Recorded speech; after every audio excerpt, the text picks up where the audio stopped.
right, 8 minutes past the hour. It's a brand new day and a brand new hour with the Rick and Bubba Show. It's the Good Time Gang kickoff hour. Blazin' Silverman, he's your intern today. We got us an intern back, yep.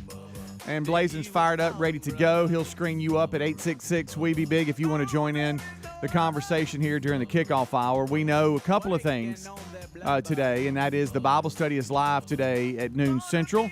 We also know that the Wheel of Meat could spin at any moment. And we also know that we'll be issuing another charity charge check to a great organization and charity, a nonprofit, as well as telling you about the new charity charge coming up this coming Monday. But for the staff, some happies from Buffalo Wild Wings will be dropped off as well with Tim Spencer, our good friend with Buffalo Wild Wings. So he'll be bringing by some food and joining in with all the fun and celebrating another great charity charge from last month where you went out and enjoyed some great food and helped another great charity. It was a win-win for everybody, and so he'll issue that check. We'll hear from that charity and then promote this coming Monday's charity charge at participating Buffalo Wild Wings. So let's bring everybody in. Over to my left, it's Mr. Greg Burgess. To my right is Michael Helms. What's up, boys? How are y'all? Hey. Fire it up. Gentlemen.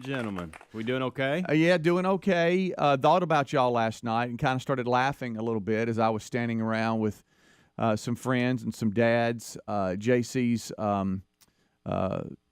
team played last night. It was an Alabama JUCO huge tournament. I mean, you couldn't walk without seeing a scout. I mean, it was like, excuse me, sir, excuse me. I mean, there's teams from all over the place, and they had a big day at the Hoover Met Sports Complex in Hoover, Alabama, for those of you around the country, in Birmingham. And it got a little bit late last night. You know, everybody had a doubleheader, right? Well, their day was split. They had an early game, which was during the show, and then they had a late game, which was at 6:30. Well, you know, if you play at the back end of a long day, that 6:30 turns into an 8 o'clock start or whatever. And so I found myself out there at around 10 o'clock last night. Oh, that's cool. And here's why I thought about y'all. I started getting chilly. And a couple of dads said, "You're a little, you're chilly. What's up?"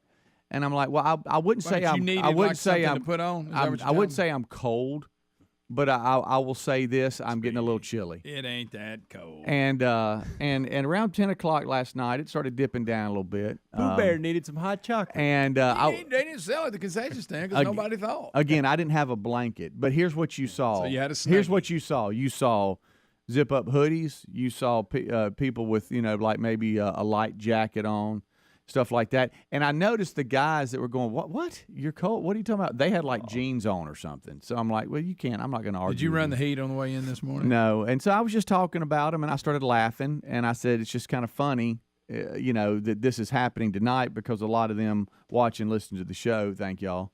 And they heard our discussion yesterday morning about how the fact that as we get older, we're getting cold, and we probably shouldn't. I'm gonna get you a Snuggie for Christmas. Get him a big Snuggie with Rick and Bubba on it. And then it hit me. Isn't it kind of funny because it's only in the upper 50s? I know. Okay, and now I'm in short and t-shirts. Sure. T-shirt and shorts. I said that backwards. Did your chin chatter? Did you just say shirt and t-shorts? No, I said short and shirts. I said it backwards. Okay. Well, I thought you said t-shirt. Well, you said Cody can't even talk. Well, your teeth are chattering. Yeah.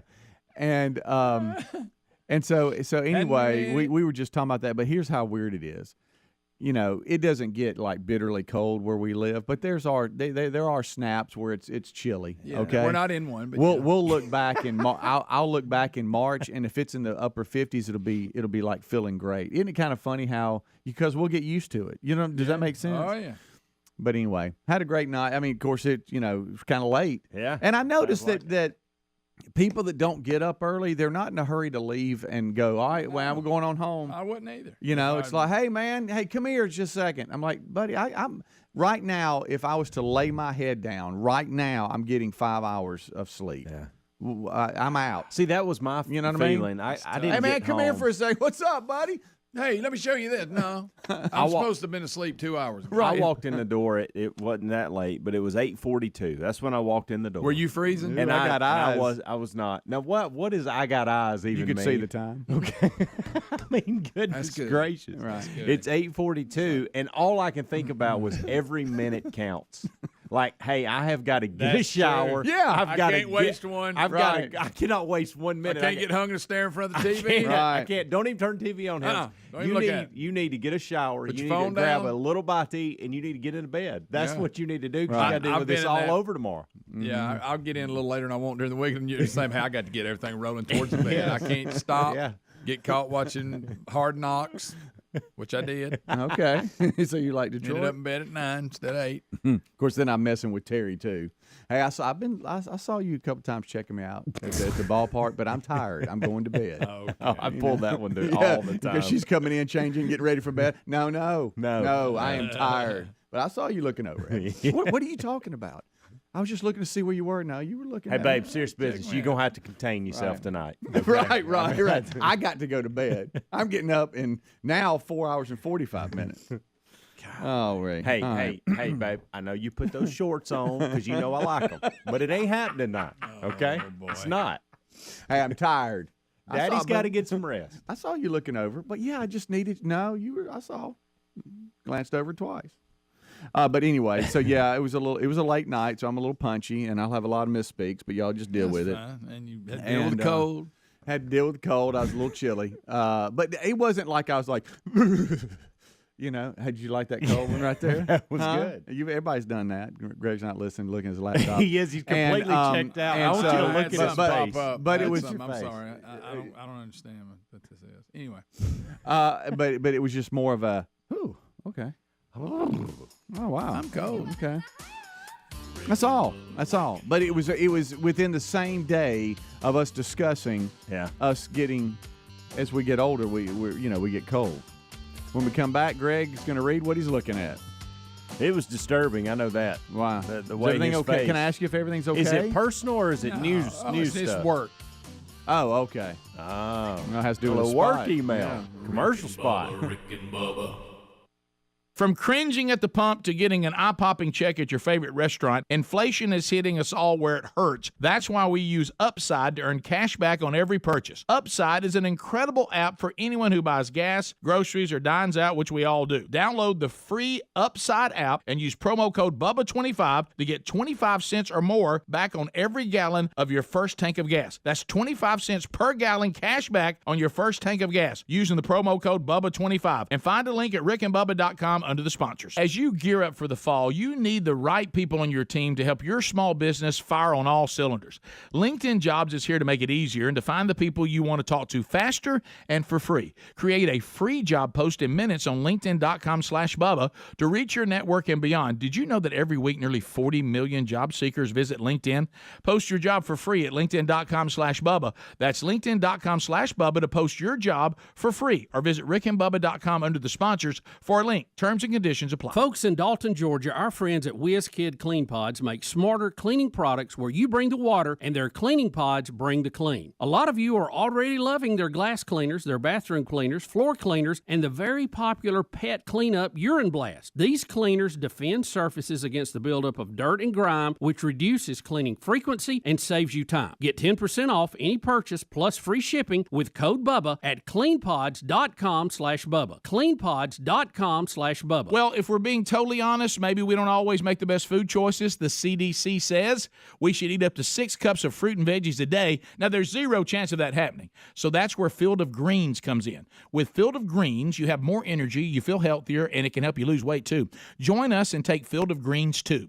To get you started, we got you a 15% discount on your first order and another 10% off when you subscribe for recurring orders at fieldofgreens.com with promo code BUBBA. Fieldofgreens.com or go to rickandbubba.com. The U.S. Navy chose EnviroCleanse air purifiers to help stop COVID, flus, and colds from spreading on board ships and subs. Now it's cold and flu season, and EnviroCleanse mineral technology is available for your home, for you and your family.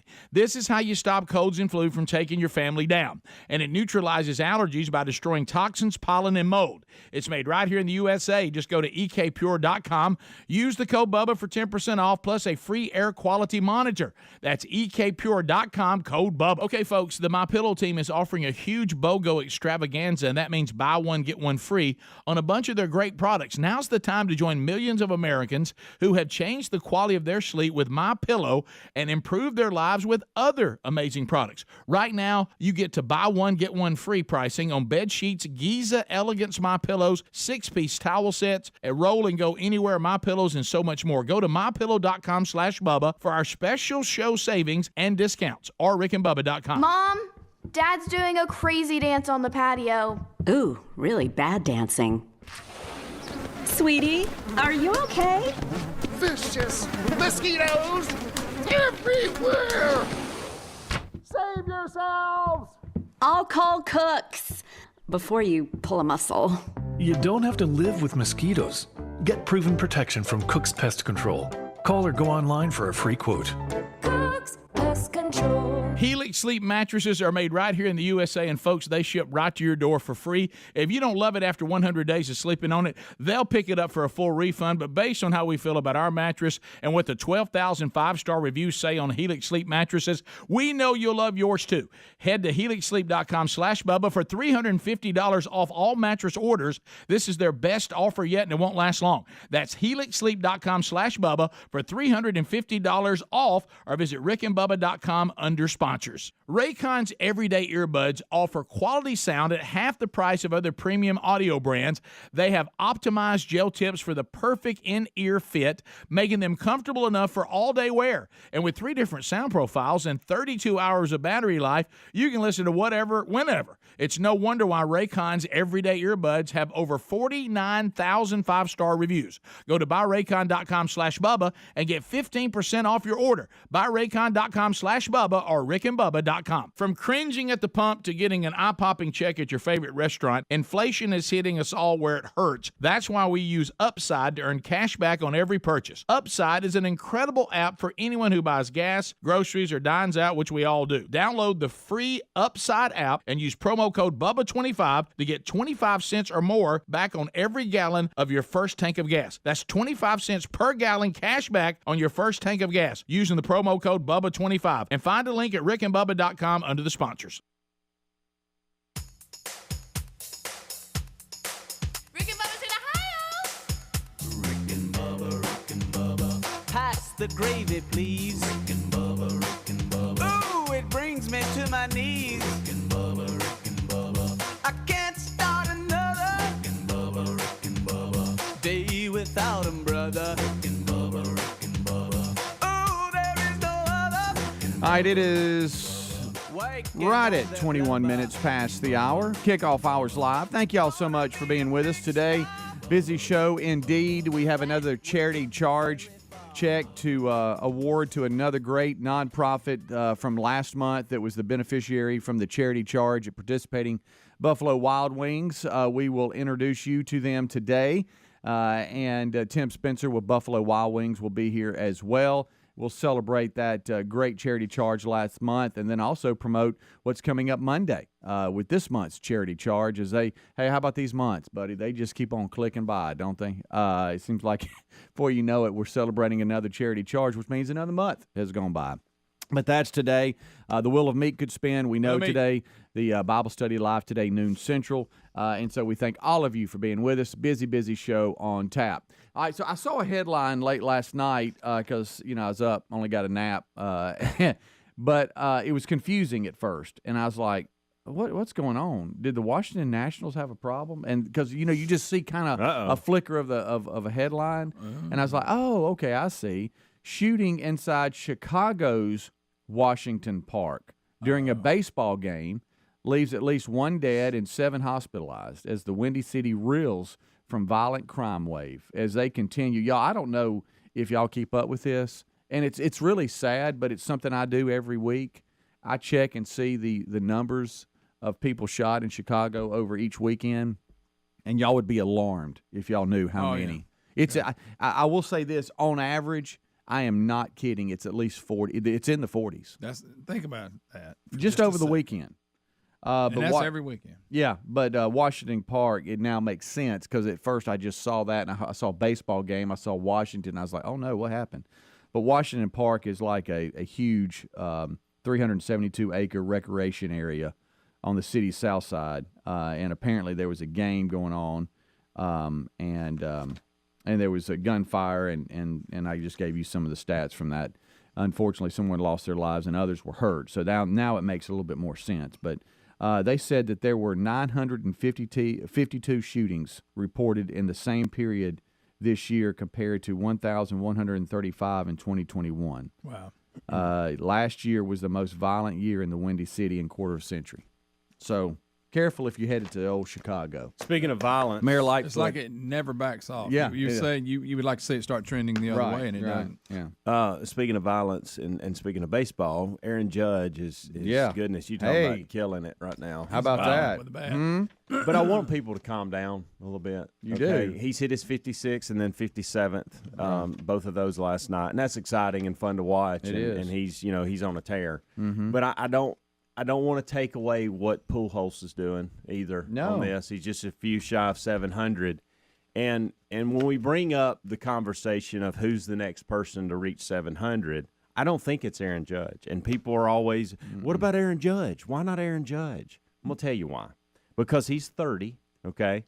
If he was to hit 40, he's got 215 total home runs right now, the Judge, okay? Mm-hmm. 48. If he hits 48 home runs per year for the next 10 years, he gets to 685. Yeah. Think about that. You can't. He's not going to be able to keep that pace. Love what he's doing. I'd love to see him hit one every game the rest of the season and break some kind of record. I could Google it, but I'm just going to ask. I can't remember. What's the single season record now? 70. It's Bonds. You remember 73. 73. It was 62 for 61 forever. McGuire hit 62, then Sosa, and then Bonds ended up with 73. That's right. Yeah. So it was 73. That's when his forehead was real big. Yeah. And Sammy Sosa hit 64 in 2001. He is Aaron Judge is the sixth player in MLB history to let's see here. It says, in case Judge hits 3 more home runs, he'll be the 6th player in MLB history to hit 60 in a season. It would also be the 9th occurrence and the first since Barry Bonds hit 73, in which the MLB record is hit, and then Sammy Sosa hit 64 in 2001. So we'll see. Here's what I would like to do to your point, Helmsy, is let's celebrate Aaron Judge for single season. Yes. And then in another category, celebrate Pujols and what he's doing and hope he gets to 700. We never thought. Can we not split those? We can't. Say. So let's talk about this. Pal, so we thought or most people thought the Roger Maris thing would never be broken. Okay, They did the movie. Great movie. Great movie. By the way, do y'all know who was on the call when McGuire hit the home run to then tie and then beat that to get 62? It's an easy guess. If you know what's me. His name that died? No. Oh, Buck. Yeah, Joe Buck. How about that? That's how long he's been doing it. Calm down on Joe Buck. I know. Good I'm just night. saying he's back in, guys. He's back. He's back. Cats are back. Yeah. If Joe Buck called tennis, I don't know what you'd do. Oh my goodness, he'd shut down completely. I would. Hey, don't even put that thought in my mind. It's not too far-fetched. He's done golf, and Chris Fowler does tennis. I think we'd have to get help for him. We'd have counseling. Yeah. Guys, I'm going to tell you something. If this is good, Speedy, I like this. That would be excellent. Could you imagine? I know Chris Fowler and the crew are pretty good. If I could have but Joe Buck and John McEnroe in the booth at the U.S. Open, my life doesn't get any better. You might pass out. Heaven awaits. Sheer excitement. My goodness. Cross it off the list. Yeah. Rock back like Willie. Sure. Just enjoy it. That's all I'm saying. And I enjoyed that back then when they were all running for the record. That was a great year. And then Bonds went and destroyed it. Steroids or not, I don't care. Well, chicks dug the long ball. It was fun. It was fun to watch.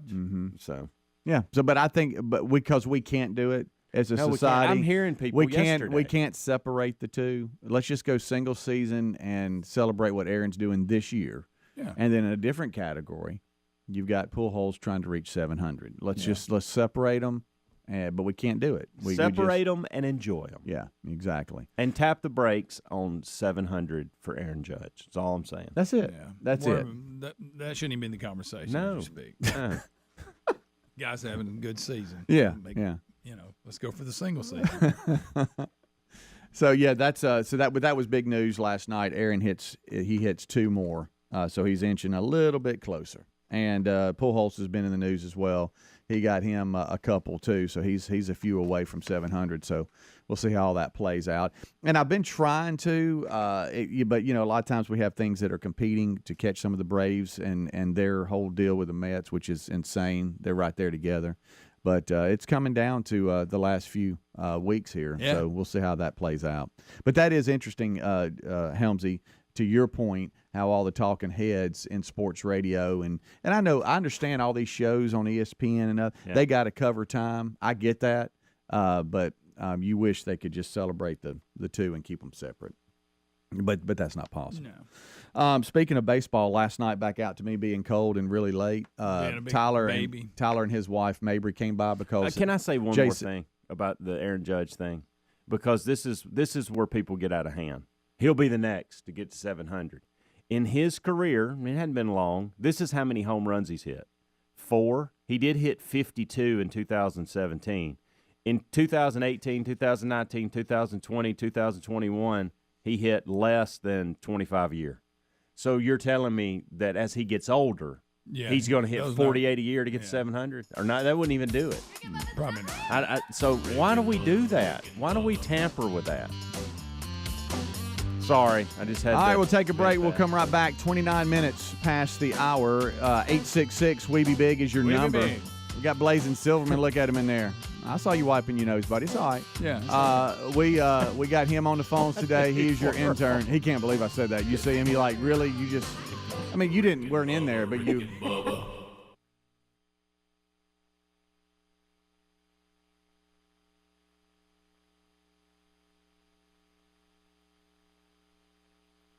Folks, a big welcome to our new friends at WizKid Clean Pods. You're going to love these cleaning products. First, they've developed formulas that defend surfaces against the buildup of dirt and grime in between cleanings, reducing cleaning frequency, saving you time. And of course, this reduces the amount of chemicals used in our spaces. You bring the water, Clean Pods bring the clean. These are concentrated cleaning products in water-soluble pods. And you're getting your homes clean with a smarter, cleaner system, which means less plastics in our oceans, rivers, and landfills. These are high-quality spray bottles with high-quality cleaning pods that get the job done. So get yourself some WizKid Clean Pods and embrace the smarter, clean philosophy. Get 10% off any purchase plus free shipping with code BUBBA at cleanpods.com/Bubba. That's cleanpods.com/Bubba. Use the code BUBBA or find a link at rickandbubba.com. From cringing at the pump to getting an eye-popping check at your favorite restaurant, inflation is hitting us all where it hurts. That's why we started using Upside to get cash back on every purchase. Upside is an incredible app for anyone who buys gas, groceries, or dines out, which we all do. To get started, download the free Upside app, use our promo code BUBBA25 and get 25 cents or more back on every gallon on your first tank of gas. Next, claim an offer for whatever you're buying on Upside. Check in at the business. Pay as usual and get paid. In comparison to credit card rewards or loyalty programs, you earn 3 times more cash back with Upside. Upside users are earning more than $1 million every week. That's probably why they have a 4.8-star rating on the App Store. Download the free Upside app and use the promo code BUBBA25 to get 25 cents or more back on every gallon on your first tank of gas. That's 25 cents back for every gallon on your first tank of gas using the promo code BUBBA25. Prices on just about everything are still rising, but thanks to CarShield, you don't have to worry about how much it will cost to fix your car when it breaks down. Their price will never go up, and they help handle everything. Here's why we love them. CarShield offers protection plans for around $100 a month that cover more parts than ever before. When you need a repair, you don't have to deal with the paperwork or the headaches. You can also count on CarShield to help take care of you when your car breaks down and you're stuck on the side of the road. Every protection plan comes with coast-to-coast roadside assistance, courtesy towing, and rental car options at no extra cost. So as long as your car is covered, no matter how old it is, you're protected from the rising cost of parts and repairs. Get coverage today. Go to carshield.com/Bubba or call 1-800-391-8888 to save 10% on your plan. That's carshield.com/Bubba or call 800-391-8888. Hey, folks, our friends at TheraBreath have some good news. If you have bad breath, try TheraBreath Fresh Breath Oral Rinse. TheraBreath is dentist formulated by Dr. Katz himself. Over 25 years ago, he created an oral solution for his very own daughter and her struggle with bad breath. Now, today, that expertise is available to your family with oral health solutions and a range of clinically proven products. The stuff works, and TheraBreath doesn't mask bad breath like those burning alcohol mouthwashes that can actually irritate sensitive mouths. TheraBreath has a gentle yet effective mild mint flavor that is, and listen to this, alcohol-free, free of gluten, and is certified kosher. Plus, no added dyes or colors. If you need one more reason to believe TheraBreath is effective and worth a try, they offer a money-back guarantee. Find TheraBreath in all your favorite retail and drugstores. Just look for that bright orange cap or online at TheraBreath.com. You can also find a direct link at rickandbubba.com under the sponsors. TheraBreath. Confidence in every capful. Okay, folks, listen up. It's buy one, get one free time at MyPillow. The MyPillow team is offering a huge BOGO extravaganza, and that means buy one, get one free on a bunch of their great products. Now's the time to join millions of Americans who've changed the quality of their sleep with the MyPillow pillows and sheets and improved their lives with other amazing products. Right now, you get buy one, get one free pricing on bed sheets, Giza Elegance MyPillows, 6-piece towel sets, rolling Go Anywhere MyPillows, and so much more. Great products start with a great company. MyPillow delivers style and comfort with the good old American products from a great American company. And remember, all MyPillow products come with a 60-day money-back guarantee and a warranty. They even have dog beds for your pets. So what are you waiting for? Go today to mypillow.com/Bubba for all of our special show savings and discounts. And don't miss the buy one, get one free specials. Once again, mypillow.com/Bubba.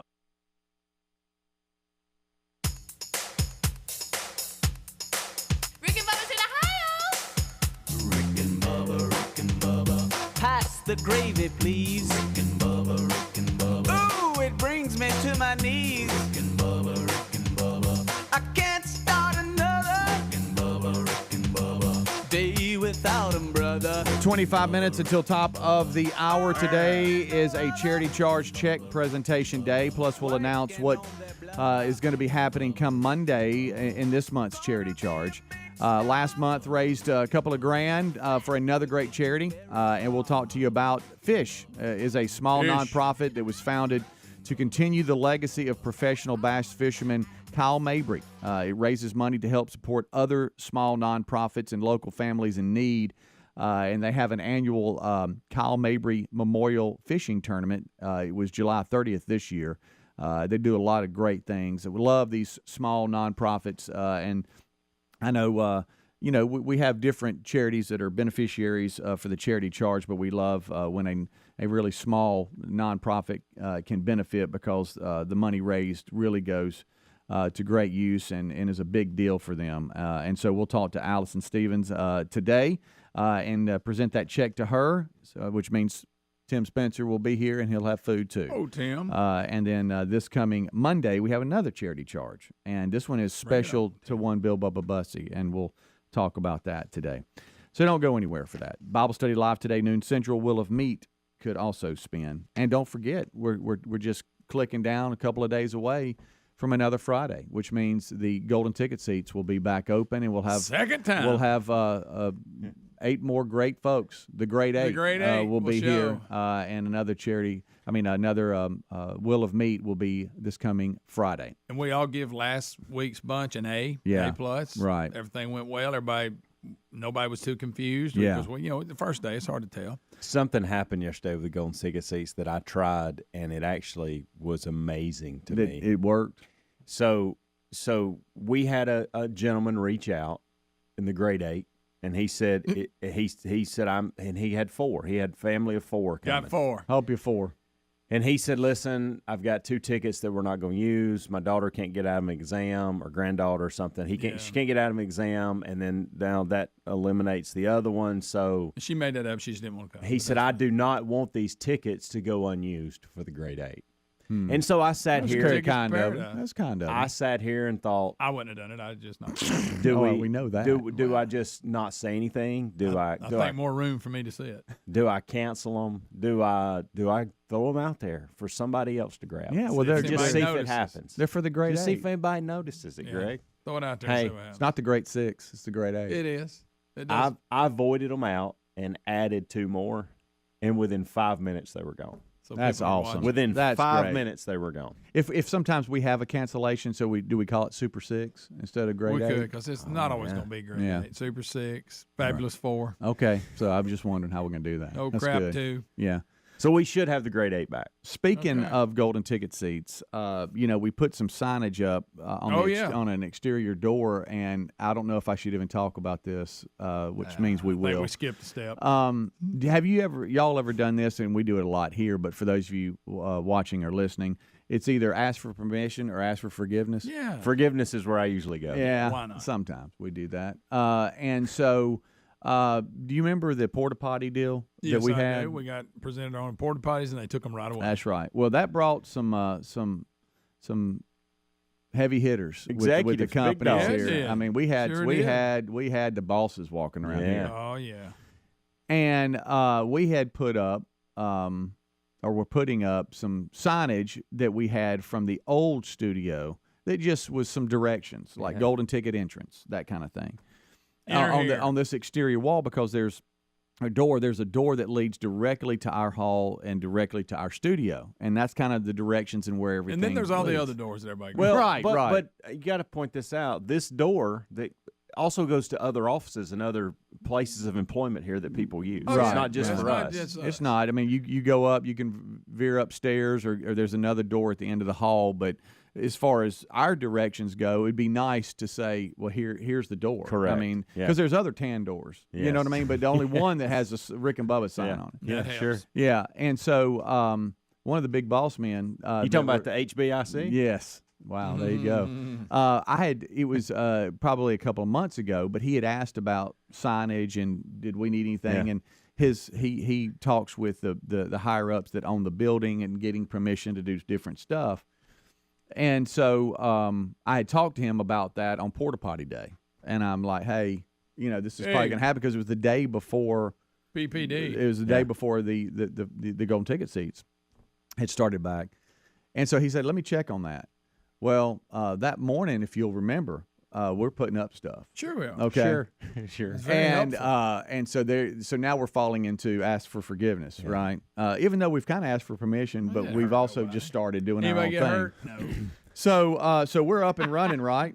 Well, on Monday of this week, I get an email. It says, "Hey, the building management would like a picture of the sign dimensions, where it would go, and all this kind of stuff." Already up. So, and the sign's already up, right? They were going to approve it so you can put it up. Right. So y'all can just walk around the building. Hey, look. So go outside. So I go out. Y'all don't even know that I go out and I take a picture of it, but I go in really, really hard, so you can't really tell where it is. Yeah. I'm like, here That's it is, probably and bad. it's like 18 by 19 inches or something, and I'm giving the dimensions. It would go. Did you on actually measure it, or you just guessed? I actually went out there and measured. Okay, it. wow. And tape measure. yeah, it wouldn't take 2 seconds to do that. Sure. So I was like, well, I just wondered where you had a tape hey, lazy, measure. I go out there and measure. I didn't know you had know? a tape measure. Well, I do in my office Yeah. from when we, and I can't believe it's still here, and which means that I need to take it back home. And that's what Terry's been looking for. Sure. And I left it here. So anyway, I go out and I do that, take a picture of it, tell them it's on the north side door. It leads to blah, blah, blah. And now I'm like crossing my fingers. I'm like, wow, this thing's already up. I hope, got an email yesterday. Got it yesterday afternoon. It says the building has approved. Y'all are good to move forward, all this kind of stuff. So good thing they did. So they approved what we already have up. Yeah. I guess is what I'm saying. That's good. So that worked out. Well, they approved it, so it's no harm, no foul. But it was kind of funny because I was like, oh boy, hope this thing is approved because it's already up. Yeah, we got her up. If not, I guess I'll be kind of just very gently pulling it off the door. Do you think the building people that make these decisions, and we're thankful for them. But do you think in their mind they probably didn't want the sign, but they thought this, we probably need to give them this sign because if we don't, they're going to put a big boy in the back of a truck and just park it right in front of them. Sure, yeah. Like that's what they're going to do. That's going to yeah. be their solution to it. So why don't we just get ahead of it, approve the signage, and move on? And I will say this: it's a good-looking sign. Yeah, it's not like it's a Kiwi sign. Oh no, it's a good-looking sign on that door. Not like we just very took paper professional, and very professional. wrote on it. Yeah. Do you think? I mean, we have great people that work in this building and other companies, and they say hey, and they're cordial, and I hear stay in it every now and then. Sure. But do you think there's people that work in this building that do not like this show, and now they have to open the door that says Rick and Bubba entrance on ridiculous. I think there's people probably work in the building that despise everything about us. Yeah. How about them porta potties? I bet they love it. Yeah, they love that with our logo on it. Yeah, but all right. So there's that update. Like I just thought that was funny that I was sweating it out for a little bit. It's a good thing they approved it. That's all well, they approved what we have up. That's great. Okay, we're about 5 days into it, but thank you. But we want to thank management for that, and then helping get that done. What we got. That was about just as leave it insincere as I don't even know what that was like. Some kind of disclaimer, right? And there was a few people. We need to speed it up. There's a few heavy hitters copied on the email too. So I'm really glad this worked out. And thank you to the building for allowing us to put up what we had up. Well, we already had up anyway. But thanks. But it's official, and now we don't have to be scared. That's a good point. Can't be scared. Rick and Bubba, Rick and Bubba.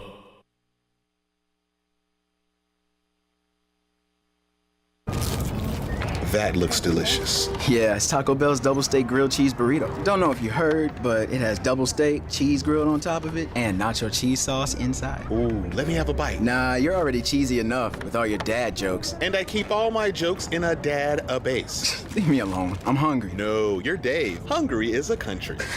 Taco Bell's double steak grilled cheese burrito is back. At participating U.S. Taco Bell locations for a limited time only. Contact local store for hours and participation which vary. Double the steak claim is compared to the steak quesadilla. Today on Hey Culligan, better water that cares. Jane's on the line. Hey Culligan, how can I avoid using all those plastic water bottles that harm the sea turtles? Jane, our always-on drinking water system helps eliminate the equivalent of 15 billion single-use plastic bottles a year. So, you see, Culligan cares about sea turtles, too. Aw, plastic pollutes and Culligan cures. That's catchy, Jane, and totally true. I'll take it, like now. Jane, we're already on the way. Let us help you out with a free in-home water test with a local Culligan water expert at Culligan.com. Dell Technologies' semi-annual sale has arrived, and it's time to upgrade to the latest business technology. Save big on laptops and desktops with Windows 11 Pro. Plus, get amazing deals on server, storage, and cloud solutions, as well as top work accessories, including docks, monitors, and more. Dell Technologies recommends Windows 11 Pro for business. Call a Dell Technologies advisor at 877-ASK-DELL. That's 877-ASK-DELL for special business offers during our semi-annual sale. How long does it take to tackle a home project? With Angie, you could cross it off your list before this ad is over. Just tell us what you need, indoor or outdoor, repair or redesign, and we handle the rest, sending a top pro to get it done. You don't have to lift a finger, except to tap the screen or click the mouse. Plus, Angie is free to use. So bring us your next home project, and we'll bring it home. Download the app or go to Angie.com. That's ANGI.com to get started. Paid for by Christian Care Ministry. Let's see, if something costs less, but people are happier with it, that sounds like something to look into, and that's MediShare. Maybe you've heard switching to MediShare to pay for healthcare can save the typical family $500 a month. And that's huge, but it's also true that people are way more satisfied after making the switch, too. The customer satisfaction rate for MediShare is double that of the typical health insurance plan. MediShare works. It's been around for more than a quarter century, and members have shared more than $3 billion of each other's bills. People love having telehealth and a huge nationwide PPO network. So, yeah, you can save a ton and like it better. Imagine being happy with how you're taking care of your health care. So if you're self-employed or part of the gig economy, or you just want a plan you're happy with, you can call right now and get a price within 2 minutes. A very, very smart use of 2 minutes. Here's the number you need. 855-51-BIBLE. That's 855-51-BIBLE. 855-51-BIBLE. Folks, a big welcome to our new friends at WizKid Clean Pods. You're going to love these cleaning products. First, they've developed formulas that defend surfaces against the buildup of dirt and grime in between cleanings, reducing cleaning frequency, saving you time. And of course, this reduces the amount of chemicals used in our spaces. You bring the water, Clean Pods bring the clean. These are concentrated cleaning products in water-soluble pods. And you're getting your homes clean with a smarter, cleaner system, which means less plastics in our oceans, rivers, and landfills. These are high-quality spray bottles with high-quality cleaning pods that get the job done. So get yourself some WizKid Clean Pods and embrace the smarter, clean philosophy. Get 10% off any purchase plus free shipping with code BUBBA at cleanpods.com/Bubba. That's cleanpods.com/Bubba. Use the code BUBBA or find a link at rickandbubba.com. We've learned that our busy schedule does not mean we have to compromise on wholesome, delicious meals thanks to HelloFresh. HelloFresh takes care of the shopping and prepping, which saves time and stress on those hectic weeknights. Plus, they save you money. HelloFresh is not only cheaper than the grocery store, it's also 25% cheaper than getting takeout. HelloFresh lets you choose from over 30 weekly recipes and 70 seasonal and convenient items every week, including quick and easy meals to delicious snacks and sides. And just because summer's coming to an end, that doesn't mean the fun has to. HelloFresh now has family-friendly baking kits featuring do-it-yourself sweets the whole family can get on, like peanut butter cup brownies with chocolate coconut ganache frosting. Get 16 free meals across 7 boxes with the code BUBBA at HelloFresh.com/Bubba. That's the code BUBBA at HelloFresh.com/Bubba, or go to RickandBubba.com. You'll find them right there under the sponsors button. Rick and Bubba's in Ohio. Rick and Bubba. Pass the gravy, please. Rick and Bubba. Ooh, it brings me to my knees. Rick and Bubba. I can't start another Rick and Bubba day without 'em, brother. Rick and Bubba. Ooh, there is no other Rick and Bubba. All right, we're looking at about 10 minutes until top of the hour. And, oh, look at here. This portion of the Rick and Bubba Show is sponsored by HelloFresh.com/Bubba.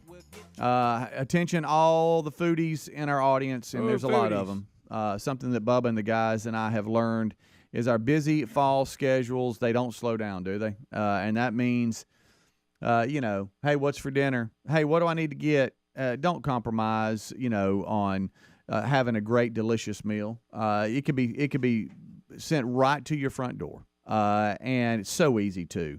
They have great recipes. They've got a great selection, 30 weekly recipes. Ooh. And 70 seasonal and convenience items every week, including quick and easy meals. That's a lot. And it's also about 25% cheaper than getting takeouts and grocery store bills and all this kind of stuff. So check them out at HelloFresh.com/Bubba. Sign up today, and when you do, you're going to get 16 meals for free across 7 boxes, plus 3 gifts. Just use promo code BUBBA or find a link at rickandbubba.com under the sponsors button. That's 16 meals over 7 boxes for free, plus 3 gifts. You don't want to miss out on that. It takes a lot of money sometimes to feed the family and try to get a plan. It's just hectic. I mean, good night. Traffic and trying to do that. You just have it right at your front door with HelloFresh.com/Bubba. Take advantage of those savings and enjoy some great food. All right, as we continue, we've been talking about a number of different things today. Your calls, 866-WE-BE-BIG, are always welcome. We have another charity charge check to present today. Plus, we have the Bible study live today, noon Central, with Rick, and the Wheel of Meat could spin at any moment. As we are looking, now if you go into any store, all the Halloween stuff is up. Yeah. And all the fall stuff is rolling. What are you dressing up as this year? I've never really been into Halloween, and my kids weren't either. And I was thankful for that, just because I didn't want to run around. Now they would go have fun around around the neighborhood and trick or treat. Oh yeah, nothing. Actually, at our old house, we went. It was more of a social gathering and just hanging out with the neighbors that, we're all busy too, and it was a chance for everybody just to hang out. It was not really Halloween related. It was just more, hey, hang out. And so we had one of those little pits for fire, a little fire pit that you could pick up and carry around, that you can buy at the store or whatever. And so for a number of years, we'd just walk it to the end of our driveway, because our driveway was so long. A lot of the trick-or-treaters, they didn't want to walk all the way down the driveway. Yeah, we never have trick-or-treaters. Yeah, I would imagine. And we used to have to move when the kids were young enough to do it. There's a big neighborhood around town that everybody would go to. Yeah, and it would just be packed. So we would have to go there to even take our kids trick-or-treating. Yeah, where we live, everybody's kind of spread out. Right. So we would take like a little TV tray and a big bucket of candy, and then have a little fire pit, and we'd sit out there, and then kids, they wouldn't have to walk all the way. Yeah. And then as the kids got older, we were like, do we turn off the lights or whatever? But I noticed that kids now, they don't pay attention to the lights. They'll just come anyway and knock on the door and stuff. But the reason I bring this up is because some friends of ours, they have younger kids.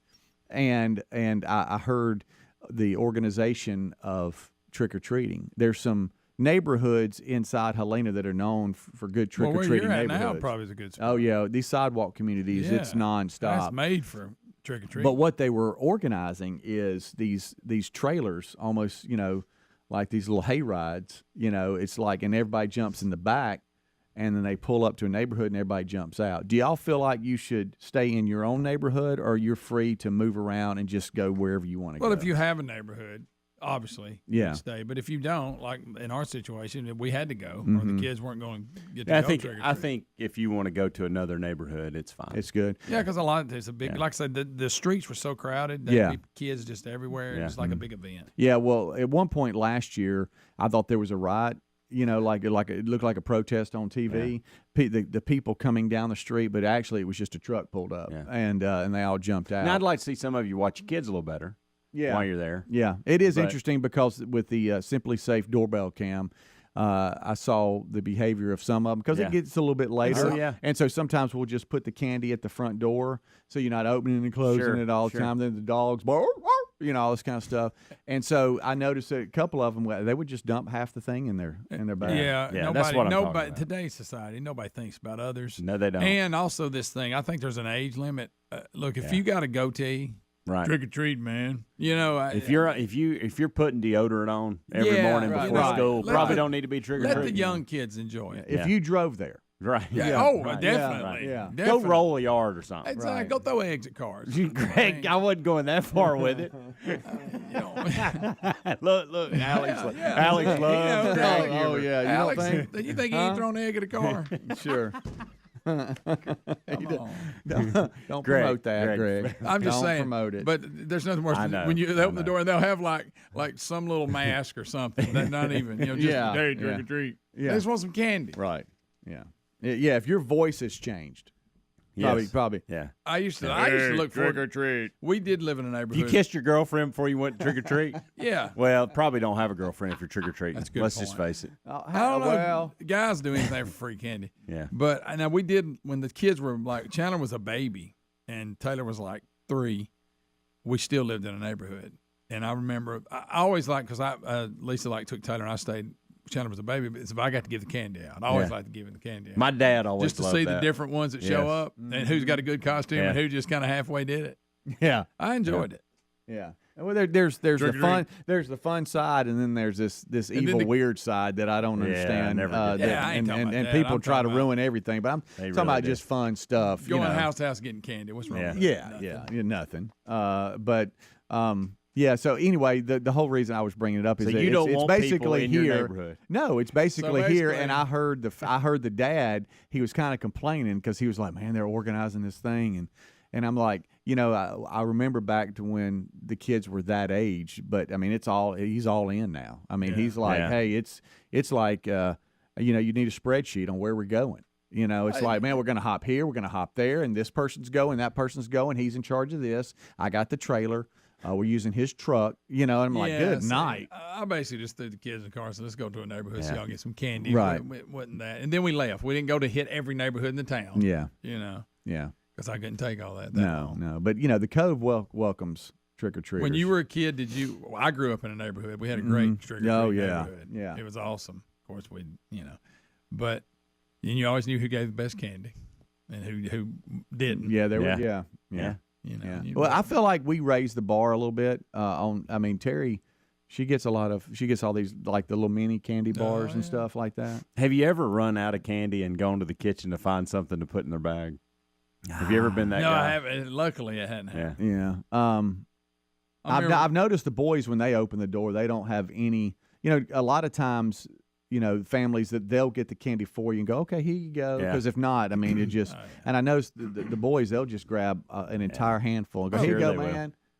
And then they're out. Yeah, then you're out. You You're like, well, guys, that lasted 20 minutes. Yeah, what we are we got doing hours now? left. Yeah, it's 7:30. So, guys, what are we doing? What did you when you turn the light off? When you were a kid? What do you remember? What you dressed up as? I know you can't remember. It's different, but golly, a lot of my time. I'll tell you this. I went football player. Yeah, I was just about to say that at the Wilburn house, because the boys talking about my kids were never really into it. It would always be, I'm not going, or blah, blah, blah, and then it would be a last minute. I'm going. And where do you think we'd do? We'd run to like the closet and grab a baseball uniform, a football uniform, shoulder pads, or something that we had, and they would always be that player. We had football and cheerleader many years. I bet. Cheerleader, football. I bet. Yeah. Oh, maybe. But Terry Wilburn, she loves the fall. Now, not necessarily, but she loves, fall this, fall that. Oh, I enjoyed when the kids would come. But then it's like, what do you do with the pumpkin? Like now it's time, the pumpkin that you put out, and now it's over. It's nasty. It's nasty. Starts crashing. Oh, yeah. It's got this evil face now because it's all shrunk up. The old pumpkin. But, so it's real now. What about when you go to people's houses when you're a kid and they'd have it all spooked up, like eerie music and all that, and we were all scared to go up there? Mm-hmm. And what about the person that did, like to have something that jumps out of their flower pot and scares you? I know. Like, I never did that. Like, good night. Give us that again. That must have happened to him. Yeah. That is, look, it's like, man, why are you scaring me, give man? Some candy out. Don't spook people. And then there's the person, and we always see this, always on like a doorbell cam where they're sitting there in a like a rocking chair. Yeah, like they're a mannequin. It's like a scarecrow or something sitting there. All of a sudden, it comes alive. And the person that jumps back and falls down the front step. There's no reason for that. I ain't into that. Right. All right, get your candy. Right. No tricks here. Can we all just treats? Have candy and be sweet? That's it. All right, we'll be right back. Rick and Bubba, Rick and Bubba.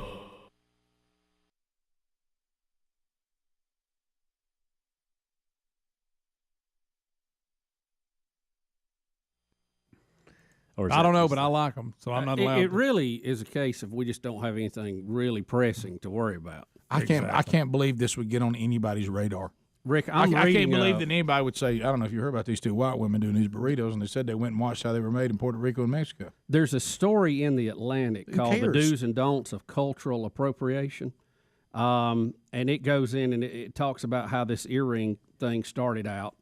And it goes on to tell you what has been happening on school campuses for some time, and now it's jumped mainstream.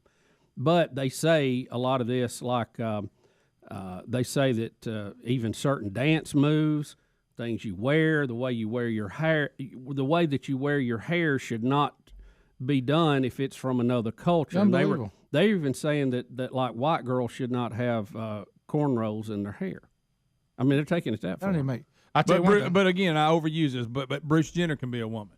Yeah, right. Right. Unbelievable. Yeah, I mean, so I can take someone's gender and pretend, but I can't take somebody's culture. So gender appropriation is okay. Unbelievable. Unbelievable. Totally. And you can jump back and forth. I'll tell you one thing. You can declare no gender. Hey, I better see white folks only square dancing.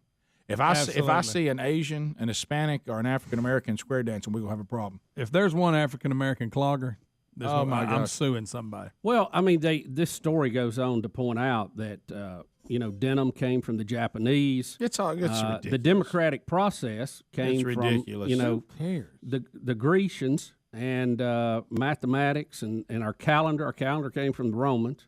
I mean, you can't even borrow that. If there's one country where you can't fit, this whole country is based on cultural appropriation. It's our whole deal. Be careful saying it. You better be careful with it. Yeah. But that's our foundation, isn't it? Golly. We try to just, guys, we're talking about food here. We're talking about, I went to a country and tasted some delicious food, and I came back, and I thought I would open up an American food trailer in America because I think this is a really good way to make burritos. I think we can have a really good burrito here. So I mean, that's what we're talking about. All I can think about is if I got the right haircut. Well, it's not appropriate. It's more German looking, isn't it? I don't know what you would call it exactly. I would call it prisoner of war. POW. Right. By the way, I will eliminate the point at my next Will you haircut. really? Oh, yeah. You gonna round it? That's all I can think about. That's all I see now. It'll be rounded off. You know, that's the haircut that people have when they thought they had lice.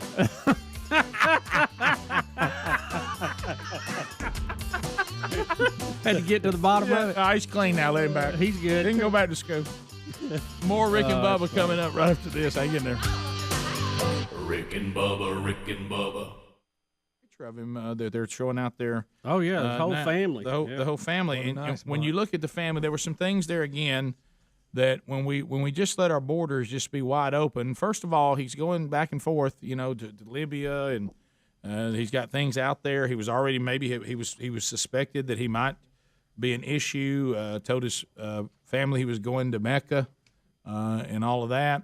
Now we find out that his Libyan rebel father is an Al-Qaeda supporter, and his brother was also plotting his own ISIS atrocity, that he too was about to do some sort of attack. So do we have them in custody now? I think, the other brother has been hauled in. And the daddy and the too? father, too, yeah. Okay, good. Yeah, and so you... But the key is going to be who are they in contact with? Right. They said they are very clear. They're investigating a network linked to the bomber.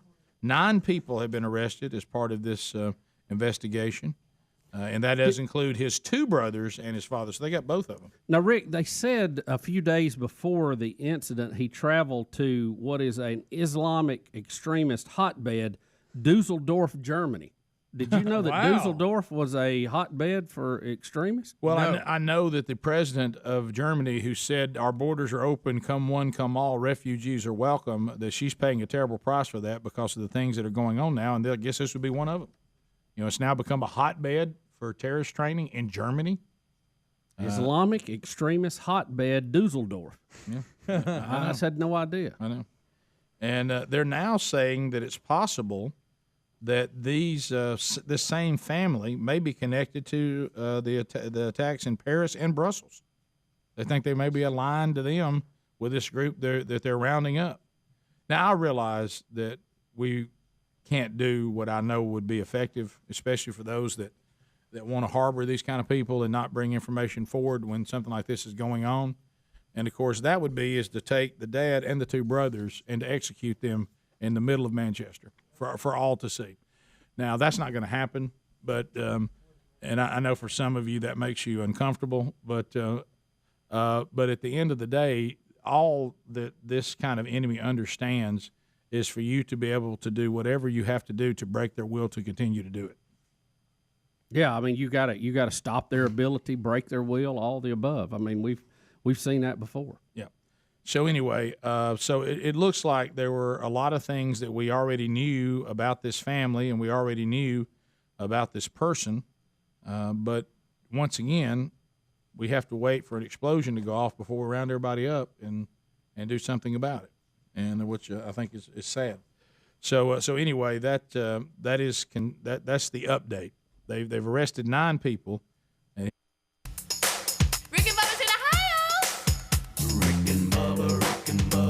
Pass the gravy, please. Rick and Bubba, Rick and Bubba. Ooh, it brings me to my knees. Rick and Bubba, Rick and Bubba. I can't start another. Rick and Bubba, Rick and Bubba. Day without 'em, brother. Rick and Bubba, Rick and Bubba.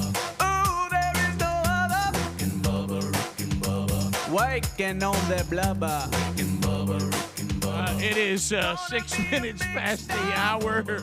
The Rick and Bubba Show, a brand new hour from the No Name Studio. We start this baby the way we have for 21 years with our national anthem.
is 8 minutes past the hour. The Rick and Bubba Show. Thank you for being with us today as we get ready for another one from Sweet Home Alabama to the world. We are the Rick and Bubba Show. Speedy, the real Greg Burgess, Helmsy, Eddie Van Adler, all here. Intern Blazing Silverman is ready to go today, taking your phone calls. As we unpack another one, Buffalo Wild Wings Charity Charge update today. We'll tell you what you've done, and we'll give you an opportunity to go out and help somebody else. Somebody say, yeah. All that's missing is the pride of Cedar Springs, Alabama.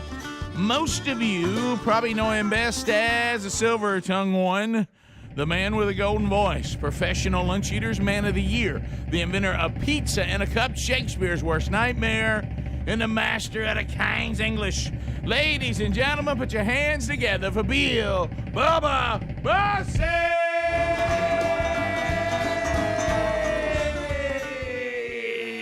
Howdy, Bubba. How about it, Rick Burgess? Friends, neighbors, associates everywhere, welcome into the little party we call Rick and Bubba. Hands together.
They'll blow up in your face, buddy. They will. So, Bubba, we have much to unpack today. Buffalo Wild Wings Charity Charge coming today. Another check from the audience, and then another opportunity at participating Buffalo Wild Wings locations comes your way on Monday. So That's right. We'll unpack that here on the program today. And all the stories that have happened since the last time that we were together. More updates from within the show, your phone calls. Bubba, it's action-packed. Wheel of Meat hasn't spun. It is action-packed. You don't want to miss a minute of it today because you'll be caught asking your friends what the heck happened. Nothing worse than for somebody to say to you wherever you go today, you're on Rick and Bubba today, you know, they heard and you don't know what they're talking about? Yeah. Golly, embarrassing. It is. It hurts. So don't go out there uninformed because if you don't have our spin on it, then, I mean, I'm not trying to be arrogant, but, I mean, you may not be fully informed. That's right. And we want you to be fully informed and living life to the fullest each and every day. All right, so we have that going on. I was looking at some things that we can unpack and update today. I know that we inch ever closer in the political realm to the midterm elections in November, and now that we're at mid-September, which, by the way, is shocking. Yes, it is. I mean, yes, it is shocking. It just seems like it was December not too long ago, and we were scurrying to put equipment in here. Yeah. Hey, Rick, buddy, you have lived in Sweet Home Alabama your entire life, okay? Do not let this little break in the weather this week and the beautiful weather and the cool late afternoons and the cool early mornings, don't let that pull you in. Okay, isn't it great? Yeah, but don't let it pull you in, Rick, because you're going to turn around and be hot again. All right, and again, when I say that it's gotten cooler, that really is only the mornings and the late afternoons and early evenings. Yeah, it's still in the mid to high 80s, but boy, the edges are sure cooled off. Yeah, middle of the day, I made the mistake Monday when I was trying to do a little better, say, man, I'm going to get outside and really move around today because it's so cool. It wasn't all that cool at 3:30. I was standing out there in the middle of a field with the sun on me, and I was like, nah, it's still pretty hot. But as far as the humidity, we certainly have gotten a break, and it feels nice. And foolish me, like today when I was checking on everybody's favorite dog, Buddy, before going to work, and it was nice and cool out there on the screened-in porch. And I was moving around. I felt good. Had a little, little jump in my step. But Rick, don't get pulled into this. Rick, you're even going as far as today as picking up your dad and y'all going to the farm to fish as if it's going to be comfortable for a long time. So I'm just going to enjoy today and this week, and I'm not going to look beyond that. Because I know next week it's just going to get humid and hot. And Rick, you said it perfectly that September usually just means August again. August again, yeah. But, I mean, it has really thrown us a curve here. And it's a pleasant curve. But, Rick, don't fall for it. Just enjoy it. Just enjoy this. Day by day, right? Just enjoy today. That's it. Look, that's all we got is today anyway. Well, I saw yesterday like an opposite thing happen at our house.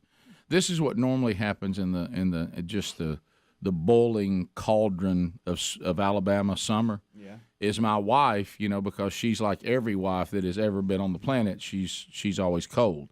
You know what I mean? Yeah. And so well, they're a quart low. Yeah, and by the way, they just do not understand a slight adjustment on the thermostat. Just a slight adjustment. If you're cold, then just bump it up. 1 degree. 1 degree. Do a lot. Right. Yep. 2 at the max. If you're hot, drop it down 1 or 2.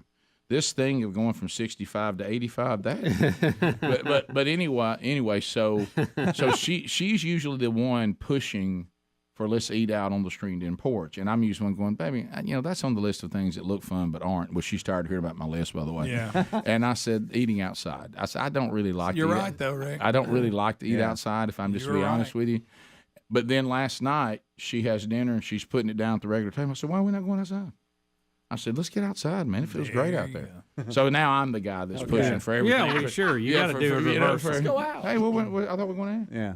And you don't have a friend that will not eat outside at a restaurant? He just hates it. I won't. I won't eat outside. No way, no how. If they ask you, I want to eat outside, my answer is always that'd be a no. No, that's why I came here. Because that's on the list of things that looks fun, but it's not. Yeah. Okay, especially certain times. Right, flies. See, I really prefer to eat without flies. Yeah, sure.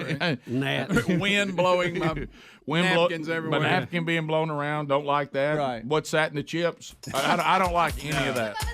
Yeah. Wait a minute. Did sweat just? Am I sweating? I don't like to eat while sweating. Yeah. So bright that you're sweating at whoever you're I'm eating with. I'm eating a sandwich with sunglasses on. why am I out here? So, no, I hate to eat outside. 15 minutes past. More Rick and Bubba coming up right after this. Rick and Bubba, Rick and Bubba. Inside that 9 is the father of the suicide bomber and his 2 brothers. And they say they're all tied to a terrorist network. And they're just rolling in and out. I know. Coming on in. Crazy, going back out. Coming on in, going back out. Also, some other things. You mentioned the Germany thing. So we got Dusseldorf, huh? Yeah. Dusseldorf. The other thing is we also what have. If you're a salutatorian and you live in Dusseldorf? Right. That does sound like something you call someone. You Dusseldorf. Greg, you talking about Bobby? Oh, that Dusseldorf. He's a big Dusseldorf. You can't trust him. China has warned a U.S. destroyer to leave area near man-made island. You see this? Yeah, I saw that. A U.S. Navy destroyer is in the vicinity of a man-made island in the South China Sea. That doesn't count. And it says that they were told to leave by Chinese warships. Wow. Well, see, China went out in the middle of the ocean there, and it's a major thoroughfare through there where everybody goes, and they just built their own island, started bringing dirt in and built it up, and now they've built an airstrip on it, and they have several. I don't know if you've seen pictures of it. I haven't, no. It's kind of, think of it as a big backward sea, how it would look from the air, and they've got a runway on it and all this. Well, now they're claiming that it's part of China, so they want everybody to stay back a certain distance from it. Yeah, and now our people are saying, look, we were operating according with international law. We really weren't doing anything. But yeah, I think, what is it? They only recognize the international community 12.5 miles, right? Yeah, to your border. Right. From I water? think that's right. Yeah, as if I know. But the also, I hate to bring this in, but when we're talking about terrorism and now the thing with China, the Babylon Bee. Oh, here we go. We almost got through a 4-hour show. Listen, Greg, but I think you're going to like this one because I love when we make fun of the celebrities who actually think they make a difference. If they're short. You remember that Katy Perry's response to the bombing was, "Can we just coexist?" No, Katy. Greg, Babylon B. ISIS lays down arms after Katy Perry's impassioned plea to just coexist. I like it. Quoting Islamic State leader Abu Bakr al-Baghdadi, Katie's words have touched my heart. We're done. We're out. Rick, drop the weapon. We're out. You know what? Katy Perry finally figured out all we were waging war on the entire free world, trying to put everyone under Sharia law. But you know what? That Katy Perry got to us. Yeah. You know, let's just take our guns and head back to the house. That's unreal. By the way, this will tell you the problem that we have. Did you know that the number one bumper sticker right now in our country? Coexist. Oh, I thought it was the new Rick and Bubba one. No, that's before we put that one out. I thought it was cats have 9 lives. You're not a cat. Buckle up. Right. You saw that too. That is a good one. How about there's a lot of people I don't think I really feel like coexisting with. Rick, how about this? Wait, some people, Greg, you can't coexist with because they're mutually exclusive. Here's the problem. We ain't got a problem with it. It seems to be them. Yeah. They don't play well with others. By the way, anyone that gets in the coexist tournament and says that everybody must be like us or die, they can't be in the tournament. Yeah. I mean, they're not eliminates coexist. But Greg, this may be your favorite Babylon Bee ever because it makes fun of a celebrity like Katy Perry that literally thinks. Did Katy think? Katy would never thought of that. Remember when Sheryl Crow said the best way not to have war is not to have enemies? Uh-huh. Hey, that sounds fantastic. You know if we could just get everybody else to go along with that. Yeah. We agree. We agree. When you get out of La La Land, let us know. Right. The problem is the bad guys don't go by the rules, and then who's going to escort the bad guys out of the game? I mean, I just want to say to Muslims and everyone else, can we just coexist? Okay. God, Katy, man, I bet you they won't sleep tonight. After that, you've really got them rethinking this suicide bombing thing. I know. But, we never thought of that. Katy, thank you so much. Is it not funny how when we all saw the movie A Few Good Men, that, Jack Nicholson's character was the bad guy when we first saw it when we were younger. Now as we get older, he appears to be the hero. Are y'all going through that transition like I have? Oh, yeah, absolutely. Well, I mean, because what he says that there's things that have to be done in order for you to sleep at night. And do you have the quote there, Andy? Because it's such a good one. Well, I don't have the whole thing, but I can tell you. I thought we used to play it. So. You sleep under the very freedom in which I provide, and then question the very way in which I provided. I just appreciated you just said thank you. That's great. And go on with your business. You use words like honor. We will. I know it's in the intro to the show. I know the raging liberal that wrote that movie tried to make him out to be the bad guy. Well, we all kind of saw him that way to begin with. As time goes on, my view on it's changing just a little bit. Well, Santiago's death, while tragic, probably saved lives.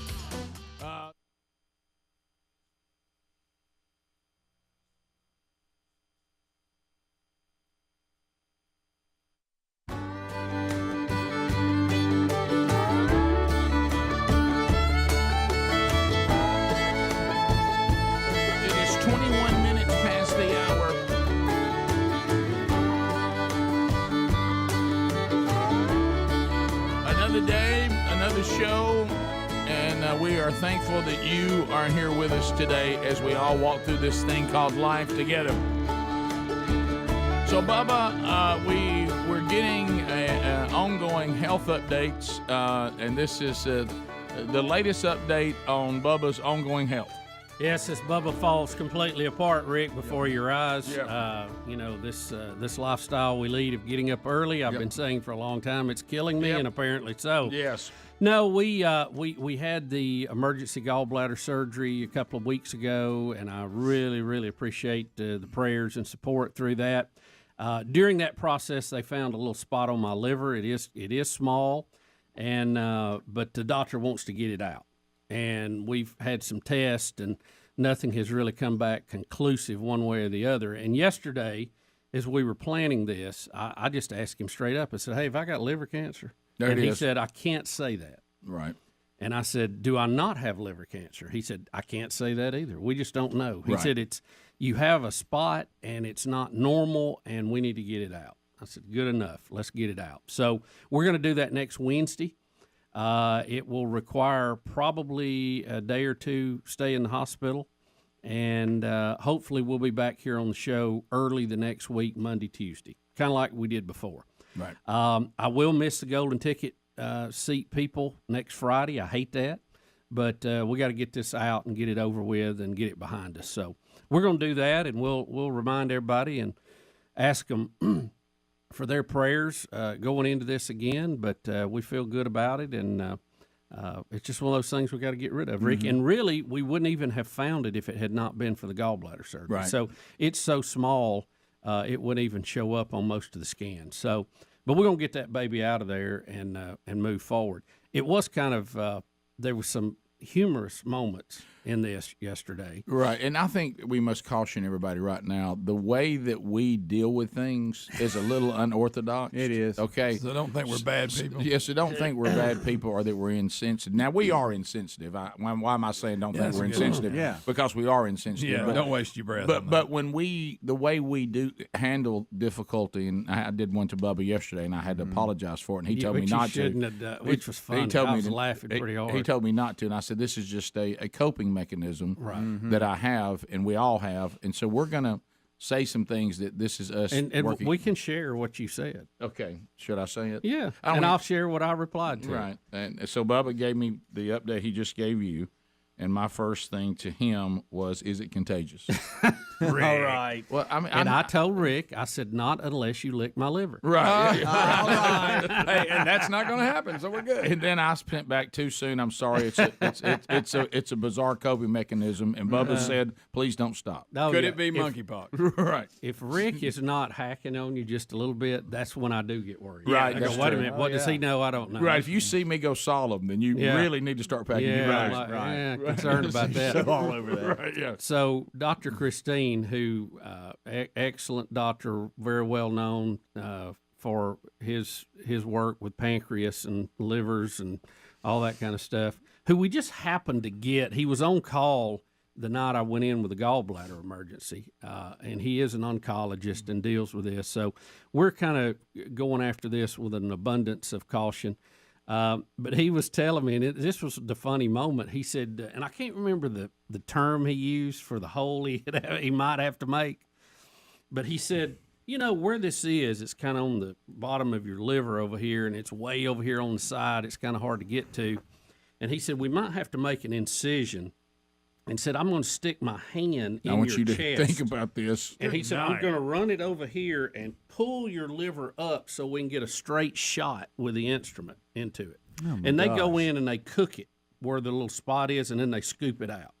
So I said, you're going to fry the liver before you cut it out? He said, yeah, pretty much. We're going to do that, and it minimizes the bleeding and anything that's left around it.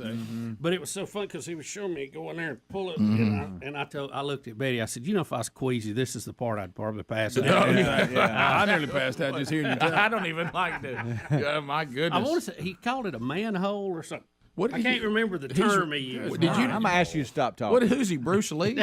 Yeah. He gonna pull your liver out and look at it? Don't tell me what you're going to do. Just let me know when it's No, I like to know everything going on. So that's but I think that's why the recovery's a little more a little more of a big deal, because, you know, when they start moving them organs around in there, because they ain't been moved, Rick, let's face it, in almost 60 years. Yeah. You know, I think about when you and I first met each other. When we first met each other, you really would have thought I would have been the first one to get my liver fried. You know, that's a good point, right? And a doctor wasn't even going to be involved. But it's a you're working hard at it. Right. But so they're gonna. They just have a spot on your liver they want to remove, and yeah, I mean, he literally spotted it taking my gallbladder out and said, you know, something don't look right there. So checked it, and nothing has come back positive. It's all inconclusive or negative, but it's not right. It's not the cells it should be. So we're gonna get them out of there. Yeah. So that's what we need to do. He doesn't like it, and he's going to get it. That's right. Gonna go get it. And of course, it's your liver, but yeah. Yeah, I know it, and probably make it quiver. Right. But, Yeah, and if I somebody, like that hand. if somebody Buddy, reaches, would you stop if- doing if- that? Yes, if please someone, cut that out. If someone No pun intended. if someone reaches into your stomach and moves your liver, Well, just to get a good shot, you know, the liver twist. I'm just they call thinking it. it's got to be pretty sore the next day. What do they call it? The liver twist. Yeah, when they grab your I thought liver, they move put it back right. and then they fry it. Well, you And you scoop cook it, on you it. cook it, and then you scoop it. Guys, Put that back where it was. Right. Well, they'll put it back, Greg. Yeah, they'll put it back. They like to and get- I was clear. I said, hey, while you're in there looking around, if you see anything else, let's go ahead and cook and scoop that too while we're in there. Let's make this the last one for a while. please. Yeah, Yeah. but Good so night. and then I'll get to we'll keep eye on it with some scans and things pretty heavy for every 90 days for a while. So just to be sure. All right, and can I say this on your behalf to the audience? Yeah. I know anytime we have an ailment, y'all love to tell us somebody said, and an uncle of mine did. Complete horror Let story. me tell you what happened to mine. Y'all- Don't let them do it. Hey, I like that one. Listen, What do you mean not let them do it? Listen, y'all get that. Y'all make us feel like we're going to die when we have to have a filling. Okay? Yeah. What y'all could do with liver surgery is just no tally. It's limitless, right? y'all could really run up the score on us on this one. So would y'all please not convince Bubba that it's over? Right. Okay? Don't give him liver horror stories. Okay, Yeah. he doesn't need that right now. I'm just sharing Okay. this with you Right, so yeah, you're yeah. updated because I know I don't know what it is. There's always this feeling that we're hiding something from everybody. Right, That there's yeah. a secret. There's no secret. Right. This is just I'm literally laying my liver wide open for everybody to see. everybody to look at. And so we're gonna get this done, get it over with, and get it behind us, and finish out this year strong, hopefully. But we do want your prayers, and we'll remind you as we get a little closer. Yeah. So golden ticket seats not this Friday, but next Friday. Bubba will not be here. But this Friday he will, so y'all That's bring right. it. That's right. Yeah. So stand by. Yeah. We'll be right back. Rick and Bubba, Rick and Bubba. Wow, wacky world to start the hour. Hey, my goodness.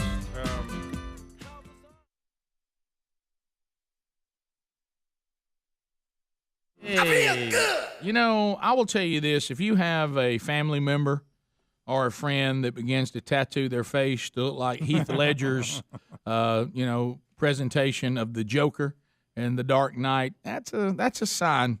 That's usually a sign. The Miami man with Joker hair and tattoos was arrested after being accused of pointing a loaded gun at just passing cars. That'll do it. He was found carrying a Smith & Wesson handgun, 6 bullets in the chamber. Looking sharp. He told the police he didn't have a concealed weapon permit because it was too expensive to get one. So he was going to shoot someone with a handgun? A handgun, and then a handgun. Let me ask him this. It's been quite a day for speech here. hasn't it? Well, this stuff catches. It's like a virus. that Joker tattoo like a face yawn. I bet it cost a pretty penny. Yeah. Yeah, he had money for Joker tattoo face, no money for Lord a permit. knows that'll help him later in life. Now, Rick, he has, you have to see the picture to appreciate this tattoo, but he actually has on his forehead, it starts over on his right side and goes to about midway, the word Joker written into it in cursive, see? Yeah, it sure does. You're right. It does. He told the judge he lives at home with his mother. Shocking. You talking about the enabler? Yeah, Mama, your boy can't make it on his own. You're feeding him and taking care of him. Yep. He's tattooing his face like the Joker. Maybe where'd that money come from, to Greg's point, and why was it allowed? To me, if my boy wants to tattoo his face like the Joker, he would do it in his own home that he pays for. He would not be doing it in mine. Well, I think this goes back again, if you're headed to a job every day, you don't have time to sit around pointing loaded guns at passing cars, Well, you Tough also to get a job when you're the Joker. You also find out that the Joker, though there's concealed weapon permits required, he decided he just wouldn't do that. Yeah. Rick, he listed his profession on his booking document as a tattoo model. That's what he put down. a He lot also of tried to work for them. waive his right to a public defender, claiming he didn't feel like filling out the paperwork, but the judge was able to talk him out of it. He didn't want to fill out the paperwork to get a public defender. free lawyer. Serious son of a gun. Yeah, hey, buddy, I'm gonna tell you what. This Like I guy- say, he's narrowed it down to he can either be a flame eater or a sword swallower. He can get that, but that's about it. As far once you tattoo your face up like the Joker, not many. You can't even work at a fast food restaurant looking like that. No, like you said, all you got is carnivals. Yeah, something like they won't let you lay brick looking like that. And I mean, those guys are working hard. They don't want to look at you. Now you could probably start your own business, maybe a restaurant or something. Call it the Joker's Maybe. Place. But this guy's not driven, so that's out. Well, and then he might have stolen someone's culture. He won't even fill out paperwork. He's not going to start his own business for a free lawyer. Right. All right. Now I do notice he's gone as far as to get a loud shirt and a green vest. Green hair to look as much like the Joker as possible. Now he has money and time for these things, but not to get a permit, and not to actually fill out paperwork, and not to find his own place to live or hold a job. You know, if you're looking for, let's say, you know that feeling you got, and look, I may go through it at some point. I haven't yet, thankfully, but I know some people do. You got a kid that's keep bouncing back into the house a little bit, a little older than he needs to be or she needs to be, and you keep thinking, well, as soon as he or she gets the job, you know, this is over. And then he comes home with his face tattooed like the Joker, and you go, well, the odds of him getting a job now just went dramatically down. They did. You know, field other than Flame Eater, Sword Swallower, are the barker at a carnival. Yes. Well, the circus has ended. That's going to hurt you. Yeah. Look at that. I don't think it's a confusing tattoo all over his face. Have you met my son? Imagine that. Oh, can you imagine? Yeah, I hadn't seen him since he was a kid. Oh boy, wait till Where's you see the him father now. at? How about he's too weird for even Cirque du Soleil? Yeah. Oh yeah, they're scared to death of him. And that's you got to be weird to beat that. But yeah, I don't hear a lot about Dad. Then that's that's why I brought it up. It could be Dad's never been there, or when his son started acting like this, he removed himself from society. Yeah, I don't know. He's no longer with us. I don't know what's going on. Yeah, the tattoo, he's trying to do a mouth, you know, a cartoon mouth.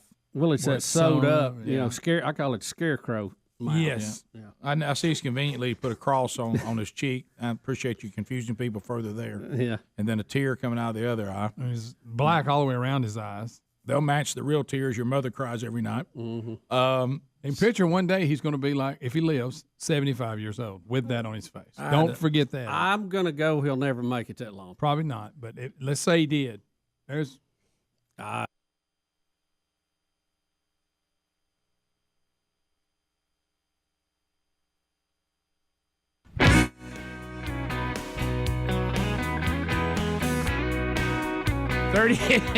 35 minutes past the hour, the Rick and Bubba show, and we thank you for being with us. And I love the partnership that we have with so many great sponsors all over the country. And one of our favorites, TheraBreath. Really, really have enjoyed this partnership. I'm sitting here right now, the TheraBreath lozenge. The reason why I have these and I buy these by the boxes, and you know how you know how sometimes if you're like me, you're a person that loses things a lot, and have been, you know, throughout my whole life. So it may be a sign of us getting older, but it's weird for me to tell because I've been like this my whole life. I guess it's only amplified as I've gotten older. But y'all may do this where you take if you buy like cheap sunglasses in bulk. And you like have them laid out, you know, like reading glasses in all kinds of different places. You mean like my Pizza Hut glasses I used to have? Yeah, so like if you misplace your sunglasses, you just pick up another pair. Well, I take boxes of TheraBreath lozenges, and I have a box here at the office. I have a box at home because, you know, I have some in my truck. You pull up, there's some there. And that way they're always available because the TheraBreath products they don't cover up bad breath. They actually go after what is causing it. And they allow you to maintain that throughout the whole day. You've got the mouthwash and the toothpaste that you start the day with, and then you have the lozenges with you, and they have all kinds of different lozenges. I like the classic here, and you wouldn't believe how many people I've turned on to these, and they're always thanking me. And Rick, you do have amazingly fresh breath. Don't I? I really. I mean, yeah. I mean that, and you know, one time I didn't. Let's just say it. But anyway, so TheraBreath lozenges, a lot of people are using them today because I said, let me tell you what you need to get. Mm-hmm. And these also help if you struggle with dry mouth, like you have to do a lot of presentations, you have to talk a lot, like we do, and it keeps your mouth moist, which also can cause bad breath if you have dry mouth. So TheraBreath, all the products, they're available at retailers everywhere, or you can just simply go to TheraBreath.com. They have, the Healthy Gums Oral Rinse is new. I would look at that too. It has been FDA approved to fight gum disease. That's a biggie. That's a new one. And also a new one, TheraBreath Whitening Oral Rinse. Sometimes you get confused by all these different claims of things to help whiten your teeth. This is the same science that brought us, the TheraBreath products. It works to loosen and dissolve stains that other whitening products just don't do. They miss without the harsh chemicals. Yeah, so go to TheraBreath.com and tell them that Rick and Bubba sent you too. There's also a link at rickandbubba.com under the sponsors button. So, Bubba, you've updated us on your health. That will mean Bubba for the rest of the week, Bubba Monday, Tuesday, and then Bubba, no Bubba next week, Wednesday, Thursday, Friday, and then we'll see when you come back the following week. Yeah, hopefully we'll be back Monday like before. It may be another day or two. We'll see. We'll play it by ear. Right. Or in this case, play it by liver. Bottom line, there'll be surgery to remove a spot that the doctors don't like on your liver. Yep. And hopefully that'll all take care of any potential issues, and we'll be done with it. Yeah, right. We're way ahead of it, and that's a good place to be when you're talking about medical issues. Yes, sure. Yes, it is. So everybody will be with you and praying through that, and also making inappropriate jokes along the way. Sure, I would not expect anything less. Right. If it was not, I would begin to get worried. Not trying to say that it's already begun, but if you'll notice on our wide shot, Greg isn't even sitting next to Bubba anymore. No. Well, let me tell you why. You might catch it. You know why? Oh, I know why. Bird dog has locked into the chicken in there, and I get credit with being a big eater. I'm down 20, by the way. Ongoing surgeries and hospital visits. Yeah, you do that. We'll take it away. And a few clean outs, right. It'll do that. Yeah. And so hopefully we can keep that momentum going. You keep flushing your system of all the food that's in there, you'll be just fine. He told Greg and I yesterday that he was on the pain diet, and I said, "Well, when you get better, Greg and I just beat you up every other week, and we can stay on this plan." Yeah. They said, "Just take me out back, and wear me out, then I won't want to eat when I get done." Yeah. Does your diet plan require us to keep you under duress? Yeah. But anyway, Greg Burgess, and I've said this all along, he is Bubba's little eating buddy. Yeah. And that son of a gun, he can hang with anybody. And he'll lose all sense of where we are in the show. What's whatever. going So on. like right now, he's back there. He didn't know we're back. And saying hey to Tim Spencer and the crew, and he don't even know where we are in the show. Buffalo Wild Wings has showed up with the food. Yeah. And as you just said correctly, all of you are 100% right. Greg has lost all concept there's a show going on. Right. He is currently out here at the table. And he thinks him being there will speed up them getting it out. And he's standing around waiting on them to sit down the things that he has to open to get his first plate fixed. Mm-hmm. And he has no idea what we're doing. No. So don't read that's any kind of indictment on what Bubba just said. This would be happening if Bubba came in and said, "Hey, good news, I'm as healthy as a horse." Yes. Right. Right. Yeah. Matter of fact, that may make him go in there even quicker. So, he's going to say. He said, when I get upset, I eat.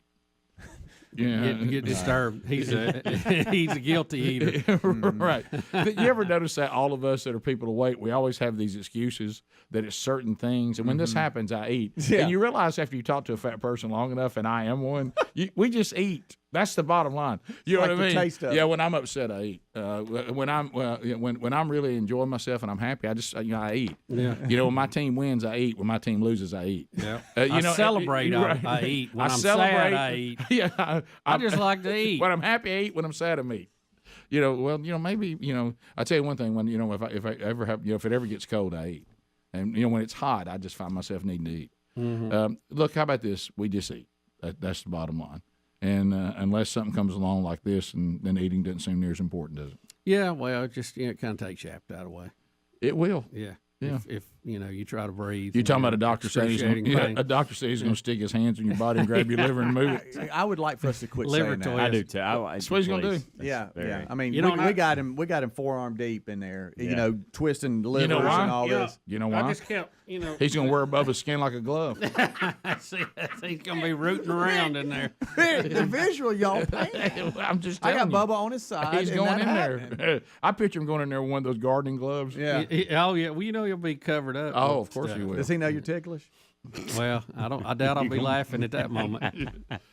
What if you're in the middle when of I wake surgery, up, you go, when I wake up, my liver may quiver. Right. You know. all right. You know what's going to happen because of the Shout out to the old Long Lewis gang. Listen, the obvious connection. Bubba's going to make that sound the Pillsbury Doughboy makes. Mm-hmm. As soon as he goes in. Yeah, that's it. All right, so right here, I'm looking at the three of you. No gallbladders amongst this group. Correct. Over here, you've got three men with no gallbladder. Okay. And I was explaining to Tim, because he was been out of town, I was bringing him up to speed on your situation about when you first have your gallbladder out, and this is coming from y'all. Yeah. You're not really sure what you can handle when it comes to food. Correct. Right. It's almost like it's a test case every time you eat. Right. And I was telling him And about... that's still a party for me, by the way. And I was telling him about, him bringing food. No indictment against him. You just don't know if the sauces or whatever will create a problem. Mainly the fried food. Yeah, and so I told him Bubba's cautious, but he'll I'll dive be in. straight up Asian zing.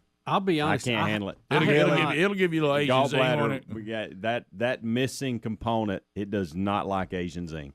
The sauce. I have not really found anything that I could not eat.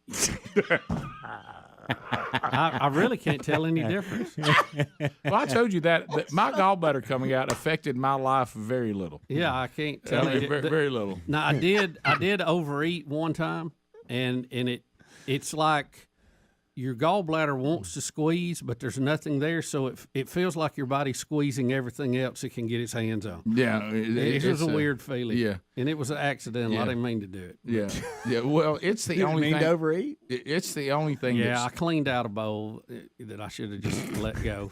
You know what I mean? But it just goes back to the way you're raised. You have to clean your bowl. Clean your plate. Yeah, and that. And you weren't in enough pain at that point to put the bowl No, down. no, I wasn't in any pain then. No. That was after recovery. So no, you've heard. But then it got to squeezing later that night, and I'm like, Yeah. Well, it's one of those things that I hate to link it to drinking, but it's one of those things where you go, I'm having a blast right now eating this, but then all of a sudden there's a hangover coming. Yeah. Oh yeah. There's going to be regret, and when that regret, and when that eater's regret hits you. It's this term we use around our house, eater's regret. When it hits you, in that moment, you would say, I'm good, never eating this dish again. Right. But then you will. Yeah, oh, yeah. Right. Yeah. I remember back before I got all my digestive stuff, and it's not completely repaired, but when it was in the worst condition, cheap Mexican was me just saying, today I will suffer for the cause. Mm-hmm. And there would just come days that I said, I know that I'm going to regret this, but I love this so much that every now and then I just go in prepared for what the rest of the day is going to be like. Yeah. But I have to have it. Well, let me tell you what I did the other day. You'll either be proud or somewhat amazed. We've talked about these replacement noodles that are made out of squash or whatever they make them out of. They're Rice not like noodles they're not real. Good option. They're not real noodles. No. And they don't count. We do like deer spaghetti, and I have the noodles, and Betty has the replacement stuff, whatever it is. So every now and then I'll try a bite of hers, and I go, it's just not. It's just I just don't like it. It doesn't taste right. So what I did, I told Betty, I said, look, what I'm going to do, I said, fix me some deer spaghetti, but follow this formula exactly.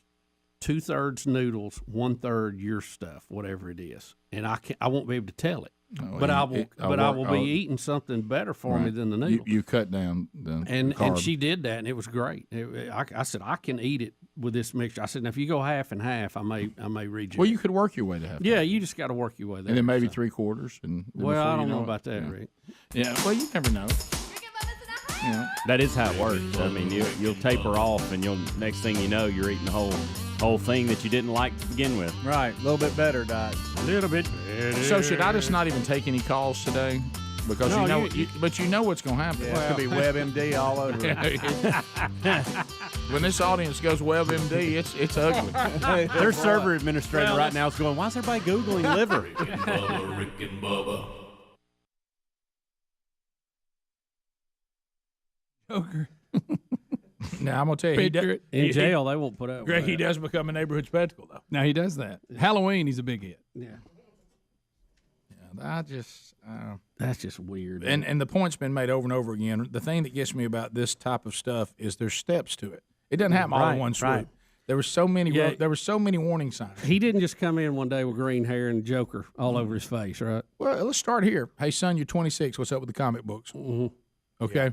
Yeah. I don't know how old he is. You're really into this Joker character, aren't you? Yeah. You know what? You got a movie on there. Heath Ledger. You know, I don't know if you know this. Just pretending to be what you're doing killed Heath Ledger.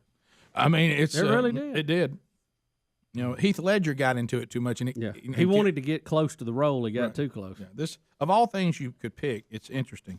Here's an idea. I mean, it's still a little bit strange, but at least you think you can find some good principles. Why not emulate Jesus?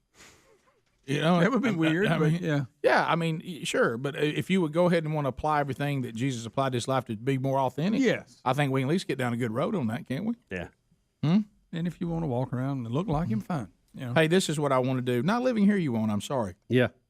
Because see what'll happen if Mama would have kicked him to the curb and make him might have forced changes. It made him sleep out on the sidewalk. He wouldn't have money for tattoos, right. And he would start getting into any dime I can get. I'm gonna use that to eat with. Yeah. Not to paint my face up or go get Smith and Wessons or to get or at least get a permit for it. Right. Yeah. You know, because then when you put them in that situation, they start concentrating on things that are more important than their agenda or whatever they're trying to do. So anyway. And really, is it love not to have done that? Now the Joker's in jail.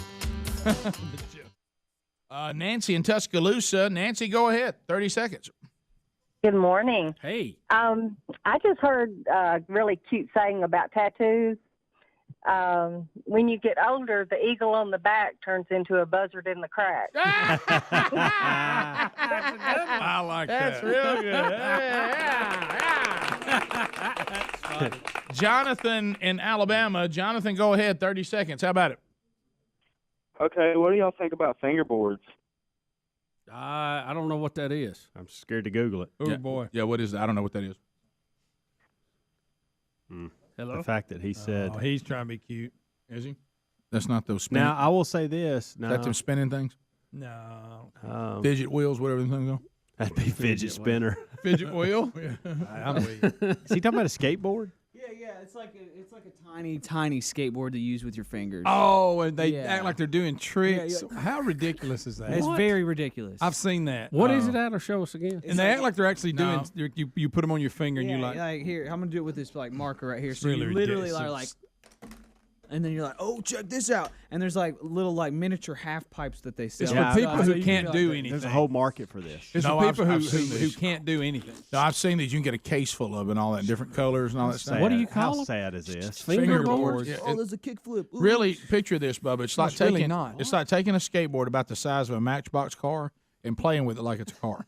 Well, it's no different. You're Is actually, it you know Matchbox? Wait, Rick. Is it Matchbox skateboard? Is that what it is? Yes, it's exactly That's what right. it is. Because if you Oh remember, my gosh, I see them now. when you were a child, because I love Matchbox cars. Remember, we had an unbelievable collection. Oh, yeah. You would get them and do all that. That's all it is. Yeah. It's just adults with skateboards on their fingers. Adults? It's getting up there. Not guys. adults. It's getting up. It's to I the say point. adults. I Not say adults. They're people that wait, Rick. I think we have that's- adults who dress up and get lightsabers when they go to Star Wars movies. It depends and on what act you out call an stuff. adult. Yeah, it's people over 20 do it. I think the guy. Time out, 'cause the guy that called in was classified as an adult, and I think he was asking because he liked them. Now, let me say this. Well, he needs to call back. One so of we my can make kids, fun and of I it. don't even remember which one it was now. I don't remember which one it was. I remember one of my kids had some of those they played with when they were like 5. Sure.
to the lines we go. 866-WE-BE-BIG. Now, this is phone troll, which means you can talk about anything you want to.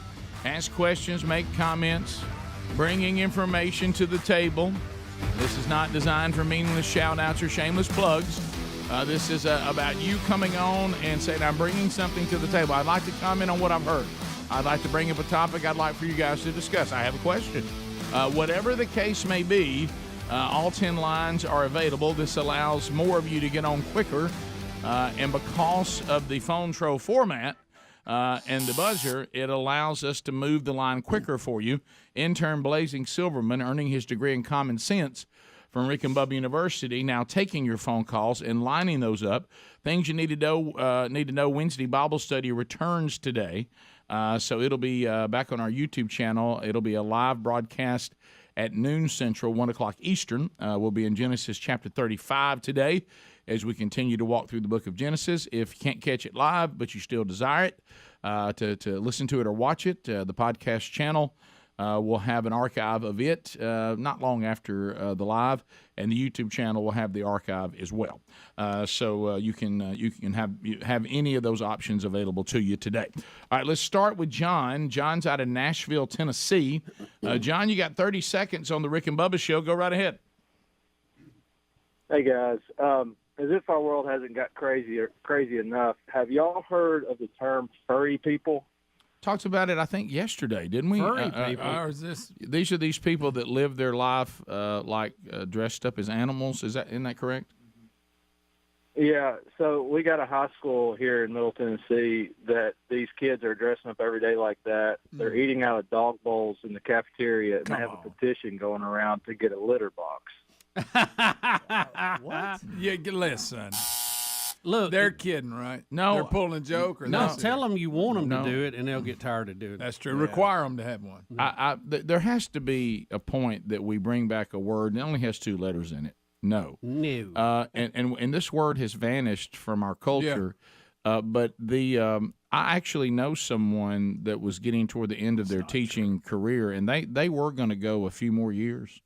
And they had a person that they were told in the school they must acknowledge that they're identifying as a cat. Mm-hmm. And they said that can't be true. And no, true. And they got their papers together and said, "I'm out."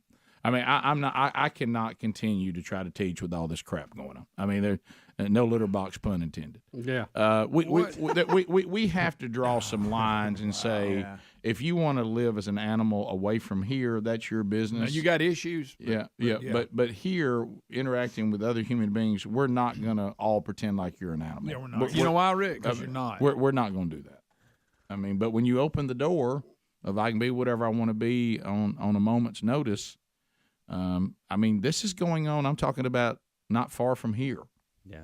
I think an advantage of being human, or for lack of another term, is not having to use a bathroom in a litter box. Right. And now they want to actually use a bathroom in a litter box. We cannot allow human beings to make all of us in a public setting get them a litter box. We can't let that happen. It just doesn't work. That has to be where we draw the line. We should have drawn it long ago, but we have to draw it there. Okay, yeah, it can't happen. That cannot happen. I mean, hey, picture it. And I think the school ought to tell them, fine, you can do that, but you're going to wear a shock collar. Yeah, right. Walk in on that. Yeah. Wow, that's a wall hanger. My goodness. But my goodness, somebody's got a cougar. But what I would say is this, and I would do I would do press conferences. I'd be on CNN. I'd be on The View. I would have no issue saying, yes, I am the principal that drew the line on school going on while some students used a litter box. Yes, I'm the one that said no to that. So we're not doing that. I want the whole world to know I said no to that. Yeah. So, because I think I'm the one that has some sense. This goes back to a bigger, broader topic. We must quit celebrating mental illness. Thank you. Okay.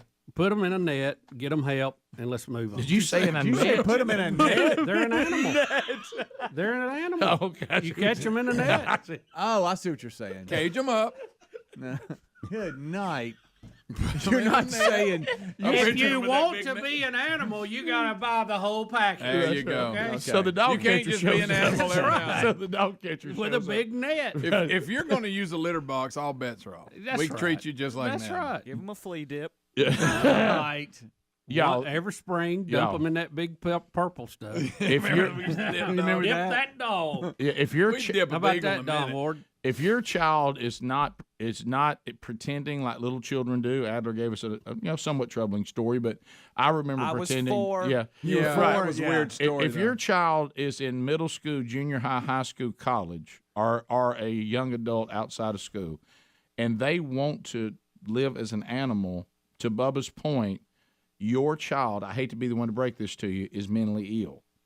Okay, Get them help. You don't need a PhD to figure right. that out. R is just trying to be sharp. Either way, it should not be condoned and confirmed. No, okay, absolutely not. Or affirmed and confirmed. Jay in Meridian, 97.9. Jay, go ahead.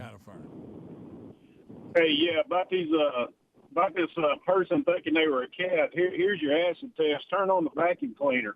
If they don't hiss and get up under the couch, then they're not a cat. You can't fit up under there, you ain't no cat. That's true. Turn the vacuum on. Or just for fun, let's put tape down their back and watch them crawl around. Yes. Columbus, Mississippi, 96.1. Greg, go. Hey, I came in late to the last segment, but did I understand that Bubba thinks that he got his gallbladder removed and it leaves more room for him to eat? And is the liver going to cause him to get off the non-denominational wine? Bad connection, but a good call. Yeah, Thomas, I figured a lot of that information would be jumbled up. Thank you, sir. Yeah, that was actually my first text I ever sent Bubba. Yeah. First had a problem. Thomas in Montgomery, I-92. Go ahead. Hey guys, how's it going? Good. I was thinking the other morning they were talking about Greg's filter. So maybe a business opportunity would be for y'all maybe selling a rated R show where Greg has no filter.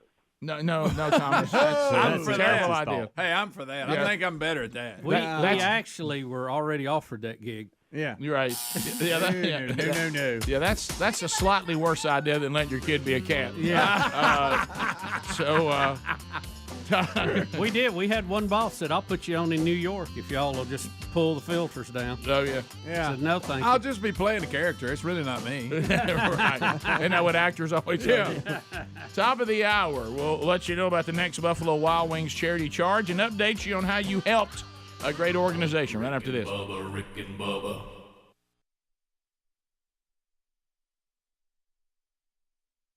Yep. No older than 5. And you were told not to put it in your mouth. Right. Well, So there's people that are, because I do remember they had some of them. They would sit on the floor and play with them. You know why they did? Because they were 5. Please tell me there's no competition or something. That's what I was they about have to ask. competition. How do you know who's good and who's not? Oh, did you see that grind? So I can't do it. I can't pull it off with a real skateboard. So Have I'm you going got to one, this. Adler?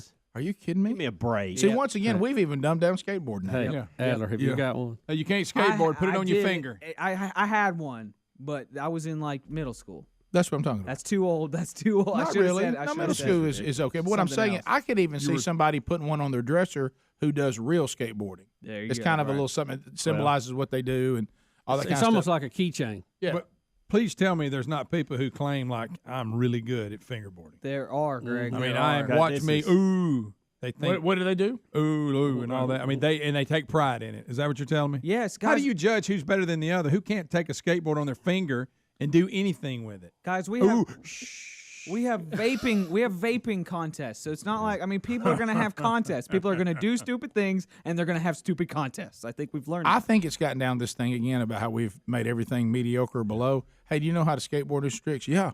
But they don't tell you only with a fingerboard. Yeah. They can't really do it on a real board. We'll talk like it is a real board. Sure. Look, I didn't I'm one of the realize best fingerboarders I'm this on the close planet. Is to that what being you're saying? set off, okay, with Yeah. this society that we live in. Th- I'm this close. This may be what does it. Fingerboards. Yeah. Okay, because Yeah. it's, once again, I'm good at something that like a If child. I see somebody today that's over 12 and has a finger board, I may get arrested today. Okay. They have a what? What if you saw one fingerboard? What if it's you very uncomfortable to say. You feel like you're saying something dirty for a minute. I know. What if you saw a grown man playing with one of those as his face tattooed as the Joker? It's gonna I would get punch ugly. him right in the Yeah. throat. Yeah. And you saw him playing with it on his mama's couch while she's in there cooking for him. Sure. Hey, Mom. I want some Hot Pockets. Hey, and I need that some meatloaf. And where's my fidget spinner? Where's my meatloaf? Hey, guys, listen, the parents, for the love of all that's good and kind, when your kids become adults, and they say, well, I'm an adult, I can do what you want to, it's okay to say, well, that may be true, but not here. Right. If you want to do what you want to do, then you pay for your own place, and you pay your own bills, and you pay for your own tattoo, and you pay for your own fidget spinner, and you pay for your own tiny skateboard. Fingerboard. Yes, you can. You're right. You have the right to do that, but not here. As long as I'm still giving money, I run everything. If you don't want to live the way I'm going to make you live, then you must go somewhere else. Right. And I know, and the language is horrible. But Step Brothers, is the whole movie about that. I've never seen it. And when he's sitting at the table, and when they're just first getting introduced, and they ask Dale, that's the curly headed one, what he does for a living. He says, I manage a baseball team. They go, really? What league? He goes, fantasy league. I mean, it's real, by the way. I can do whatever I want. Yeah, but not here. You know what I mean? You don't. I'm in charge here because I'm paying for everything. It's Adler was talking about that. You'll see on that Daddy documentary. He said when he came, I guess it was from college, Adler, the transition, and he ended up back at home. He saw also at 7:30. His dad's waking him up. He said, "Dad, what's the deal?" And he said, "People without jobs don't sleep past 7:30." That's great. He said, "Well, excellent." He said, "That'll get you on the computer sending out some resumes." Sitting around playing with these tiny little skateboards in a fake city, and pretending like with their fingers that they're moving around doing tricks. That's fine. That's normal. Look at these little boys having a blast with these toy Looks skateboards. like Matchbox cars. Yeah. Would you not say I can live with that? But now, Helmsy, I know this is going to be hard for you. These guys should be.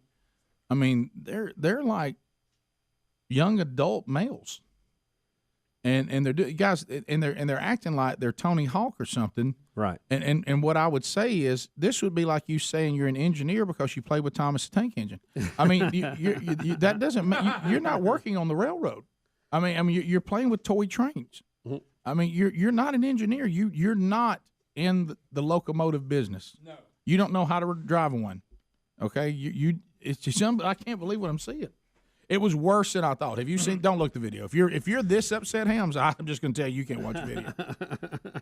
Look, I mean, you don't even want to speak. And for all you people, that tell me that I need to lighten up, this is what lighten up gets you. I'm with you. I knew it. Do you get lighten up a lot, Hams? Yeah, I do. I do. Lighten up, Hams. And that right there is what lightening up will get you. Right there. Mm-hmm. Just lighten up.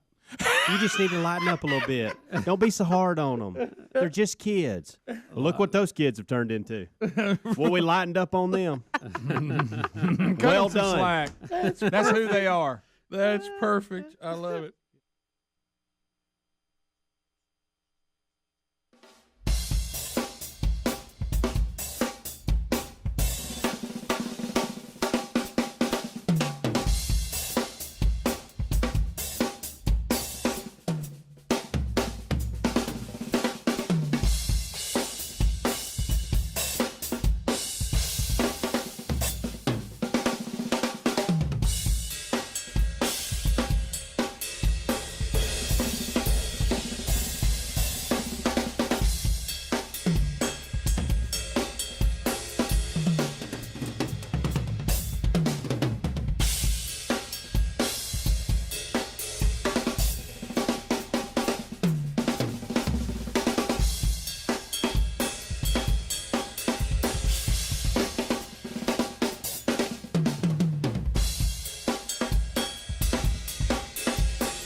It is 6 minutes past the hour, the Rick and Bubba Show from the No Name Studio. We thank you for being with us today. Speedy, the real Greg Burgess, Helmsy, Eddie Van Adler, all here. Welcome back for a brand new hour. Bill Bubba Bussy. Rick, glad to be here, and thank all of you for joining us in this little party we call Rick and Bubba. Bubba. There it is. There it is. Buffalo Wild Wings, Rick and Bubba Charity Charge. Yay!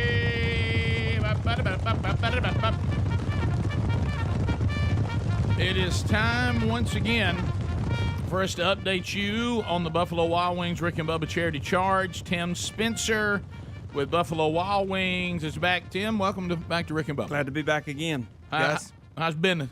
Business is good. Is it going real good? Tim keeps it all. It's always good with Tim. Yeah, That's right. We're going to update you on what you've already done, and then we're going to give you an opportunity to go out and help again. So Monday will be another charity charge. We'll tell you what that's going to benefit. But to let you know the locations in Sweet Home, Alabama that are participating, Alabaster, Birmingham, Gardendale, Tuscaloosa, Hoover, downtown Birmingham, Trussville, Pell City, Oxford, Alabama, and Chelsea. And if you're at the Oxford, Alabama, exit 188 there on 20 between Atlanta and Birmingham, stop by, enjoy delicious food, and have your picture made. Well, 75. 75. Sitting up front on the front wall. I have people already sent me pictures. Have they really? I'll be in there. It's in the perfect spot. That's funny. It's the biggest table in there too. Well, that's good, as it should be. Exactly. So now let's look back at the last charity charge. We're going to introduce you to Allison Stevens. Allison, welcome to Rick and Bubba. Thank you. So the last charity charge we had benefited fish. Now, for those that are out there and they went on that charity charge, they went to Buffalo Wild Wings, enjoyed the great food, what are they helping? So each year we have a memorial bass tournament for Kyle Mabry, which was my brother. We established the Fish Foundation to use for different people in need, different special needs, children, young adults, people like that. And this past year our tournament benefited the Outdoor Friends Forever, which is a group that takes special needs kids out to hunt and fish, things like that. So we benefit different groups. So you're kind of almost like with our family, we have something that is a Bronner Burgess Memorial Fund. Correct. And those grants might go to many different ministries or charities that we vet out. So you're saying this is the fish is like a memorial fund for your brother? Correct. And then different people benefit from the fund. That's correct. And the tournament also raises money for the fund. Absolutely, yes. Yeah, and one of the ones is this organization that we love, yes, helping special needs children experience the outdoors in a way they couldn't do it otherwise. Yes, that's correct. That's beautiful. So, Tim, let's talk about how much we have for this great charity. Well, we had a good turnout at the stores by all the guests again this time, and we were able to raise $3,400. Hey, that's anybody up right there.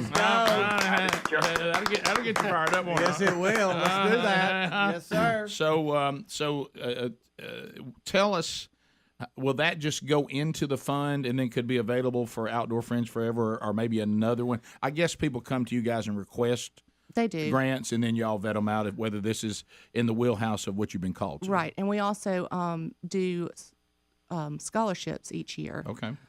Or as we have the money available to help kids who might not otherwise have the funds to go for a specific college or something like that. Mm-hmm. So we do scholarships. Awesome. That's good. That really is. So $3,400 for fish goes a long way. Absolutely. And I love to bass fish. Oh yeah, and yes. Ain't nothing wrong with that. I'm actually going to try to do some of that today. If you want to know more about fish, you guys have a Facebook page. We right? do have a Facebook page. It's F1SH. Yeah, remember the one there because I've been looking at that for the last few weeks, and I'm like, what's that one stand for? It's spelled F1, which I guess that's F1 I like bass. the way right? you did that. That's cool. cool. So tell us about the one. So Cal was obviously a professional fisherman, right, as well as a respiratory therapist at Children's Hospital, and the F1SH came from his license plate on his truck. How about that? That is good. So we just took that and used it. First thing I thought about, which probably what your brother would have said too, is those F1 bass. That's some of them F1, isn't it? That's so good. They got their fin clipped. That's right. Yeah, so that's cool, and from his truck. So that's great news. $3,400 to serve this great organization, and you'll be helping all kinds of people in so many ways. Now, coming up on Monday, we'll be doing another charity charge, and Bubba, this is right here in your wheelhouse. It's going to be on the 19th at all these participating Buffalo Wild Wings, benefiting Hope Christian School, and here it comes, and their ham radio club. Rick, back in the 50s and 60s, a lot of schools had ham radio clubs and stations, and that kind of fell off for a while, but there's been a little resurgence of that, especially since the pandemic and a lot of other things.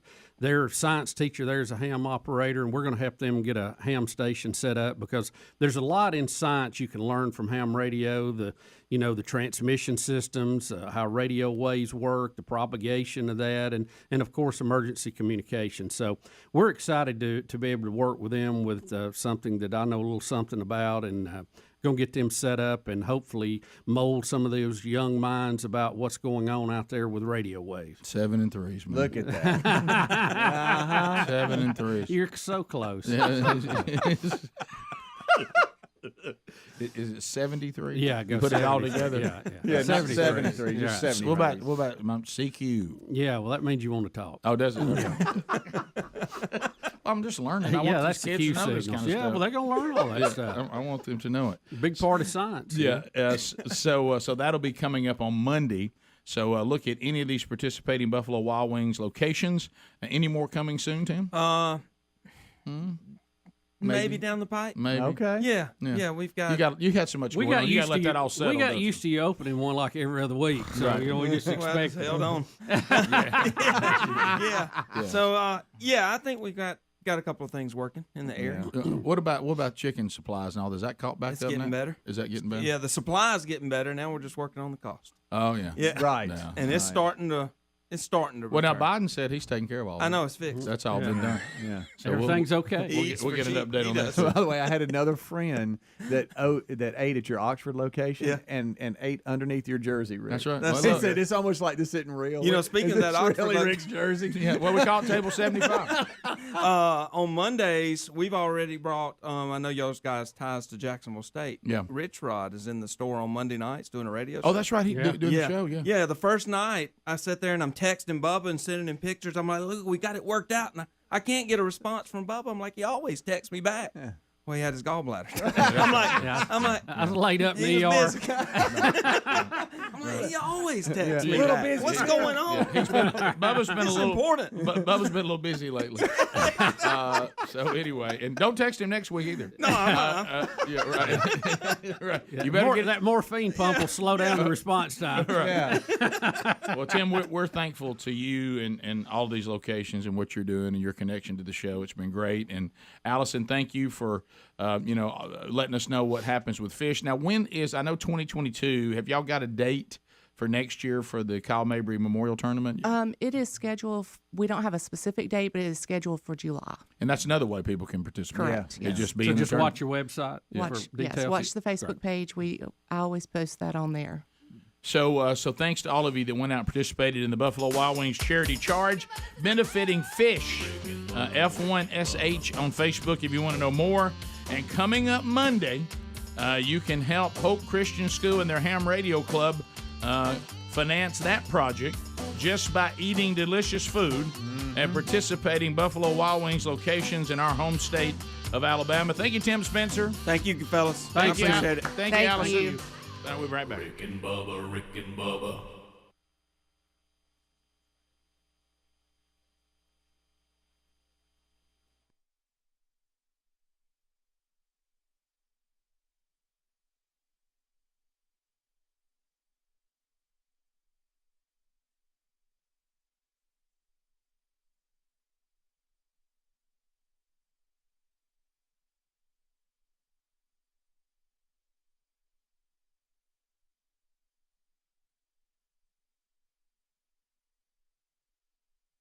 Hey, first time I heard that as a kid, I thought, so a band named The Who is doing a song I know, called it was a Who little, Are it was a You? little confusing, wasn't it? There was a lot of Who there. A lot of confusion. What is this, Whoville? Yep. All right, so much to discuss. We were kind of talking about some of that. I know the Kickoff Hour's been covering a few things, too, that we can lock into. This was, I saw that a minute ago, and unfortunately there's been another a terrorist attack targeting Christians in Egypt, and it looks like a bus carrying Coptic Christians has been attacked in Egypt, and they're reporting 23 people at least have been killed in this attack in Cairo. So that's breaking now. That's been an ongoing issue there. As a matter of fact, friends of ours that have been on the mission field have been there to visit the church in Egypt.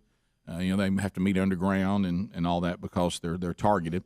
Which again, the church there is flourishing through the persecution. But you talk about a commitment to your faith.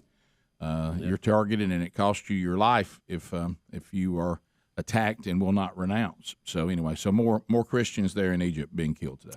Rick, also, we will catch everybody up to date. You remember Greg Giafante, I think is how they're saying his name now, the guy who was running for the open seat in Congress from Montana, who it was alleged body slammed a reporter. And you brought my glasses. You body slammed me and brought my glasses. I heard more about what he did yesterday, and quite frankly, I think that he probably needed body slam.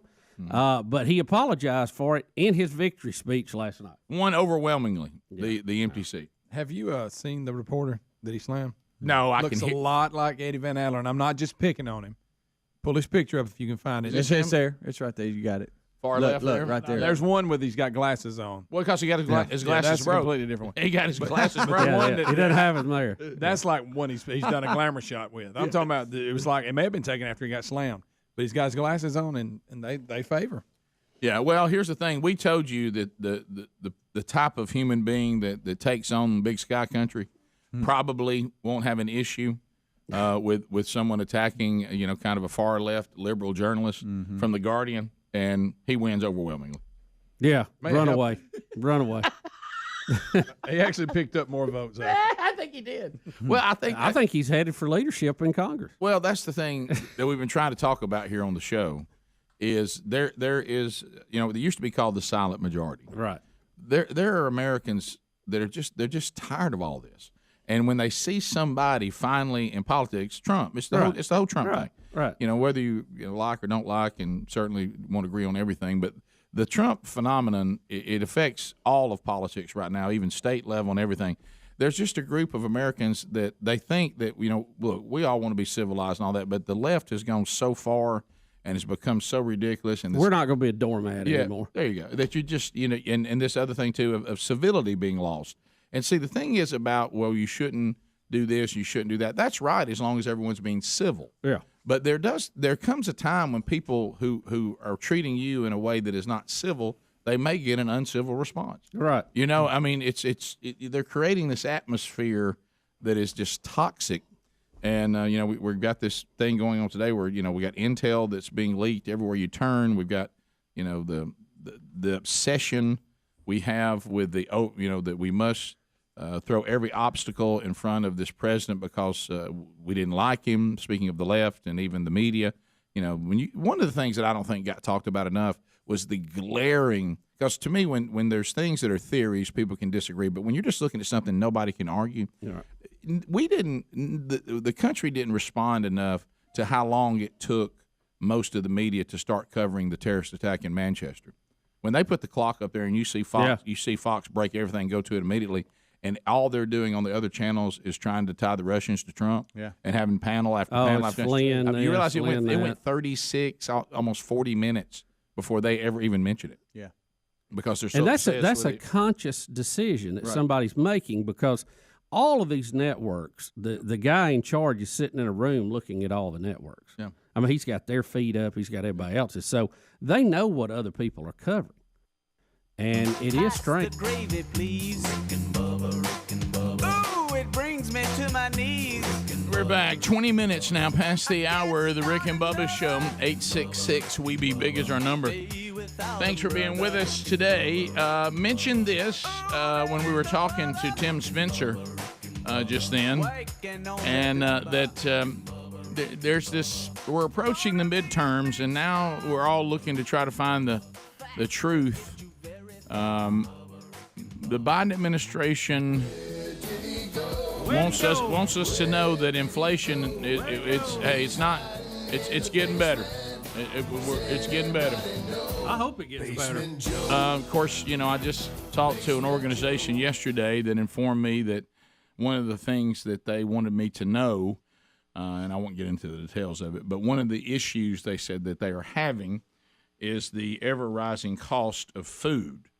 So if they're having to tell me that we can't really resolve this issue and make this less expensive because of the rising cost of food, that tells me that it has not been resolved, at least as far as this organization You heard Tim Spencer. Rick, it has not been resolved. Anybody that walks around every day and buys things knows it has not been resolved. Right. And doesn't matter what the president or the media tells you, it has not been resolved. Tim Spencer just told us, well, at least the supply of chicken is getting better, but we got to work on the price of chicken, right? Did he not just say that? Yeah. All right, so that is the reality. Well, in the clip that Adler has for us, the president, we got a couple of things we'll do. I think we can do cut 1, obviously, but also cut 6. But I think we done cut 6 already once before. It felt like we had. I saw that too. Yeah, I had the same feeling. Yeah. But it's still a good one. I think it's new. Isn't that right, Speedy? If she's in yellow, it's new. Okay, yeah, that's what I thought. Yeah. Okay, but anyway, so she says so much. It's just a lot of times she's confused and can't answer. Yeah, the problem we have with this next one is during Biden's latest speech to talk about how the inflation is getting better and we have progress. The speech is going to be interrupted to deliver the reality of the situation in our economy. So here is this clip, courtesy of Fox News. For years, so many of us have been trying to fix this problem. But for years, Big Pharma blocked Medicare from negotiating lower drug prices. All right, I do not want to be a party crasher, but we interrupt this celebration for a hard, cold dose of reality. Stocks tanking because inflation is accelerating. The very inflation that the president said he's made great progress addressing, heralding his Inflation Reduction Act as the boon for the economy that we didn't see in a key number out earlier today. So he's courtesy Fox News, Neil Cavuto show. Neil Cavuto is telling you the truth. Let's show you the truth. Inflation is raging. The stock market is taking a hit. No one who's advertising with us that is talking to you about how to put a hedge into your retirement plans, none of them seem to think it's better because they're still buying the ads and still telling you it's coming and here are the numbers. Yeah, we do. I know this is shocking. We talk to a lot of businesses every week. Yeah. And, their reports to us are not good. And then Addy. Real quick. So this was actually at Biden's celebration, his big celebration for the Inflation Reduction Act. Which is what that was there. You're right. Right. Yeah. And then they rebranded it as a climate bill as well. So, what even is this? They actually had, and this is not a joke, this is from the White House, they had James Taylor kick the whole thing off. Who? James Taylor singing a song, which I guess is appropriate. He's singing a song about suicide. I have seen fire and I've seen rain. I've seen sunny days I thought would never end. He doesn't even know how to sing his own I song was anymore. Say, don't sing. Change the melody. Yeah. Man. He's changed the melody Wow. of one of my favorite songs, by the way. But you're right. This is a song about. It is a song about suicide and being in drug rehab.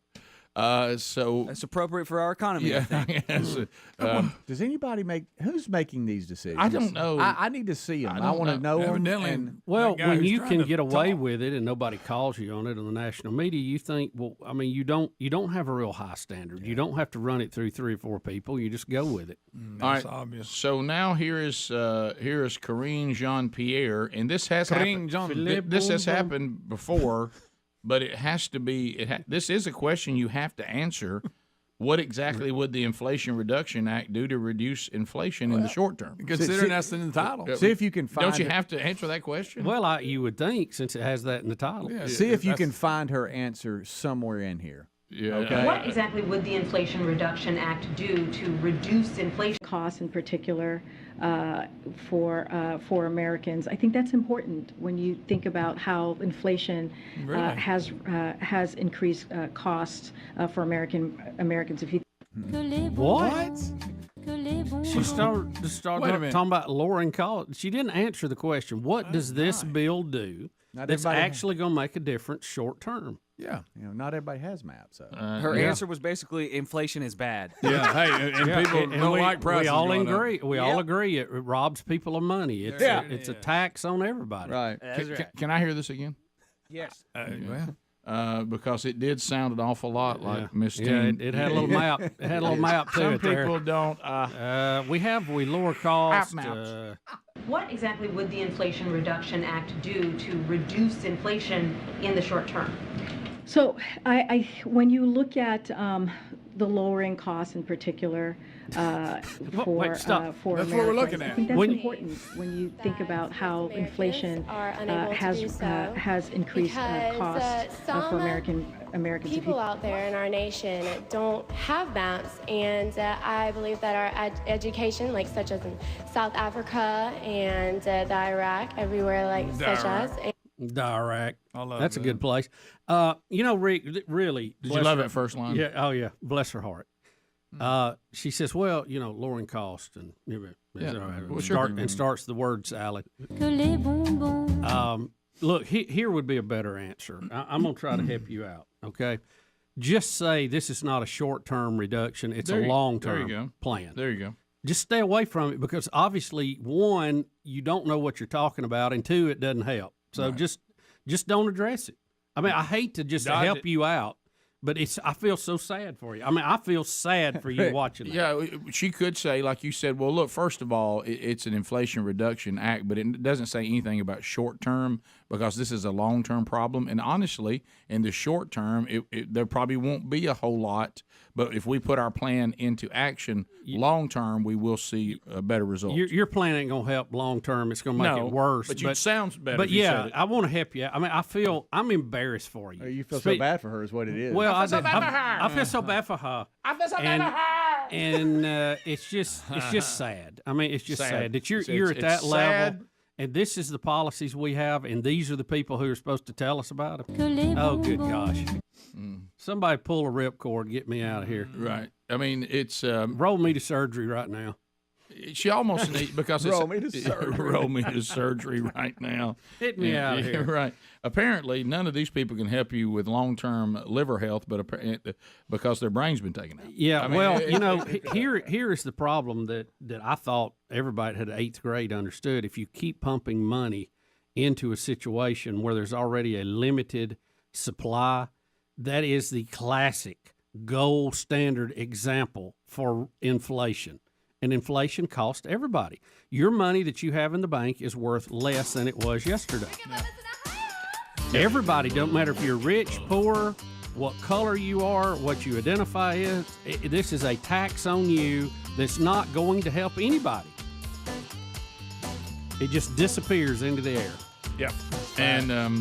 And the best thing we can do to stop it is to remove these people that are currently in power. That would be the best Inflation Reduction Act we could do. Get rid of them. And now we've got the intel leaked, and now we've got Great Britain upset with America and these intel leaks and journalists throwing these stories out that hey, we're in the middle of trying to catch these terrorists, and there's been information that's kind of important to our investigation that we really don't want out. Now y'all put it out. Yeah, the crime scene photos made their way to the New York Times, and they were supposed to be classified. And then we've got a former president. We've got Obama, which we'll get into now, that is showing zero class. Look, guys, regardless of your politics, in the past when a president is done with his, term, you go away, you go build a library, and you get in a place and go, I'm not the president anymore. Right. And I just keep my mouth shut. No, Republican presidents usually do that. I'm trying to be. Well, I mean, it is what it is. So we can't hide that fact. Right. Clinton wouldn't go away. Carter wouldn't go away. Well, you're right. I mean, there's no arguing that. Daddy Bush pretty much went away, except when he was drug out for a group effort on something. W's gone away. You don't see anything out of him. Yeah, he's now. You don't want to become the football coach that coached the team and now sits in the stands and dogs the current coach. Right. And at the end of the day, I mean, he's out there dogging people like our former president's going to end up on some CNN panel. And not only that, but he did it on foreign soil too. Who's he think he is? The Dixie Chicks? Yeah, he got treated like a rock star in Berlin. But then he says things that we keep taking on the hypocrisy of the left, telling Trump that people can't live behind walls. Yeah, but yet his house has a security wall around it because. Rightfully so. He needs to have a wall because there's people to keep out. He needs to vet people who may want to do him harm, right? Yeah. Okay. Yeah. All right, I would say so. Well, then shut up and just go see the tourist spots. We'll be back. More Rick and Bubba next. Rick and Bubba. I'm sorry, again? Oh, yeah. Ilya. Ilya. Okay, Ilya. 2 L's. Man, that is impressive. You got it on the first try. I'm impressed. All right, well, you got 30 seconds. Impressed. Go ahead. Hey, I just wanted to say to you guys that I listened to your show to kind of open up my mind. I am a Democrat, but well, we all have things we're not proud of. Yeah, you say a lot of things that open my mind. Yes, but thank you. I also have to ask this question. I know that Trump is a upfront, blunt person. Yep. You know, say what you want to say, and hold people accountable for it. My only thing is, shouldn't he be held by that same standard? Like in what? I'll give you a time. A lot of the, I mean, it's like, I know that Trump is probably a very smart man, but he shoots himself in the foot a lot. Like in you're talking kind of in platitudes. So can you give me a specific, and then maybe we could answer the question. Oh, well, it was not okay, I see what you're saying. It's just more like some of the things that he does that gets himself in trouble. For example, causes problems or gets things off a topic of what needs to be talked about. Ira, maybe we're not communicating here, but okay, I got your pretense, but can you give me a specific situation in which you're talking about, and maybe we could address it? Because it's hard to address, hey, he gets himself in trouble. You see what I'm saying? Okay, then. Well, a lot of times, we'll just say the simple things like when he does the tweeting thing, which I get, that's his thing. I get that, some people get it, some people don't. But don't you think he's kind of like created this problem for himself that a lot of his agenda kind of gets, thrown to the back and everything, the problems and everything, and that stuff gets I'll say, let me because I think I know what you're saying. The answer is yes. Okay. I mean, and we've done that on the show. We were the ones that said and agreed that the problem with Trump sometimes is there's a fight in the ring, and on the way to the ring, he starts arguing with people in the crowd. We've said that. That's a good analogy. Yeah. That's a good analogy. What we've said is the very things that the country likes, or the people who do, that we like about the bluntness of Trump, at times will be the very same thing that we'll have to hold him accountable for, that we will disagree. I have not agreed with everything Trump has done. I haven't agreed with everything that he said. And like we said, when you have someone like this, I think the country said we need this kind of guy right now for the things that have been said right now that are right. But, there's no doubt there will be times when he will, go off the cuff as you're talking. You'll go, oh, wow, boy, somebody needs to reel him in. He's not a statesman. He's a businessman who was given a job in a time when our country is in a really weird place, and the majority of the states felt like that we need this kind of guy right now based on who's available to us. But to your point, yes, we will hold him accountable when he does things. Because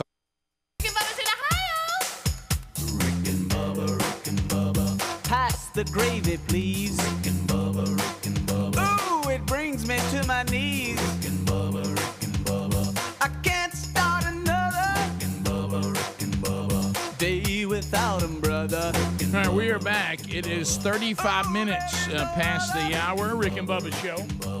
Waking on their blubber. Thank you for being with us today as we unpack another one. We'll get to more of your phone calls coming up. Do want to mention this, and Bubba, you and I have these products at home now. The guys on the show, they sent some for their wives to try, and the reviews are coming in that there is a better way to clean your home, your office, your property, whatever the case may be.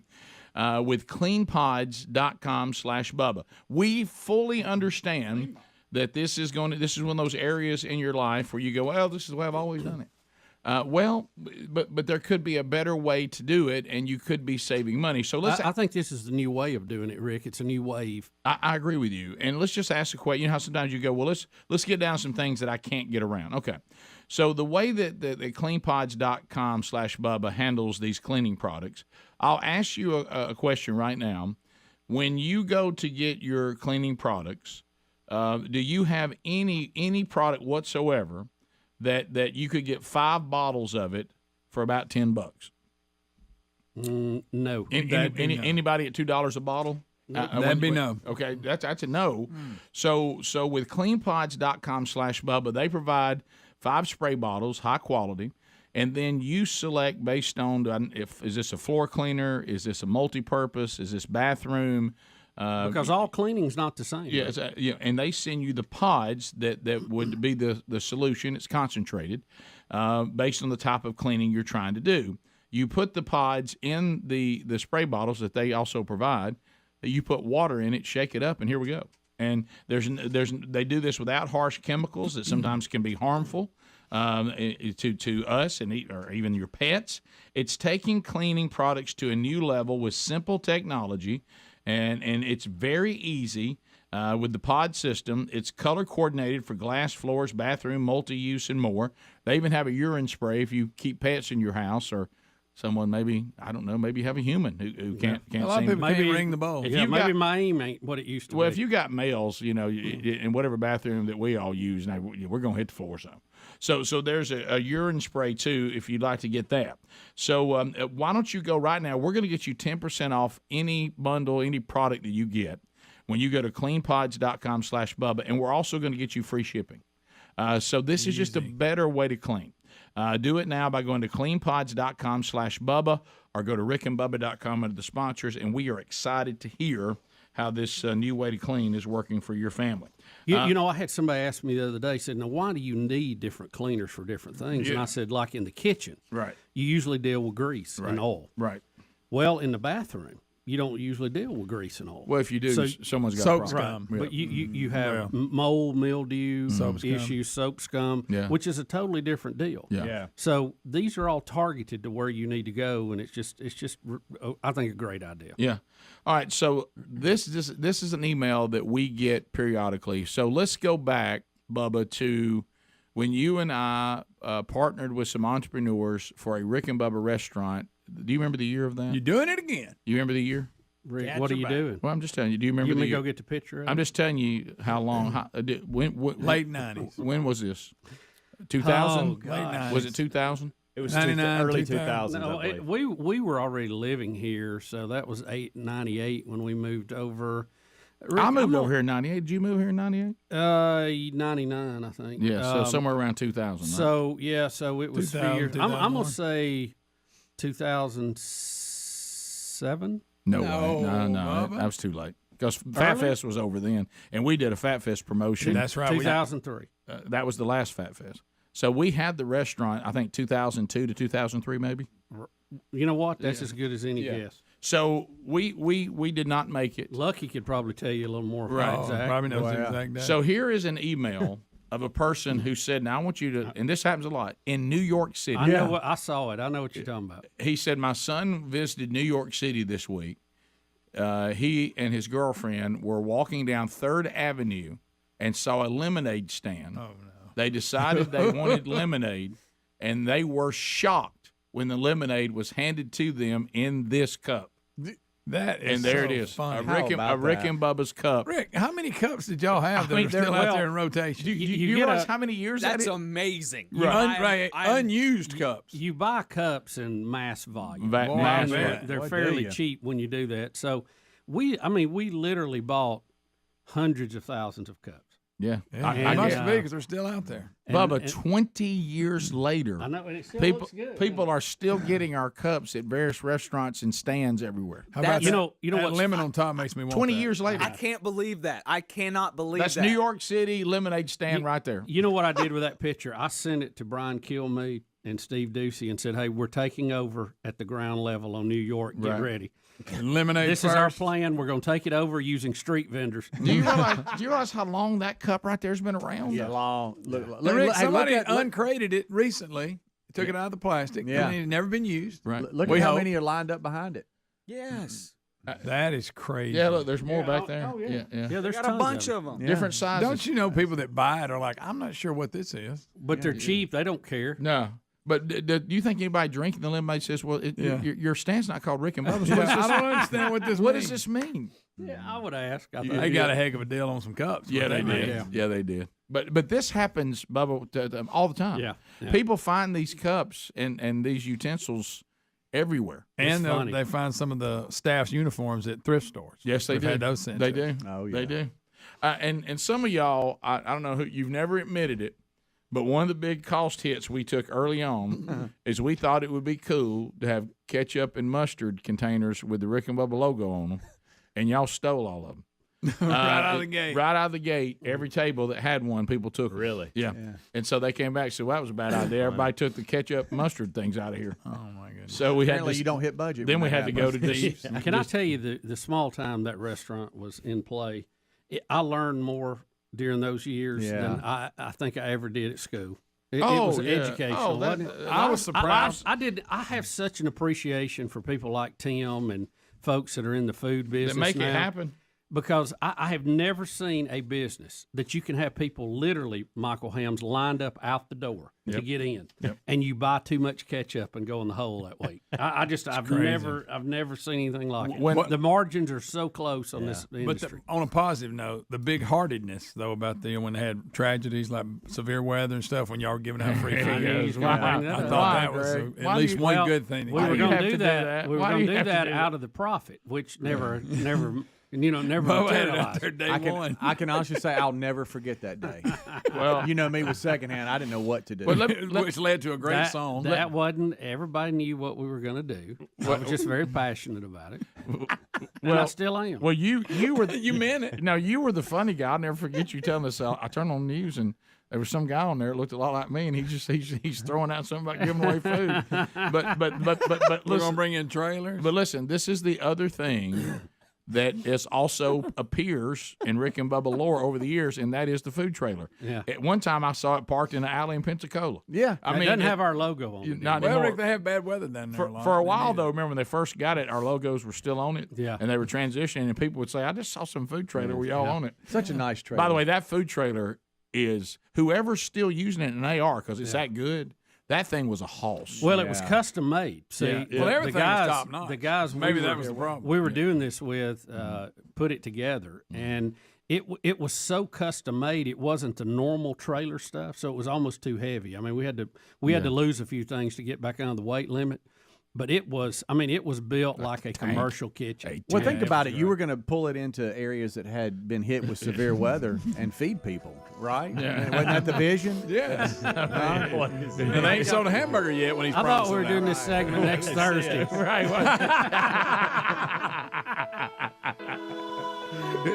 We're not going to hear the trailer song again. Please, can I hear Speedy's part? Okay. All right, here we go. You're about singing through I don't know. Can you play this? I don't know if you can. We all love Bubba.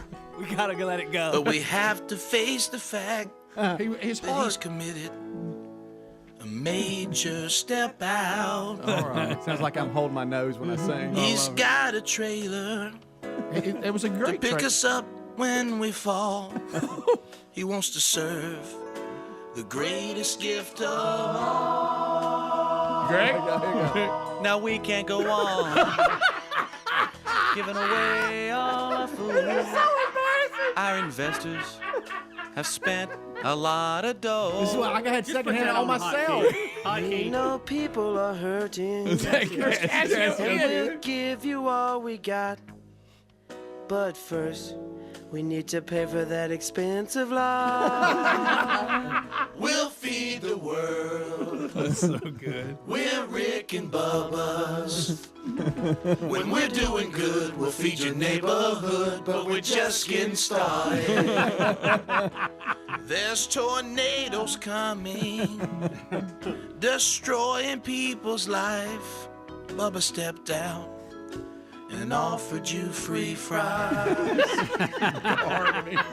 There's Ryan coming in. It's one of y'all's best productions. Is this Don Juan? Now we all love Bubba. Don Juan. But what has he done? Giving away food before we charge person one. That's so good. This mobile kitchen will be the death of us all. What's that? He's got it parked down at the mall. We'll feed the world. Come on, everybody. We're Rick and Bubba's. When we're doing good, we'll feed your neighborhood, but we're just getting started. And the power's out. Ryan Greenwood. And our listeners cannot see. But here's Bubba giving away the food for free. We'll feed the world. We'll feed the world. We're Rick and Bubba. We're Rick and Bubba. And we're doing good. We'll feed your neighborhood, but we're just getting started.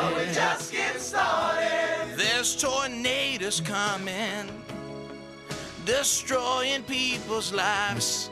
And there goes Bubba, giving away free fries. Y'all sing it with me now, sing it.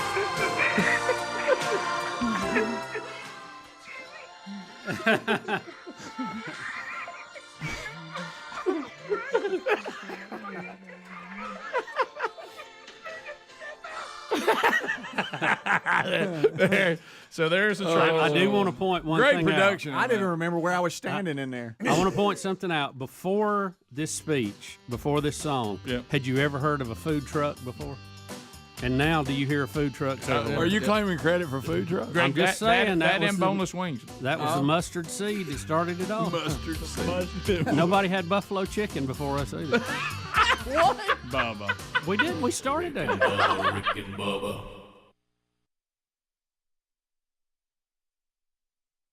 We don't agree with, and frankly, we have. Eric, So yeah. Let me ask. Oh, he's gone. I just wondered how old he was. I will say this too. I think that he sometimes he tweets before he thinks, but it is revolutionary the way he's using Twitter to get around what he feels like is an unfair media. No one has ever done this before. I bet you we will see it in the future. Yeah, by whoever's in. But to answer your original question, yes. When he does something and has that we don't like or don't agree with, either as individuals here or as a team, we have and will agree and disagree based on what our principles are. Yeah, he's not as conservative as I'd like for him to be, No. but I certainly like what he's doing so far. Yeah, I don't like his health care plan, but it's getting better.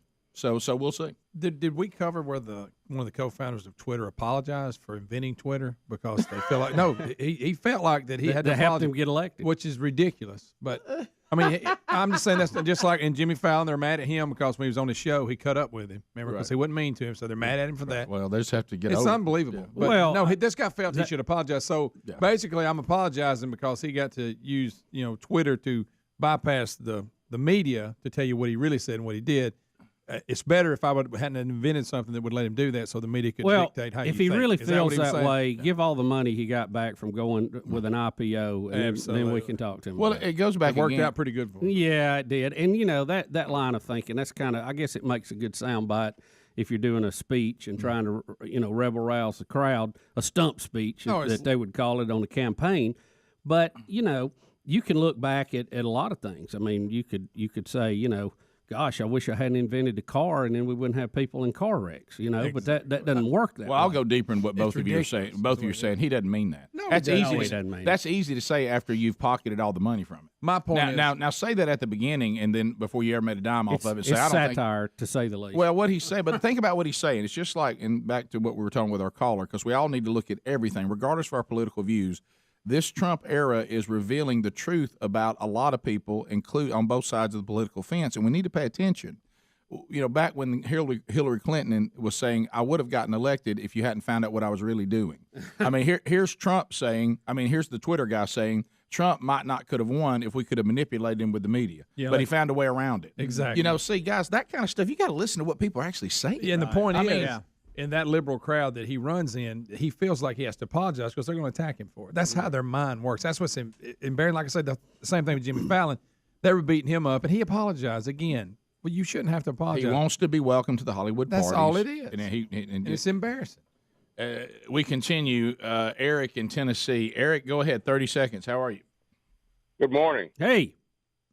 Rick, I had a job once upon a time where I made $20 an hour. Wow. I lost that job because of plant closure. Mm-hmm.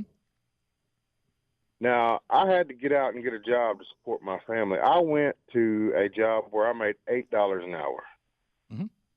I never lost my house. I never lost my cars. Right. I still did my job. I supported my family. Now I'm back to a new job where I make $15 an hour. Yeah, you knew. I've given the example before, and you're another example of it. And what you did was exactly right. And you're another example. I brought up one that was glaring. My father, Greg's father, when he was fired by Jacksonville State University and did not know what was going to happen with the remainder of his contract, went to work at Walmart in the same city where he won the national championship. You know why? He was humble enough that he said, I'm not going to go through an uncertain time of income for my wife and my child who is still at home. So I'm going to go work and get a check wherever I can till this all gets resolved.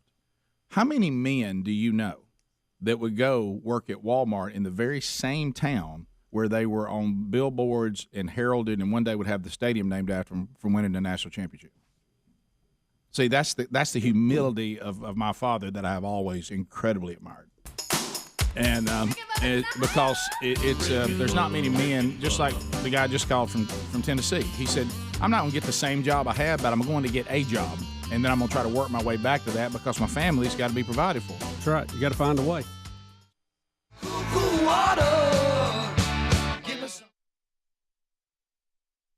Yesterday, speaking of that, you know how you just sometimes you just get it just like you like it? Yeah, oh yeah. Ended up being done with work, got to the house, everybody had something going on, school just let out, so everybody's running in different directions. And I ended up by myself, propped my feet up, rolled over to Apple TV, sat back and relaxed, and watched the reboot, and which I love, of The Magnificent Seven.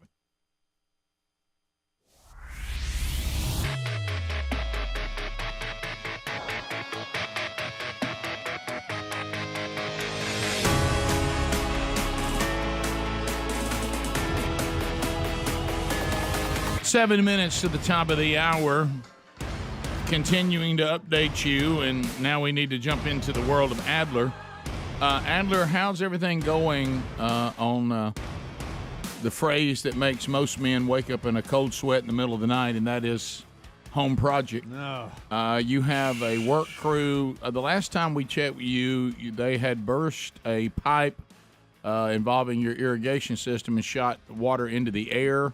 The last we heard, they had dug up your fiber for your Wi-Fi in your home and your cable. So what is the latest? And that you're being seen down at home improvement stores everywhere on first name basis, and every time somebody sees you in your car, you have wood. What's going on? So, yesterday I mentioned that the limit for my car I thought was 20 2x4s. Oh. 28. I got 28 yesterday. What are you adding to the deck? Are you building a house? I don't know how the parts list that I initially got is so much different than the final list, but I'm dead inside. And so I'm just whatever it takes. I told you this would happen. I know you did, but I can't help it. Nothing you can do now. No. You're in it now. Completely. Look, I get if you missed a few boards here and there, but that number, that's high. It's a lot. You're at 50 more. They're proud of wood, too. Yes, and I think that they love wood. Did you get it in the morning? So I did instead of spindles on a railing or whatever, the little tons of vertical boards, the little spindles. You guys know what spindles? Yeah. are. Oh yeah. Spindle. Instead of that, I'm doing hog wire. Because that's like the new thing. They have square, like black square wires. Square looks good, yeah. And I don't think these guys have ever done that before. And so instead of spindles, now I'm having to frame that hog wire with the 2x4s. So I think that's where some of it's coming from. And then I think what are you building? I think the initial estimate was less too. I think the initial estimate of how much they were going to need is less as well. So that's where I'm at. Y'all, I'm getting good at this whole driving with a ton of wood in my car thing. It's hard to do. When I did the 16-foot decking planks, 30 of those in my car, those are thinner and they're 16 feet long and they're wavy. So if you hit a bump, then the boards sit and bounce around for the next 40 feet, and you're like, oh gosh, here we go. Yeah. But the 2x4s are much more rigid. No problem. Got it. You got it down pat. Got that. And I'm holding on to it with my arm. If anything were to happen, I got an arm. Like a small child. What are you doing? I've got an arm on it. What are you doing? I bet that'll stop it. You want to keep your hand on it while you're driving. So left hand drive, right hand hold wood. Splinters. This will stop this wood from going through my windshield and pummeling someone. Yeah. So where did this wood did you have to add on? Where were you short at? I think in the framing. I think the framing and the ramp, yeah. But anyway, so I get home, I get that, I'm starting to unload that wood, And I did a big rant yesterday about being on hold because it took an hour and 15 minutes just for me to schedule an appointment for somebody to come and fix my fiber optic internet cable at my house because the workers cut the cable. Yeah. I did a big rant about that yesterday, and I should have been more kind to the person on the phone, and I shouldn't have ranted about it on the phone on the show as well. And I've noticed something. My scale where I'll say, now I didn't cuss. Right. As if being a jerk is okay and not cussing. You know, like I was really, a jerk, but I used clean. So language. did you show out a little bit? You didn't act right. So well, I usually can't be a jerk without cussing. If I'm just being honest, I pretty much can. Can you? Yeah. I don't think I can. I can. Did you use unacceptable in the phone call? Yeah, I should have. Unreasonable. You've made that list I was talking about yesterday is what's happened. Yeah.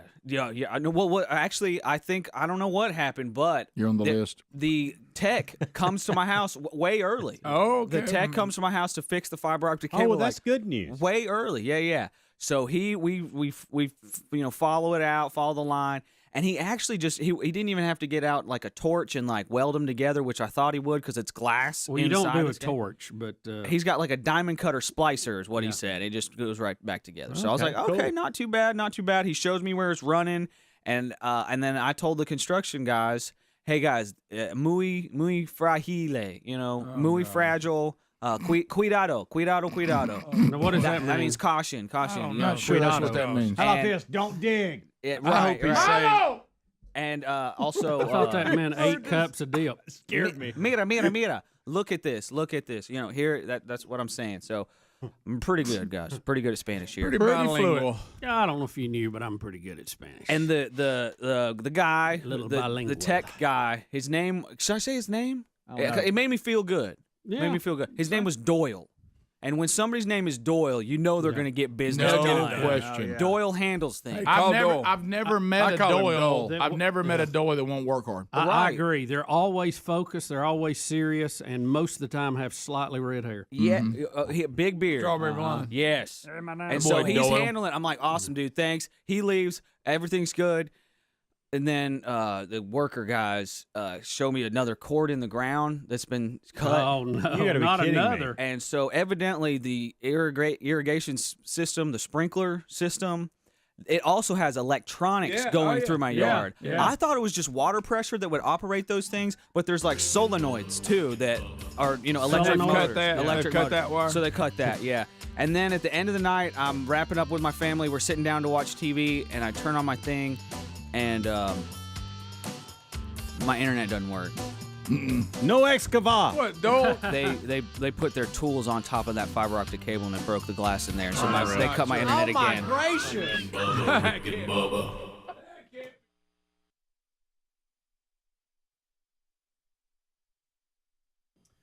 Dun, dun, dun, dun. I haven't seen the reboot. Oh, the reboot is fantastic. It is good. I mean, Denzel Washington. What's it on? It's Chisholm.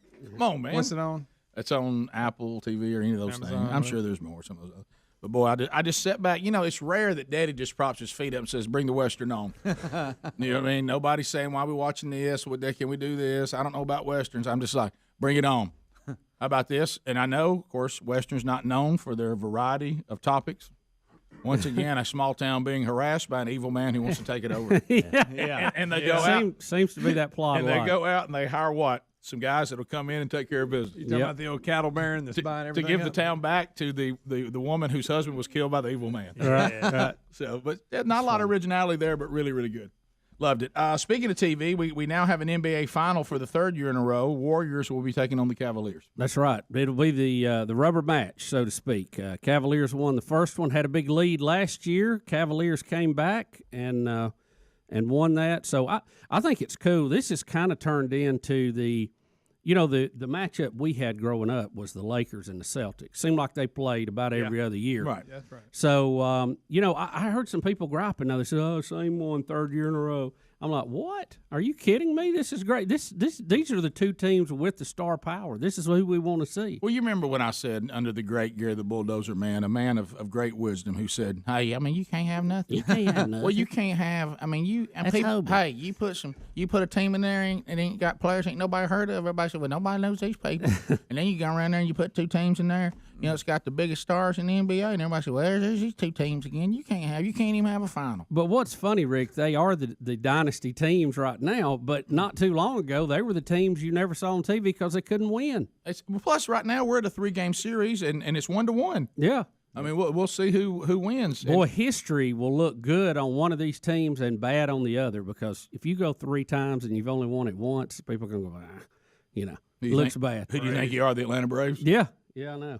Remember those you guys? The Atlanta Braves had an era in there. They should have pulled more championships. Yeah, they should. They could win. They could win the NL pennant with no problem. Yeah, I mean, just cruise to that. Y'all ought to hear Mac talk about Bobby Cox. You just took the words out of my mouth. And we've met Bobby Cox. I have a lot of respect for him. He's going to be in the Hall of Fame, but he liked to win with that long ball, and they could do that during the year. But they got once they got to the World Series, playing against the best pitchers, it didn't happen. Dad will even complain. Do you remember when Sid Bream made that? Yeah. Before I was watching that game with my dad, and he was complaining because he didn't pinch run for Bream. He nearly cost us there. Well, should have pinch run. I for have to Bream. agree. That's a valid point. It's a valid point. There wouldn't have been a play at the plate. It'd been, it wouldn't even been close. But yeah, you see, before you even said it, I said I like to get Mac Daddy's commentary on when the Braves finally got good and had good teams year after year and pulled out one championship. You couldn't do it on air. I know that. Right. Well, the two gripes I had, they didn't play good baseball for the situation. Okay, they waited on the long ball. And Tom Glavine, Hall of Famer, great pitcher. But, I mean, during the year, they would show that overhead shot. He was getting strikes. It looked like they were 6 inches off the plate. And they went when they got in the playoffs in the World Series, boy, they brought that strike zone down, and he could not get it by people. Well, as someone who's just doesn't know, just my opinion, love them, but who has a very general knowledge of baseball, and I acknowledge that, it looked like to me that in those years, the Braves got there because they were just the better team. They had better pitching and better hitting, and then when they got in the World Series, where you actually had to play strategic baseball, they stayed with we got better pitching, better hitting, and it didn't, and it cost them. Well, and to Bubba's point, if that was the case, and I've seen documentaries and footage of that, and you can't argue with it. Okay. Mm-hmm. The umpires didn't have the accountability they have now, and we don't have the technology. They didn't have the technology that we do now. So, but it would have been interesting to see if they had run and played ball and situational ball more like Tony La Russa coached than if the way that Bobby Cox did. I mean, that's pretty funny. Right. Well, I mean, hey, you can't even have multiple World Series championships. You win there now 100,000 times. So here are the best, but look, it's the two best teams. They've proven they're the best teams this year in the NBA again. They have the biggest star power. I think it'll be LeBron may end up being the biggest star to ever play the game. I mean, to me, he's in the Jordan conversation. Of course he's not. Yeah. He's not there yet. But I think he is there. I don't think you can compare him and Jordan.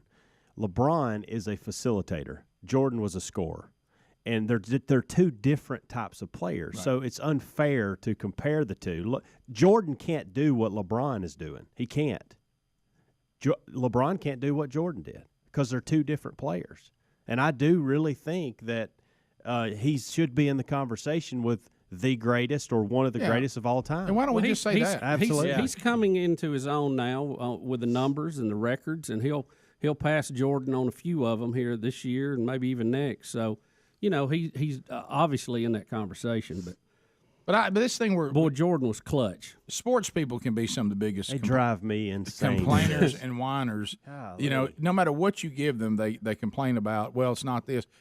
I guarantee you, if we had two teams that had a Cinderella story this year, you know what they'd be saying? Ain't nobody gonna watch this. Well, and here's the thing. Star power. And you got on the other side with the Warriors, you've got a complete change in the way that people look at basketball. People thought the three was good, but you can't live by it, and they've proven you can. Their numbers, their stats over the last 3 years are phenomenal. Plus, watching them play is a lot of fun. And when people do throw LeBron and Michael in that conversation together, it does bother the people like myself that had Michael Jordan posters in the room growing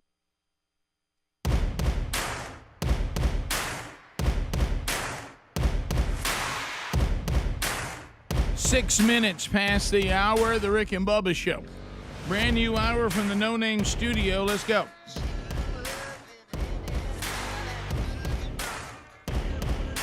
She grew up tall and she grew up right with the men. The real Greg Burgess, Helmsy, Eddie Van Adler, all here today. Blazing Silverman, earning his degree in common sense from Rick and Bubba University, and taking your phone calls right now.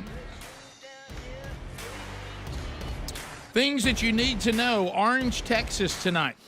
If you get an opportunity to be there, First Baptist Church in Orange, Texas, they kick off the men's discipleship strategy tonight. And I will be there via video to kick that baby off this evening. So make plans to be there. First Baptist Church, Orange, Texas. I'm used to saying Orange Beach, Alabama. Orange, Texas. And then, of course, also today, Wednesday Bible study on our YouTube channel at noon Central, 1 o'clock Eastern, archive soon after. Welcome back, Bill Bubba Bussey. Rick, glad to be here. Thank all of you. And, we just asked for what I think is very fair and reasonable. I know that's one of your new words this year. 5 hours each and every day. Right, 5 hours every day. That's all we need. I know there's a desire, Adler, for us to follow up with you after what we heard going into last hour, but I just want to be sure that I have this right. This ongoing, never-ending home project, which eventually will suck the very life out of you, and you're almost there. You said you've already died inside, correct? Yes. Okay, Yes. And you're trying to behave appropriately, not always passing that test. People are taking pictures of you loading wood and sending them to us. Your irrigation system has been punctured once by the crew. Yes. Your fiber optic has been broken by the crew, and now they've crushed it again after Doyle came and fixed it. Right. Right. That is just incredible. They got it twice in one day. And the electronics part of your irrigation system is also got problems. Yes, yes. Okay. I'm learning a lot about my irrigation system, though, guys. Oh, So that's one positive. That's one positive. Sounds like you learned a lot about fiber optics. The too. good news is you're not going to have to run your irrigation system much longer. No, with the nights getting cooler. So. Are you learning anything about who you hire? Whatever, sweetie. No, I'm kidding. I went in there and he was Googling Spanish cuss words. Right. Yeah. By the way, there's a guy like doing a shadowing here today. There's not just like a ghost standing here. Right. In Yeah, the the shot. ghost. You can see him in the shot. Yeah, this Hey, is it's dull. This is Let's see that shot of that vehicle going down the road. Yeah. I didn't see it in the break. Okay. Do you have that picture that Helmsy just showed us? Yeah, somebody caught me on the. Look at that. Somebody caught me on the highway. And, That's so funny, but yet so concerning that somebody pictured. Did they know? I'm assuming they knew it was you. Oh, they had to. Well, they just said they saw something bizarre. You need to get and a said, tag for that picture of thing. this. I blacked it out. Okay. Yeah. I blacked out my tag. That's smart. Yeah. You know. Hey, I like that red flag you got hanging on the end of the wood too. That's helpful. Good. Oh, I'm sorry, there's not one. No, you can't see it. It's Okay, it's in the right, shadow. yeah. Yeah, he's trying to get home, aren't you, in the buddy? shadow, Rick, he's yeah. got his arm on it. It's okay. How about That's so good. God love you. We've all been in these home projects, and this is part of adulthood. It's not great. You guys have heard of like death by 1,000 cuts. This is death by 1,000 splinters. This is a deck and all the wood and stuff. Is there anything worse than a splinter? Oh, When it's you ram it up horrible. in there That's good. tough. I mean, It's one nothing- of showing up good ones. Nothing good about it. Figuratively, Ruin that's your day. happening. Figuratively, that's happening to Adler every day. Yes. All right, so try gloves. Adler, can I say this too?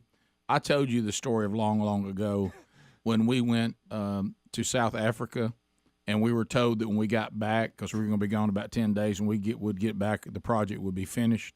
It was good that we were gone. Yes. Because they were working downstairs, and when we came back, we'd come home to that finished basement. Yeah. It would be all but finished. Right. And when we got back, they had not done one thing since we've been gone. Not one. not one thing. Looked exactly the same. That feeling of when you're standing there and you're just like, that's it. And then you completely Somebody's in trouble. And then you start doing outrageous things like just firing everybody and Right, that's it. and, and just which actually did happen. But anyway, I remember the guy coming back the next day, all sheepishly in there keeping around, but there was a new guy walking around in there, and he was like, "What are these people doing here?" I said, "To replace you. You're done." This is the new people. And you're out. Gather everything that belongs to you and either give me cash or give me the appliances you ordered from me that still aren't here. These are the new people. You're done. Sometimes you got to do that. Right, and but in this case, we're still hopeful. Yeah, and it's getting. They are making progress every day, and it's getting close, guys. It's getting really close. Granted, when I went to buy that wood from Home Depot yesterday, sawdust just poured out of my wallet, but that's fine. That's okay. I got to know. I warned. I've had that feeling. The timeline here. I this warned. picture. All right, is this Happy Adler looking forward to going home because you grabbed it on the way home dead. from the studio? Did you grab it on the way home, not knowing what was part of your day, or did you have to get back out? That was, let's see, I actually, so after the show yesterday, I actually ran to a doctor's appointment with Aaron. Okay. Everything looks great, by the way. Awesome. Praise God. Got a real good look at I don't know his name. We don't have a name yet. Yeah, but Greg's a good But Little Man, let's call him Little Man. Little Man. Okay. Yeah, got a great look at him. Everything's good. Spine, skull, everything. Heart. Y'all, we can see the heart valves I know. opening. Isn't that crazy? cool? Yeah, right. It's awesome. it's the most unbelievable thing ever. Then from there, stopped by Best Buy to get an adapter that Bubba has been on me about, which I should have gotten a long time ago. Got that, and so came back here, set that up, and then went to Home Depot and got the wood stuff, and then took that home. But sorry, Speedy, to answer your question, my adrenaline is through the roof throughout the entire drive. You're just trying to stay calm, and you're trying to keep your heart rate. And I'm thinking about the valves in my heart at that point because it's like as I'm driving. Right. But then I got home. Then I saw that had been cut, and then that happened. And then it's a day of highs and lows. I mean, hey, but you me tell you what your first mistake was. You thought you could have something. Thought I could have something. And then Aaron gets home with Ruby, and Ruby has a little bit of something going on. Sure. So but then Aaron has to go to an appointment. So then I took Ruby to a doctor's appointment also yesterday. Oh, Adler. And then I got home and realized that my internet had been cut again. Hmm. So it was a big day. Oh my gracious. These home projects with people working at your home, there'll come a point where you'll take your kids and your wife in your arms and you'll openly weep and say, "Daddy thought it was a good idea." I'm sorry that we've lost all of our joy. Yeah. And now we don't even care about this deck anymore. We don't. You get to the point where what you were trying to accomplish, you couldn't care less if you ever have it. Ever. And, We did it feeling is so far away. Oh, it's like over you now. really Yeah. don't have like No. a touchdown celebration at no, the end of it. it's impossible to be joyful about it now. Yeah, it's like after a war, you're not like, yeah, you're just like, oh, that was horrible. It's now becoming a monster that you're just trying to defeat. Yeah. It's no longer a joyful process. We're getting close, though. All right, so the framing is done. You're there. You're finally there. Yes. What do you do about staining the deck? What are you gonna do then? Is that a whole nother project? So you found somebody to do it cheap, I bet. The wood is wet when you buy treated wood. Right, Yeah, you gotta It's wait. gotta dry. Yeah, out. it's gotta gotta wait. So I'm a good 6 months from doing that. Okay. And I'll stain it and seal it, and I'll stain it and seal it myself every year so that the thing lasts 30 years. And that's how I'm building this thing. I'm building this thing for it to last 30 years straight. Has it got a roof on it, or is it just open? No roof. No roof. Open air. Yeah. Put a fireplace on the end of it. Maybe I'll probably do a fire pit in the yard. You keep that out in the yard. That'll be away from I hear the house Greg's thing. pretty good with stones. Yeah, Oh, Greg, you want to give me a hand, buddy? Sure, man. I need your truck too. Hey. By the way, you have a truck. I'm gonna use it. Hey, when I tell you, I used to No when I was a problem. little kid, I used to do rocks and put mud in them and stuff. I love doing that. when I was Oh little. yeah, who doesn't like a Little good stone fire? mix. I did. I was How right about- till the rain came. So, Adam, let me ask you this. Tell me you've got a show enough good grill that's going to go on this show enough good deck. Well, I'm just using my old grill. It's gas. It's fine. It's good. Rick, let him get the deck. Do you? I can't are afford, you I a? can't Are afford you anything a? right now. Are you a? Do you prefer gas or charcoal Here or we green go. egg? What is your preference? This is the first time in my life I've had the straight pipe from the house. Yeah. Right, natural And gas? man, not having to deal with Yeah. tanks. Tanks are such a pain. Yeah, if you're straight pipe, Oh, my then you don't goodness. need anything else. You're fine. Yeah. That's I'm pretty pumped about I that. love straight That's pipe. good. Straight pipe. But do you miss the even heating of the green egg? Have you ever tried one of those? I've never had a green egg. Those are pretty sweet though. I have noticed that I try to give the worker guys like one cold drink every day. You know, just Well, to, that's like, nice. just olive branch. You know, Maybe And you ought to throw something else in there to quit cutting your cable. I tried to give. All I had was sparkling water. Oh, I no. gave them sparkling water. There were 4 sparkling waters with 1 sip taken out of them left on the site yesterday. Bubba, Rick and Bubba. up. But guess what? Embrace it. We'll never see a guy like LeBron James again. We won't. Watch it and embrace what he's doing. Can't they both just be great? Thank you, Greg. I mean, that's some But common you're sense. always going to talk about who was the greatest. I know. But why do we do that is the question. That's such a difficult. But Both of them. But it's fun to do. But it's so difficult. Yeah, They're it is. both that player that if you greatest at take what? them away from that team suffers. You know, that one Oh, guy yeah, that changes yeah. everything. You know, I always like to think of it, what if my life depended on it? If you had one trip down the court and your absolute life was going to depend on it, who do you want handling the ball? First of all, Jordan? what a strange world that would be. Yeah, I know, but I'm trying to take this to an extreme I'm with you. to get to a point. It's kind of like the Hunger Games or something. Yeah, it's the Hunger Games of basketball. There it is. Well, it's just like yesterday on the daily documentary. Adler wanted to do something funny about tattoos, and I was like, "Well, I don't do tattoos. Wouldn't do it. What? No, okay, Rick. I'm trying to do something on the documentary. If you were going to be killed if you didn't put a tattoo on, and I'm about to go, wow, what a bizarre world. Wow, it's a tough situation. Yeah, so I went with barbed wire on my arm. So I mean, but not the one that Blake Shelton put out that he made fun of himself. It looks like a deer tracks across his arm. I don't know who put that thing on Shelton. He does make fun of it. But that thing, what is that? I think it is supposed to be deer tracks. It looks like ladybugs. Yeah, it's a very weird. I don't know, it's odd.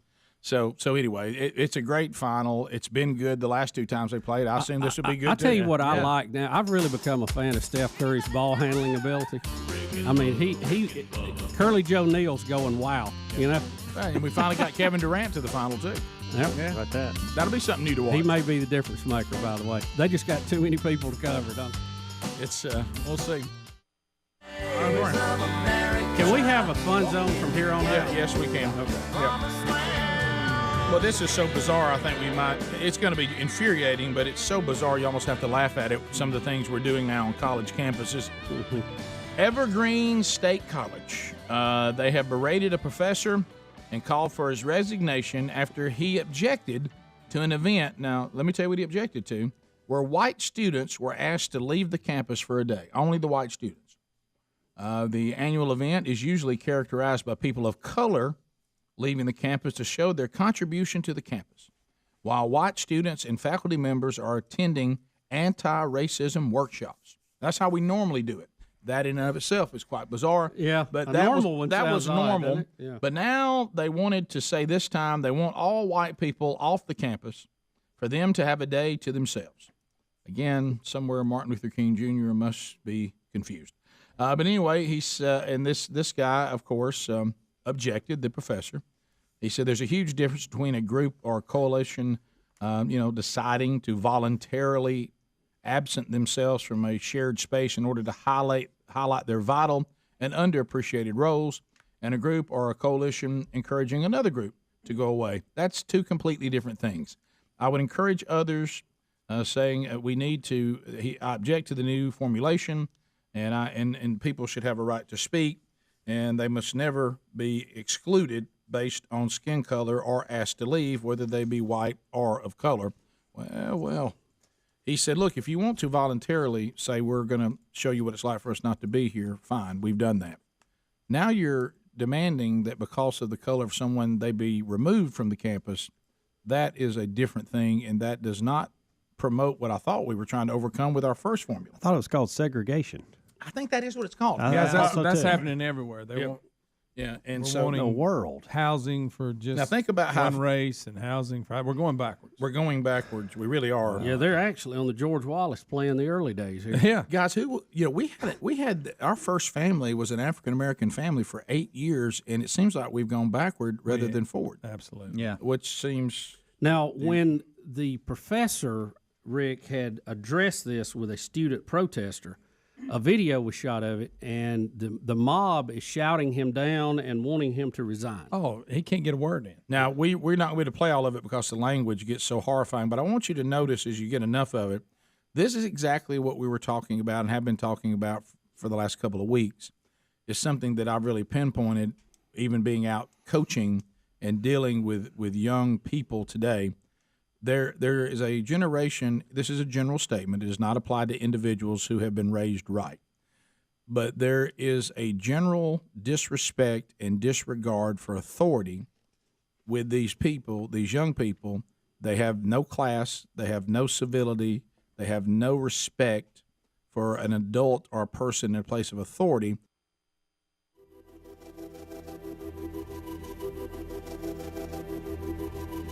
"21 minutes past the hour. Rick and Bubba Show. Thanks for being with us today as we get fired up and come back. All right, odd story. I guess it's a fall under Your America.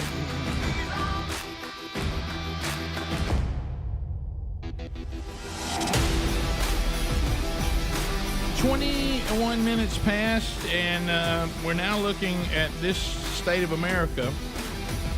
MyPillow CEO Mike Lindell is now saying that the FBI has seized his phone at Hardee's. He's saying this happened. It was interesting. We were talking about, should we try to get him on, and we said, don't we have his number? And he said, well, even if we had it, apparently the FBI has his phone. So he's saying that agents pulled up to his car in a Hardee's drive-thru in Minnesota. They blocked him in, 3 cars. Yeah, seized his phone. Apparently, this is part of the Justice Department's investigation into the 2020 election interference. Now, of course, this source, New York Post, goes on to describe Lindell as a conspiracy theorist and a pro-Trumper. But anyway, he says his phone was seized and he was served a subpoena. He said he and his pal decided to pick up food in his hometown after a fishing trip when 3 cars pulled up, as Bubba mentioned, surrounded his vehicle, blocked him in from exiting the drive-through lane. I said to my buddy, that's either a bad guy or it's the FBI. And he now says that they took his phone from him. Now, from what we were told, he called his lawyers, right, to say he was asking them, what are you going to do if I won't give you the phone? Are you going to arrest me? And he said he was told by his lawyers to give them the phone, right? Mm-hmm. Yeah, he said after thinking about it, but I love how the agent said, sir, I have bad news. We have a warrant for your phone. But, yeah, he said he wasn't sure what he should do, asked them what you just said, and then he said after, I guess, contacting his lawyer, he gave him the phone. He has been sued by Dominion Voting Systems because he accused that company of stealing millions of votes. And I guess they want to see some of his text and back and forth and things like that to see what role, if any, he played in all this. Yeah, I think that Dominion lawsuit's separate from this, isn't it? Yeah, it's separate. It's just mentioned in the article. Yeah. This is part of the Department of Justice investigation into election interference, they're calling it. This is where they're going to try to hang something on Trump so he can't run again, basically. Well, so are they trying to prove that Trump supporters Rick, caused him to lose? It's really a bizarre. Yeah, it's a bizarre concept because shouldn't be getting the Trump camp and supporters are saying the election was stolen from him. Right. And now the Department of Justice is investigating Trump and his supporters to see if they were trying to steal the election. It's got just a touch of Soviet Union to it. That's where I'm confused. A little hard to follow. Yeah. But does it go back to the January 6th thing where they are trying to find evidence that Trump planned this? He was behind this Capitol riot and all that, and they're trying to find proof of everything. Let me ask you this. I'm just saying, I'm trying to figure it out, too. Let me just give you some basic logic. I've always thought that, when you're investigating something, if you have evidence, prosecutable evidence, sometimes it takes a little bit of time to dig that out. But there's a point where if it's not blatantly obvious, and you have to just go, well, we got to keep digging, you probably don't have a case. You know what I'm saying? Mm-hmm. We're sitting here, we're 2 weeks away from October. This was in January. If you've got a case against Trump, bring it. Carry him to court, charge him, let him have due process. If you don't, it looks now like you're just kind of dragging your feet through muddy water so you can, keep him from running again. If you have real evidence, prosecute him. If you don't, let it go. That's due process in this country, right? I mean, am I missing something here? No.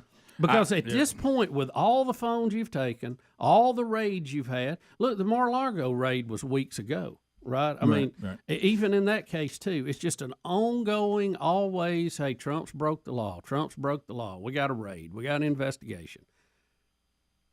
Prosecute him. Bring a case or get off of him. And this You know was what I mean? January 6, 2021, not 2022. So it's not like it just happened. Right. You said it was January 6th and it's October. It's been a year. Well, that's what I'm talking about. Yeah. We've looped around here. So, right. It's beginning to kind of be embarrassing, okay, for people who I have a lot of respect for. But, I mean, if I could get them up behind the scenes, I'd say, guys, look, you look like you're on a political witch hunt. When Trump keeps mentioning that, and it really looks like you're doing that, you've got hundreds of agents, you've got thousands of lawyers. File something or let it go, because this just looks like you're making a mess now and you're losing credibility with the American people. Check the polls out. And there's a lot of good people that work in these organizations, and I hate they're being drugged down by some clowns at the top.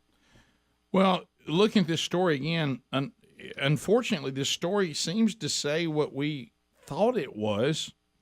And they're saying they've already seized the phone of longtime Trump advisor Boris, I don't know how you say his last name, who was and campaign strategist Mike Roman. So you got everybody's phone. Yeah. Can you not put the strings together? Now on this? they've got Lindell's phone, and it says all this phone grabbing is intensifying a criminal probe into the former president's role in attempts to steal this election. And I mean, Rick, you look around like, what? And also, Mike Lindell is still kicked off Twitter for questioning the results of the election. And all of this is about the election. Do you guys want 1 minute of Hillary Clinton claiming that the election was stolen from her? In 2016. All we have is 1 minute in the segment. Okay, here it is. What I learned is that the Russians were successful. You can run the best campaign, you can even become the nominee, and you can have the election stolen from you. And let's not forget sexism and misogyny. There was a lot of sexism and misogyny. There was voter suppression. There was the FBI's intervention. And then there were the Russians. Russian WikiLeaks, Russia, Russian interference, and Russians, Putin, the Russians. The election meant on October 27th, I'd be your president. I got interested in cleaning my closets and, taking long walks in the woods, things that helped me recover from that loss. I'm trying to stay in a really positive frame of mind. I went to the inauguration of Donald Trump, which was one of the hardest days of my life. Lock her up is still a big popular line. I believe he knows he's an illegitimate president. That's it. There So I'm so after sorry about all that of, audio, by the way. No, that's I'm fine. so sorry. I'm so sorry. After all of that, did you see any Department of Justice investigations, any raids on anybody's house, any phones taken up of, 12, 15 people in your inner circle? No. Y'all, come on. This is just, it's beginning to look like a Three Stooge show here. Well, now I'm wondering, maybe they're seizing all this stuff to see if he stole the 2016 election. Phone calls are next. 866-WE-BE-BIG. All 10 lines are available. Secure our borders, government. Quit with these rabbit chases, please. Blazing Silverman takes your phone calls now. Rick and Bubba. Which is why we have so much chaos. It's why we get people shot. Yeah. And it's ultimately going to be why people turn their backs and thumb their nose at God, because like I put this out because it really hit me the other day when we were doing our Bible study on Wednesday. Some of y'all need to understand who even believe in God. We belong to him. He does not belong to us. Right. Okay. We don't tell him what to do. And we belong to him. He created us. We didn't create him, even though some people may think that. Where we order him around, tell him we want him to change base. We want him to be what we want him to be, not who he's already said he is. But all this is a ploy to get human beings to disrespect authority, so they ultimately disrespect the ultimate authority. But just listen. We can't play much of it.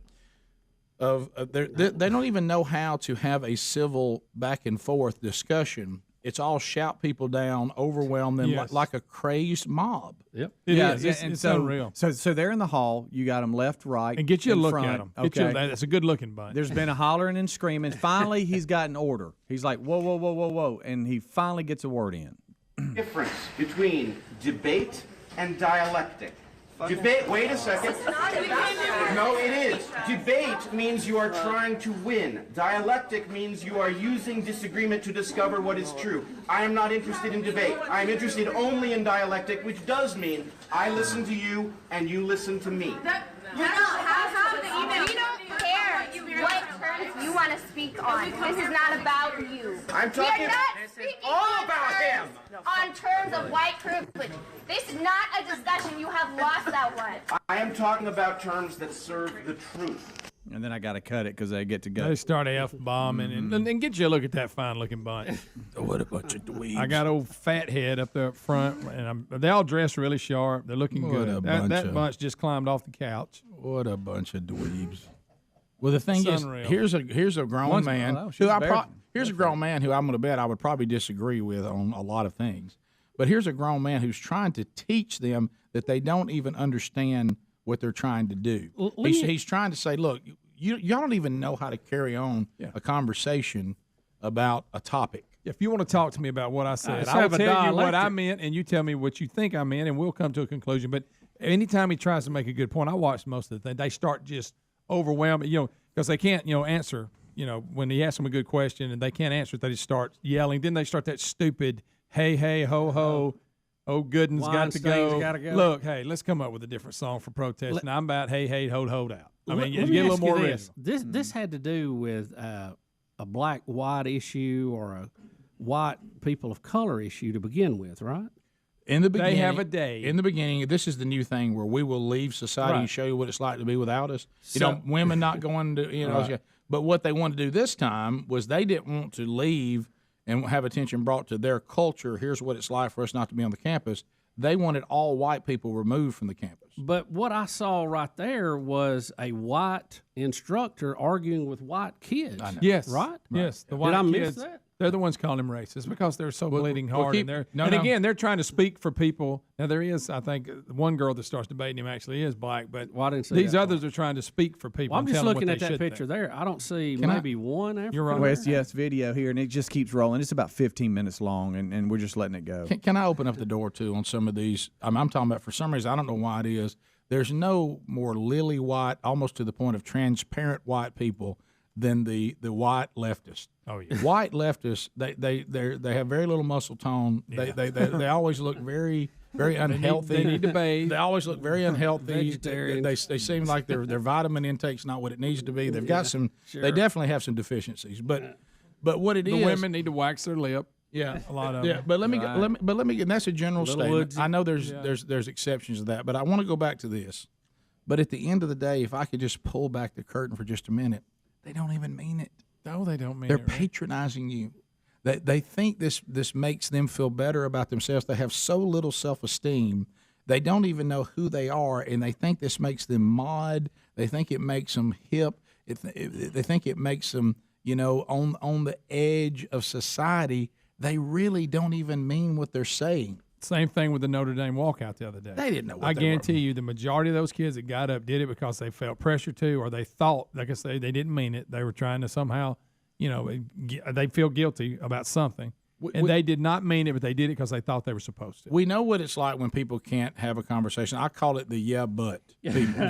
Yeah, but. Yeah, but. And there's a time for yeah, but. But yeah, but now it's become something that people say. It doesn't even, like, for instance, if someone said, I think somebody stole my shoes, and they're jumping up and down about it, and then I go and I find the shoes under the person's desk back to the left, and I realize their shoes were never stolen. And they're just giving a rant about, I'm not going to have people Because steal I had my this speech ready about stolen And I shoes. come up and I say, hey, I found your shoes. Yeah, but.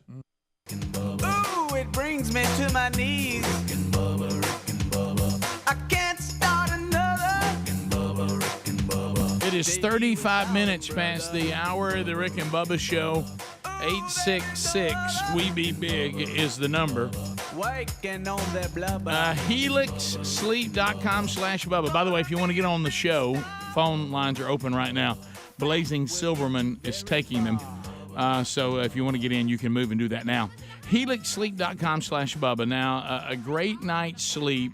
How many times? How many more studies? How many stories are we going to do? I tell you where your health starts. The foundation. The foundation is getting a good night's sleep. So if you're on an old mattress or one that's just cheap or inferior and you're tossing, you're turning, and you're not getting your sleep, it's going to affect everything. That's why we suggest, like Greg and his wife Lisa have already done, go to helixsleep.com/Bubba and get a mattress customized for you. Now, you know that if Greg did this, it's not a hassle. That's right. It's easy. Yeah. 2 seconds. Greg, now, it's not 2 seconds. Well, if you hurry through it. Yeah, maybe with 45 seconds. No, I need that long, Rick. I'm telling you, boom, boom, boom. You sleep on your back, your side, your stomach? Yeah. Firm mattress, soft mattress? Yeah, they're going to ask some simple questions like that. Quick. They don't take much time at all. And then they'll personalize that mattress. They'll ship it straight to your door free of charge, no shipping. And you sleep on it in your own home for up to 100 nights to make sure that you love it, so you have nothing to lose. If you don't love it, they just refund you. So try getting your new Helix mattress, and you are going to love this and see how your body adjusts. And, I mean, they love it. If you don't think it's the best fit, which is highly unlikely, they will refund you and take it back. So helixsleep.com/Bubba. They got various models to choose from. And you can go there now, helixsleep.com/Bubba. We're going to save you $350. So use that. helixsleep.com/Bubba. Get a truly amazing night of sleep. Also, you'll find them at rickandbubba.com under the sponsors. All right, to the phones we go. At 866-WE-BE-BIG, Terry is down in the southern part of Alabama. Back up, Terry. Terry, welcome to the Rick and Bubba Show. How are you, Terry? Oh, Terry. Rick. Back up, How Terry. y'all doing? You're good, Terry. Well, I hope my phone don't bust me up. I appreciate the opportunity. I love y'all's show. Thank you. First time I ever called. Well, thank you, buddy. Got through, and anyway, that's enough of that. I did want to comment though on the deal they're doing with Mar-a-Lago and how they're doing all these folks about that, and Mike Lindell. I feel like it's way bigger than just trying to sink Trump. You know, they want to shut the whole thing, like the midterms. Anybody that, you know, MAGA guys, you know, Trump endorsed or Trump supporters or whatever. I think they really just want to take the whole thing down, and anybody that associates with that at all. Well, I'll tell you one thing. I'm keeping my cell phone a little closer to me today. Yep, Rick, they may be coming for you. Well, you know, they might be coming for mine. I've still got a 12, so if they want to get mine, they can have it because it ain't really working that good. And frankly, if they'll return the messages, I'll hand it over. I might drive it to their office. Yeah. I'd like to be without one for about a month. I'll tell you, I forgot mine one day. It was one of the best days I had. You went back in time. I did. Let's go to the phones. 866-WE-BE-BIG. Terry. Terry, back up. Terry. Brian is in Huntsville. Brian, listen to the river. Go ahead. Oh, Terry. Thank you, gentlemen, for being out here all these years for us. Well, it's our pleasure. Well, it's killing us, but we're here. Yeah. Well, I was thinking that the Biden administration could try a little bit of topaz and hire Tom Brady to fight off inflation.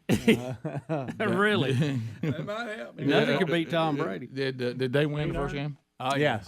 They beat the Cowboys. I saw it. It was. I saw the first half. It looked pretty good. A lot of field goals. Dak had thumb surgery. A lot of field goals. Okay, he's gonna be all right. Let's go to. asked. I know state and all that. You asked. Let's go to Bud in Alabama. Bud, welcome to Rick and Bubba. Go ahead. That's the kind of things people love. Green Acres. Hey, thank you for the call, Bud. What's on your mind?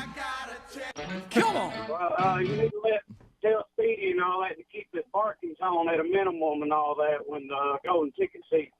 Don't want no busted eardrums. Yeah, we're thinking about putting up a sign with a one of those circles with a line through it and put barking. You know, after you damage when you damage somebody's hearing, I didn't.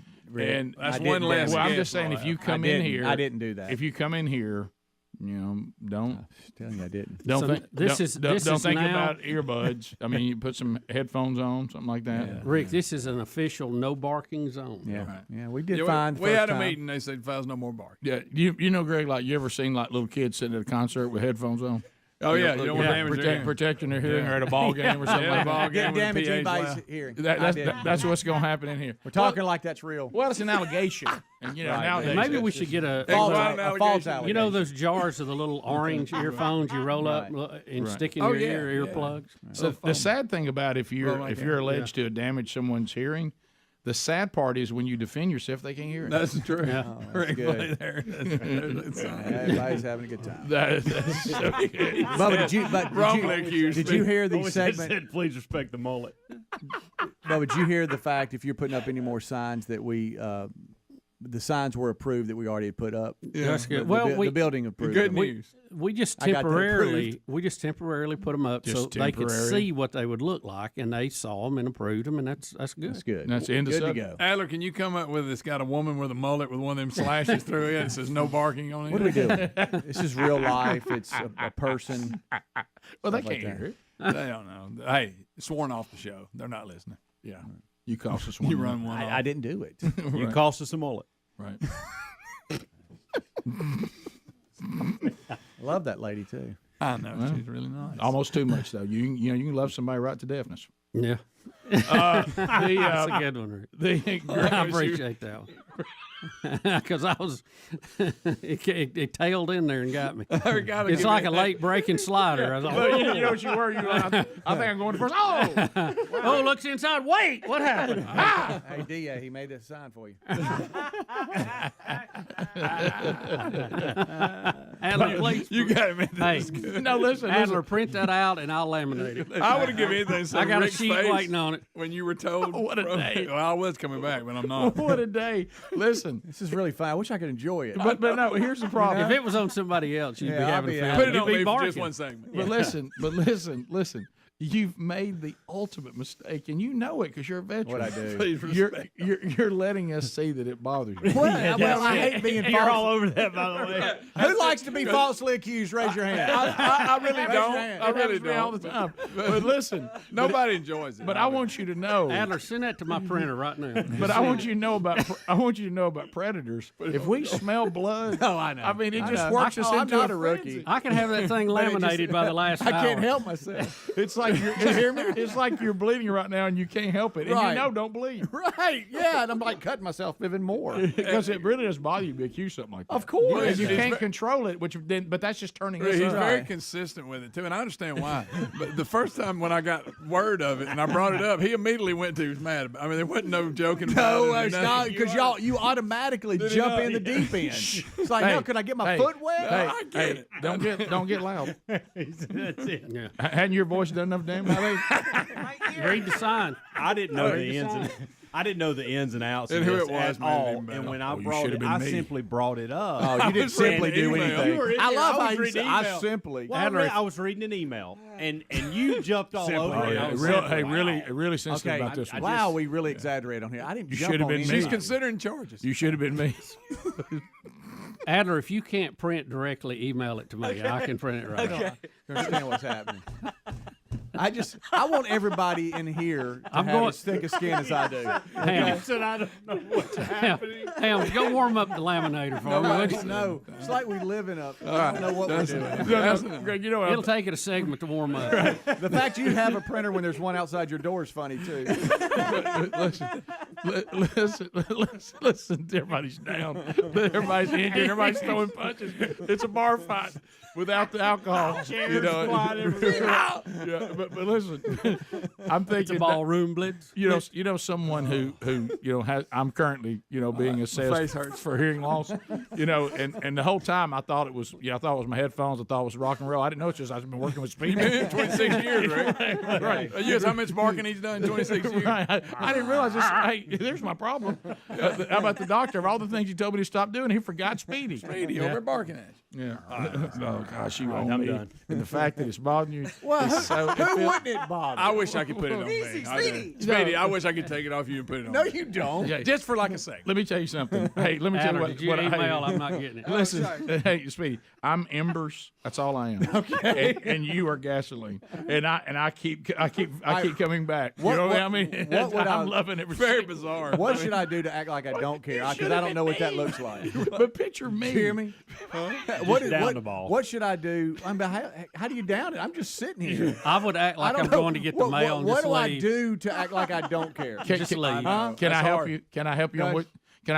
Can I help you on what you should do? Go eat some chicken. That's not it. Because now it looks like you're making fun of Adler. Let me tell you this. Yeah. Let me tell you what you should do, and you won't be able to do it. All right, but I'm tell gonna tell you me. what you I should can- I do. can try. Because we've all been here. You need to act like it doesn't bother you, and even you start doing it, and even adding liners on top of it. We'll never mention it again. Yeah, and then that'll take the fun right out of it. Yeah. But if I it barked right before I kissed her. Yeah, okay. That kind of stuff. Yeah, that kind of That's stuff. better. Now I'm backing off. Yeah, she leaned in and loved it. Okay. Calm All down. right, now there's a line there too. Easy. Too far the other way. Rick, all I'm done. It ain't fun anymore. Big Rick said, "Let me get a little bit of that." And before you knew it, Helmsy jumped on the back. We're like, "Come on, wild doggy, let's go!" What is that?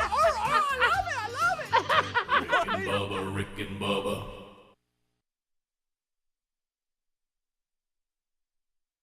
I have solved the problem. I have answered the question. Your original thought was incorrect. And the speech no longer applies. Right. This, whatever. Hey, man, y'all, you did this. No, okay, well, we'll just give you money back and we'll give you 2 more shirts. Yeah, but. Well, I mean, we resolved the problem. Yeah. I mean, okay, something didn't work out. And I'm going to tell you one thing.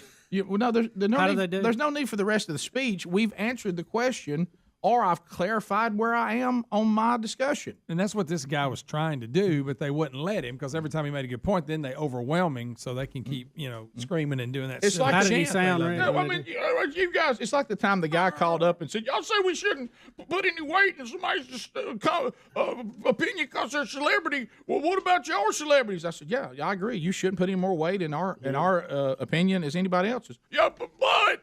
No, I actually agree with you. Yeah. No, I'm not being inconsistent. Exactly. I agree with that. Yeah. Well, you think your opinion matters? No, I just said it didn't. Yeah, but. How come a lot of these students don't have shoes on? Aren't they? They're in a building That's at a school. big, stinky, fat bunch of students. It's a bunch Get of you a look hippies. at it. They It's a need to bunch of brush their hippies. teeth. They need to lose weight. And they need to shut the crap up. Thank you, Greg. Shut. What I would say though to these beatnik types, They do. you can still be edgy and bathe. Right. Okay, and keep yourself clean and brush There's a your teeth. river somewhere you can get in. Bubba, Rick and Bubba. As Trump continues his tour, so far so good. We like a lot of the things that he's been saying, but I must give all of us a heads up. The next one, the G7 summit. Rick, I thought we were in the fun zone. On climate. Well, I did too. Bubba, I got news for you. What Donald Trump's going to say about climate change could be fun. well, you never know. We'll see. He may not. Like I say, and somebody told me that that's what the Pope gave him. The Pope gave him something he's written on climate change or whatever. I don't know what that is. I'm more focused on the fact that Bubba just told me in the break he wanted a camper. Right. Now, Bubba, Can I tell you what is so funny about that? not. You You and don't want Speedy jumped on me about you don't want a camper, you don't want a camper. And don't worry, Betty doesn't want one either, so that'll be the end No, of she's that. afraid you're going to get one. Are you talking So- like pop-up camper, or are you talking? What Well, like are we one talking? you pull, behind your truck. Them showing up ones. Yeah. I just Set wanna up know a what you'd showing up use. good one. With them fifth wheels. And I don't know. So I don't have the fifth wheel set up. in Where my are you truck, going know? that you need Yeah. this? Yeah. Just wherever I want to go. But you I'm have not- that's you what I was have finna all say. the places that you don't need this. Yeah, do what you? more do you Well, need? I may change out. May sell off and hit the road. Who knows? Bubba, I've been around camper people. I've been around camper people. There's a knack for a camper person. It's not you. Terry has always said that, following the kids around to all these tournaments. Oh, we need one of these things. It saves so much money, and we wouldn't be able to pull anything. Rick, like that No, off. that's Rick. like people that go to Rick, Florida. listen. I've known Rick. people that has done that. I'm not that kind It's of not person. gonna save you. Rick, y'all both jumped on me during the break. Okay. And then as you put your headphones on, Speedy said, I need to rent it from you. I was.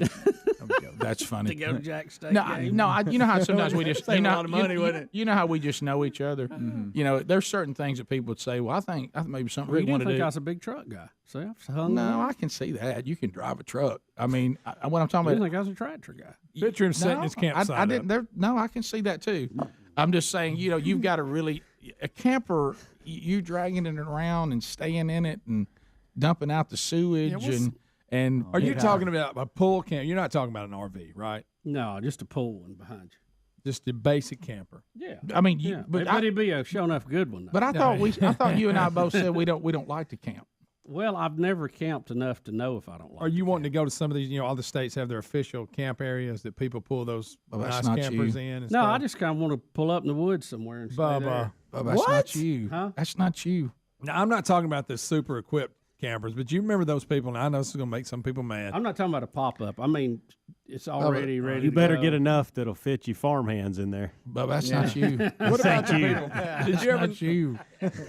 You know, like they were talking about. I am the They were like, farm well, I man. tell you one thing, come in handy for tournaments. I said, I got a camper at tournaments. It's a hotel room. That's my point. Yeah. You know what I mean? And Well, a lot of have to times hook it up. that's I where I wish camp. I camp at the hotel. I wish camp we'd at a have- cabin. I wish we'd have had one in the parking lot to go get in to cool off sometimes. Gosh, that'd have been nice. Well, you did. You rented a bus for that. Now that makes sense. A one-time thing in and out. You don't have everything sitting around your house. Got to drag it around. You act like you've never done that. Right? Yeah, you've done that. Well, I wish we had multiple a I times. was on one of the teams that did that. Yeah, I don't know if you've ever are not doing done that. That was awesome. Right. As much money as you spent on renting one of those, you could have bought a camper.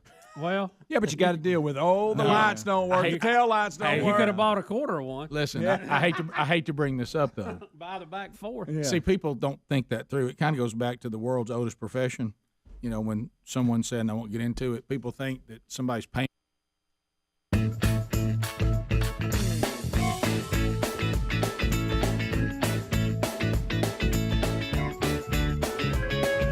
It's 9 minutes now to the top of the hour. The Rick and Bubba Show, 866 We Be Big is our number. And we'll get to more of your phone calls coming up next hour.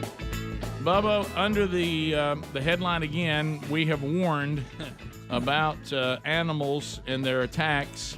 The title says, in the first in over 85 years, so make a note of that, Australian man killed by kangaroo. Now, Rick, there's some discrepancy in this story. We have different reports here. We do know that a wild kangaroo has killed a man in southwestern Australia, and they point out the first fatal attack since 1936. So this is new behavior.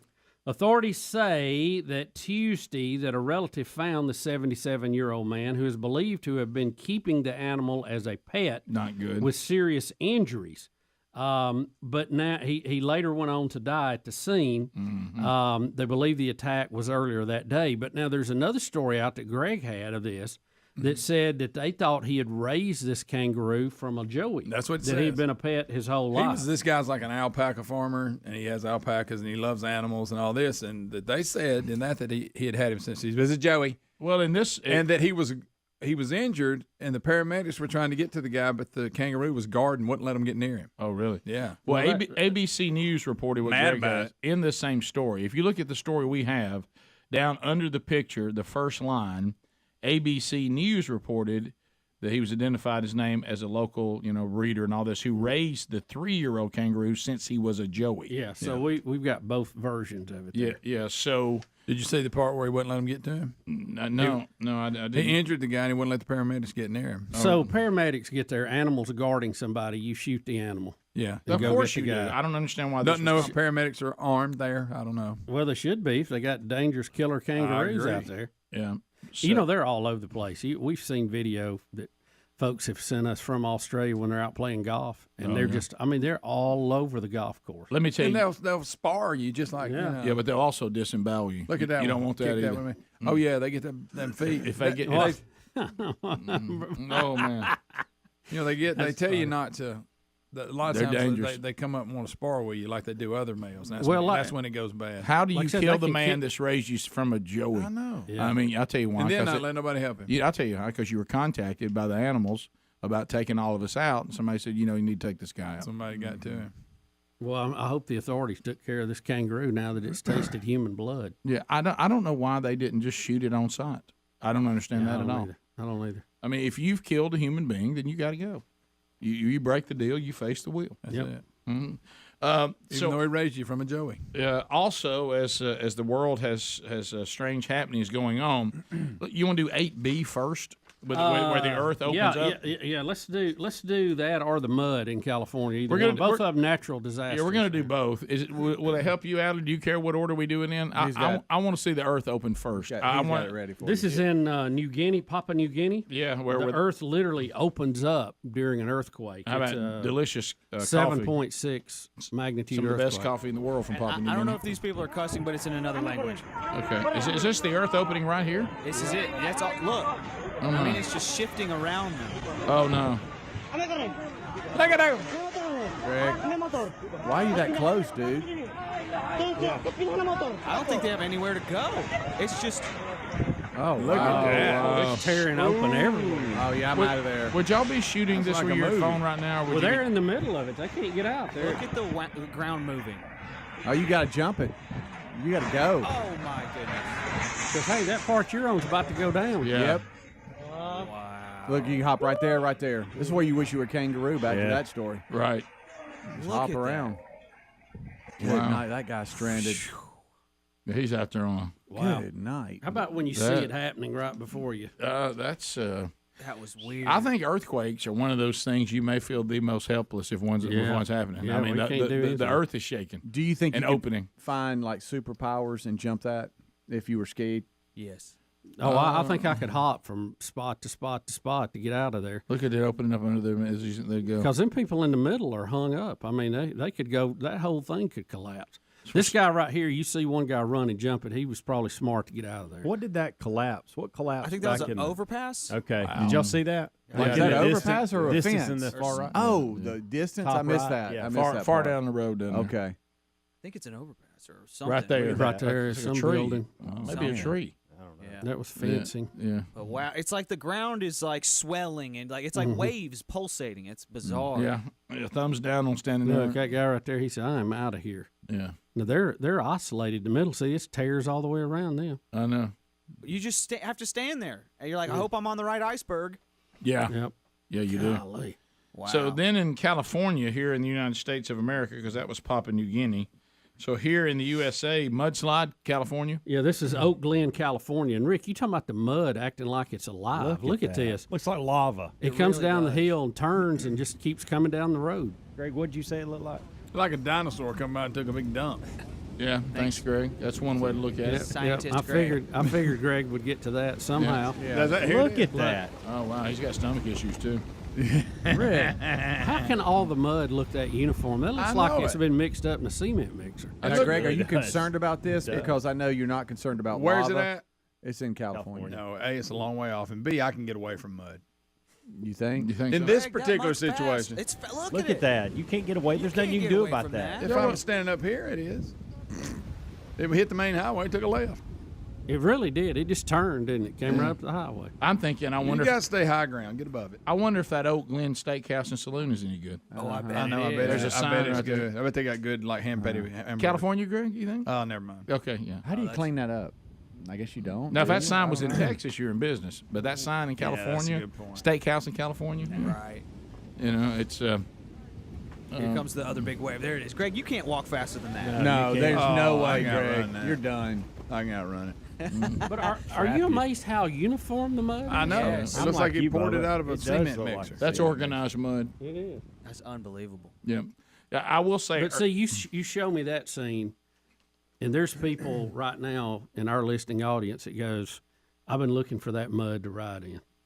Yeah, you're They right. got trucks. They're just dying to Absolutely. get in that mud. all they can think about is when this thing settles, let the party begin. Well, it really goes back to that James Gregory bit, and it was a very funny bit he did about people in California being scared of mud. Right, yeah. He said, "Here we look for mud to play in." Yeah, we do. Yeah, And didn't he say there's, the mud got him just kind of. yeah. It just doesn't seem like it's a real scary. Not a way lot to of go. honor and death by mud. Right, right. All right, top of the hour. If you're leaving us, have a good day. Thanks for being with us. Wednesday Bible study today at noon on the YouTube channel, Central Time, 1 o'clock Eastern. If you've got more Rick and Bubba today, we'll do a top of the hour break. Then, Lord willing, we should be right back. Our number is 866-WE-BE-BIG. We'll get to some more of your phone calls coming up next hour and stories that we haven't even gotten to yet when the Rick and Bubba show continues. Rick and Bubba, Rick and Bubba.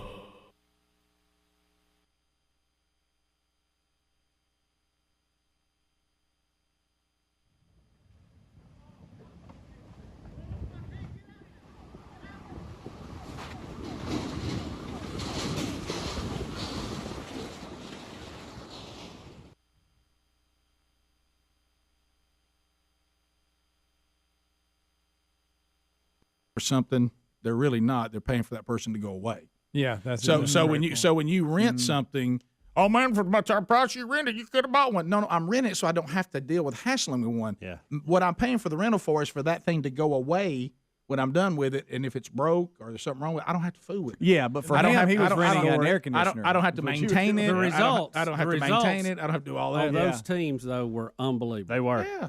They Oh were. no, I get that doing it on a one time, but what I want, you want that thing to always be in your life. Mm. You know, when you were done with it, guess Pull what? it up, pop it out. Hey, when you were done with it, it went away. Put my awning out. Here we go. Bubba, I know. I got my grill going. Bubba, you're a Ross Bridge guy. You're a camper. You're not camper guy. You're not a roughing it Rick, guy. I'm a tech guy. I like to fool with stuff. Figure out how to do it. I'd like to see you go to Coleman Lake. Bubba, this is backward.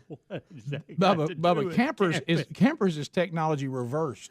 You know what I mean? I want him in a pop-up. I'm living in a trailer. I don't We wanna- worked I hard gotta not have to be in a trailer. I got to have You know- something a little more steady than a pop up. You don't want a Winnebago? I don't know. I think I like the trailer pulling it behind the truck. Remember That those? way you can drop it off. You don't like to camp. Hmm? You don't like to camp. Well, I've never camped. I don't know if I like to camp. You're Ron Who's going to White back with the the Garth trailer Brooks in? guy. Do I? Who's going to back the trailer in? I'll back it in. You gonna have it sitting up there, but ain't gonna have it sitting out there at your house. Oh, ugly trailer. He said something in passing. I don't know if y'all have caught it. He said Betty's worried he's going to buy one, which means this has been a discussion Yes, at the it house. has. You'll never get it up your driveway to store Well, it. you're gonna have He's to put it looked down at on the the road. budget. Your neighborhood ain't Everything gonna let that thing in there. You're gonna have to leave it by the back gate. I'm not going to keep it at home. Guys, he has looked at his budget, try to work it in. He's gonna park it down there at the farm. Yep. Then he's gonna get called. He has a house. It's not there. like a pontoon where you can call somebody and big they one. bring it to you. With a pool. It's No, just, you you're going to have don't- to keep it They up. don't You do have, that either. you have a place where you store Bubba, it. don't overload. You got plenty of stuff. There's Don't no do place in your life for a camper. I'm No. sorry. You have to eliminate I something. hate y'all are not camper people. that. I'm not. I'm really not. I am either. not a camper person. I mean, So in your vision, You in know your what I dream, love? what are you doing in your What camper? I love is how compact they've got everything, how they've miniaturized, and they can put all that stuff in such a small area, like a tiny look, house. once a year, find You some know? friend of yours that has a camper. Borrow it. Once a year. That's Yeah, all you get it do. out And and then then you get in it and nobody can move. You know what? You know Let what? me buy. Hey, you know Oh, what? have the you camp- seen them now? Man, Hey. they got living rooms. Hey, do you remember what I said about that pop out? And I was I talking use about this at the house all the time. Remember what I said about a pet? The new phrase comes into your world. What about the dog? Oh, I know. You're gonna have the what about the camper? Bubba, you own me. Might use the camper to take care of the dog. And it'll always be don't- something ain't working on the camper. I got to get it fixed. But the only thing worse than being a camper person is being a camper person that takes their pets with them. I mean that Everybody does that. Well, So where are you going in your camper? So you said you're just going to go in the woods and park? I ain't got that far down the road. well, you know what? I would say you can see one at the expo. We don't have a dealer yet. Yeah, I know. That'd be time to get one, wouldn't it? It would be. They got these little camper parks everywhere. Oh, everywhere. And they must do well. By the way, I them saw stickers at Good Sam Club. I saw one coming back from Atlanta the other day. Yep. How do you ever handle that inventory? I'm not exaggerating. Look like they had 1,200 of them. Yeah. Oh, it's unbelievable. That's a lot of very expensive things sitting on lots. Boy, there's a pile of You know them, why? aren't A lot of people buy them. Don't do this. They love I campers. can tell his I'm gonna look, put this Rick. on my list. All right. Do not let Bubba get an AM radio station standalone. I'm looking at it. Do not let him I'm get a looking at an camper. old What lady else I'm was I taking. supposed to not let you do? No, those two are good. Rick and Bubba. Really, can we make a call? If you go back to those strawberry hair, was Speedy? Was he better off like this look than with his hair back? Yeah, see, I can't remember when I had a full head of hair, so that'd be probably mid-20s, I guess. Was it rocking? Or No, was I mean, I've always had thin hair, but then it started, I had thick hair. then somebody did a select cut, and I kind of started thinning out. But a remember little what Helmsy's saying. This cream does not bring back random hair. It brings back your hair. And your hair may not be as good as what you have right now. bit. Correct. Yeah, I don't know. You just have to grow it out and see, I guess. See, Greg's hair, if he could replenish his, we Because know I it had looked good thick at one hair. time. I had thick hair at one point. Yeah. Until I was about 43. Is that when I'm going to start losing mine, probably? I got a few more years. Yours is pretty thick. you got thick head. I hair. mean, You're good. Eddie Munster, you're good. Yeah, you're good. Thanks, You're Greg. good. That was a little envy I noticed in It that. is. In that. Absolutely. Isn't it weird, though, how you can grow hair on your back but not on your head? Isn't that Oh, it crazy? grows everywhere. As you get older, hair begins to show where it shouldn't be, and it leaves where it should be. I know. What is that Yeah. all about? Some cruel that What? leaves your head and starts coming out of your nose. I don't know what that is. Out what's your up with ears, that? Yeah. all of Crap's your that all back. about? I don't know why that is. Yeah, T-cell confusion. It is. It is. Old Tregs.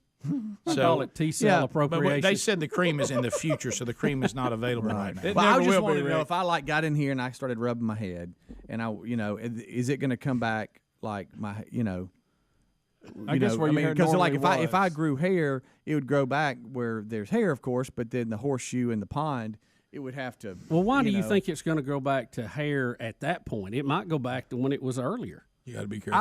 I told him It's an earlier, too. experiment. I wish it would come back bright orange and it would be just an afro. That's what I wish for him. Speedy, and Bubba's touched on this, and I want to clarify this. That'd be again. good. You should feel fortunate that you were someone whose hair went away, but you had the head for it. To And pull it off. You look normal. You look hip. It's perfectly. Hip. It is. Some people. You wear a Kango. It's tough on a sunny day, though, man. I know it's not an easy life. I didn't say that. What I'm saying is the look is not a problem. You, Goldberg. But what I'm saying, you start rubbing creams on your hair, you don't know where hair's going to come That's from. true. You could go back and it be worse. It's worth the risk for Greg. Yeah. I'm not sure it is for you. You know, because you've got it like you like it. Yeah. I mean, people, you got a great wife. She's beautiful. I would give you it got a great shot. Kids. And You if you- pulled it off. Oh no, I'm not. If you lying. didn't like it, you could just shave it off again. Yeah, I don't have head envy. I I'd mean, like to see I, it. but I'm just saying. I mean, I like my head. Grow it You know? back, and if you don't like it, shave it. It's worked well let's say for hair, you. let's say hair envy. Yeah, thank you, Rick. I mean, Camper or better. Bubba, if you could get just a little piece of white right there, I would confess my sins to you. You know, Father Mulcahy. Father Mulcahy. Too much jocularity. Never used to say that. Let's go to Allen, Opelika, Alabama, if you want to get in. 8.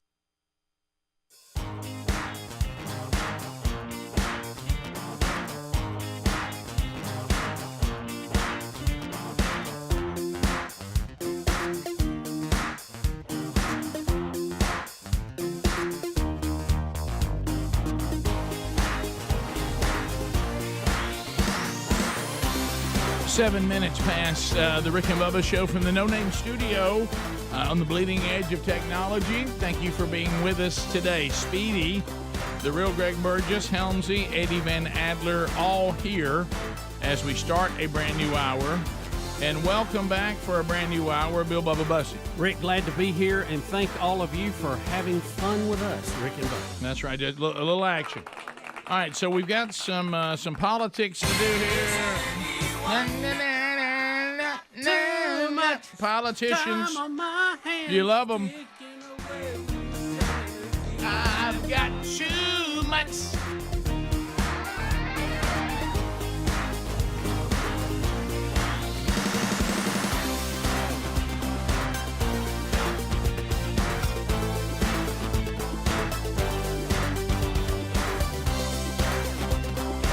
Taking away.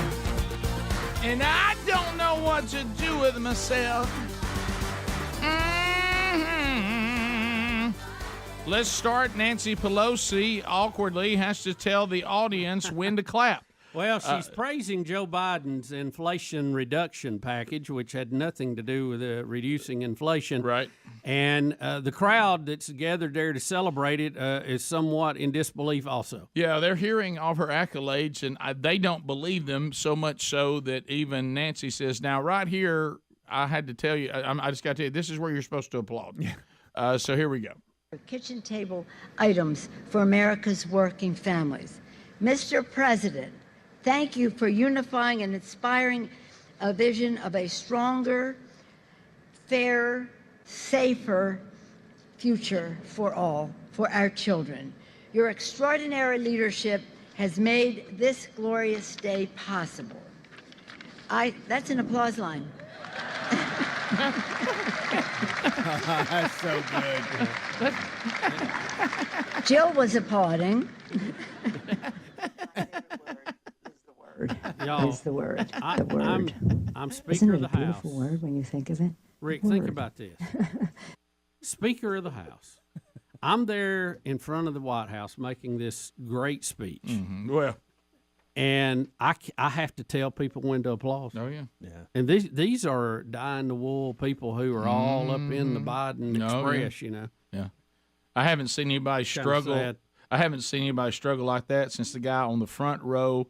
If you're standing facing away, it would be my left carrying the Queen's coffin. Did you see him struggle? This guy's in over his head. He was really struggling up there. Front left was struggling. Yep. A lot of that going on right now. By the way, Greg asked when we're going to get the Queen in the ground, Greg. Now, this is going to take probably longer than it took to bury James Brown. Not Rick, not quite that long. I think they're going for Monday, right? Yeah. Monday or Tuesday next week. Right. But she's laying in state now. Is that in the palace or is that? I'm sorry, I've got a side church challenge with Greg that he can't sit like that for the first 5 minutes of this segment. Okay, he's got 2 minutes left. I'm sorry. Greg. That's yeah. Did you? This is it's a long process, and you would expect it with a queen. Yeah, that's right. And we've got a few things involving King Charles, and I want to hear you say King Charles and not mention a dog. King Charles. Okay. The third. Springer Spaniel. We got a couple of those, but let's stay with American politics first. First of all, you know, I heard actually a stat yesterday that we have let more people into our country right now. We're letting them in at a pace that we could populate a new Philadelphia. Oh, yeah. Which has a population of about 2 million people. Oh, yeah. Okay, Absolutely. That are coming through the border illegally, but yet the current administration pretends that our border is secure, Well, Rick, why wouldn't you tell everybody the border's secure? You've told everybody that you passed an Inflation Reduction Act, which is really a Green Deal. Right. And the media carries the water for you. So why wouldn't you tell everybody? I mean, why break down with real numbers now? Yeah. So here's Kamala Harris letting you know you do have a secure border. Then we're gonna who's never been there. Then we're gonna have a classic Trump audio clip as well. Here we go. We have 2 million people cross this border for the first time ever. There's We're 2 million. confident this border is secure. We have a secure border in that is a priority for any nation, including ours and our administration. But there are still a lot of problems that we are trying to fix, given the deterioration that happened over the last 4 years. No. It's called a wall. Still blaming Trump. No, maybe you shouldn't let that up. So he answered the question. He actually used the stat that I heard yesterday. 2 million people have come in here illegally. That's enough to populate Philadelphia. Well, it's all a plan to turn Texas purple and eventually blue. But you know, now that Abbott is mailing everybody out to other liberal cities, have you seen how they think it's inhumane now to send them to other blue states and blue cities? Oh yeah. But for some reason, if they go to Texas, it's fine. Right. That's not all inhumane. good. I mean. Matter of fact, I thought the Democrats would want these poor people to come to their wonderfully run cities, wouldn't they? Yeah, well, I mean, they do. Show 'em how to do it. They're what do they call them? Sanctuary cities. Sanctuary cities. Thank you. So if you're openly advertising that you're a sanctuary city, you should be thanking Greg Abbott for busing everybody up there. I mean, if I was advertising, I had a fruit stand. I can't be mad about people who want to buy fruit. Right, can I? right. You send me all you got. Yep. Yeah. Now I would say this too. Let's say I was in charge of security for you, and you were paying me for security. Okay. And I let 2 million people through. Yeah. And I sat down with you and said, I've got it secure. We got this thing locked. I think I got to fire you at that point. And what if I said I was doing a good job to you? Would you find that hard to believe? Yeah, I mean, I'd have a tough case, wouldn't I? You would. Now let's go. I would fire you for thinking that I would buy that, Right. Not for actually doing it. So Trump, shut down the government for border security, and here's an epic clip of him talking to Chucky Schumer, and of course the very powerful speaker Nancy Pelosi. The one thing I think we can agree on is we shouldn't shut down the government over a dispute. And you want to shut it down. You keep talking about The it. last time, Chuck, you shut it down. No. And then you opened 20 it up very times. quickly. And 20 times. I don't want to do what you did. 20 times Chuck, you have called for, I will shut down the government if I don't get my wool. None of us have said. You want to know something? You've said okay, it. you want to put that on You've my... said it. I'll take it. Okay, good. You know what I'll say? Yes. If we don't get what we want, one way or the other, whether it's through you, through a military, through anything you want to call, I will shut down the government. Okay, absolutely. fair enough. And We I am disagree. proud, and I'll We tell you disagree. what, I am proud to shut down the government for border security, Chuck, because the people of this country don't want criminals and people that have lots of problems and drugs pouring into our country. So I will take the mantle. I will be the one to shut it down. I'm not going to blame you for it. The last time you shut it down, it didn't work. I will take the mantle of shutting down. And I'm going to shut it down for border But we security. believe you shouldn't shut it down. Thank you very much, everybody. Golly, I miss All right, him. See, that's not a politician. They ain't a politician alive to go, hey, it's on me. I'll take the mantle that I will tell the American people I shut the government down in order to keep them safe and have a secure border. Yes, I will take that. You know, there's days when you see clips like that, you miss President Trump, don't you? Well, you probably won't get another opportunity. if his health stays like it is, you're going to have an opportunity. We'll be back. More Rick and Bubba next. Rick and Bubba, Rick and Bubba. Hello, Alan. Yours is Hey, down, Rick, buddy. Bubba, what's up? Hey, we're doing good. By the way, Speedy, your collar did go down. Well, out. but You're it- out. not on You're out. purpose. You're out. Not You're on out. purpose. You're It out. just It went down. it's not firm. You got to rub our feet now. Watch that bunion on that big toe. Yeah, it's a little crusty. You can't turn Give your you a head. If you quarter. turn your head, it falls. I think you're out. You're out. You're Alan, out, pal. Alan, go ahead. See you, good day. Hey, Hey. instead of doing the hair cream, why don't you get Speedy with Bosley hair?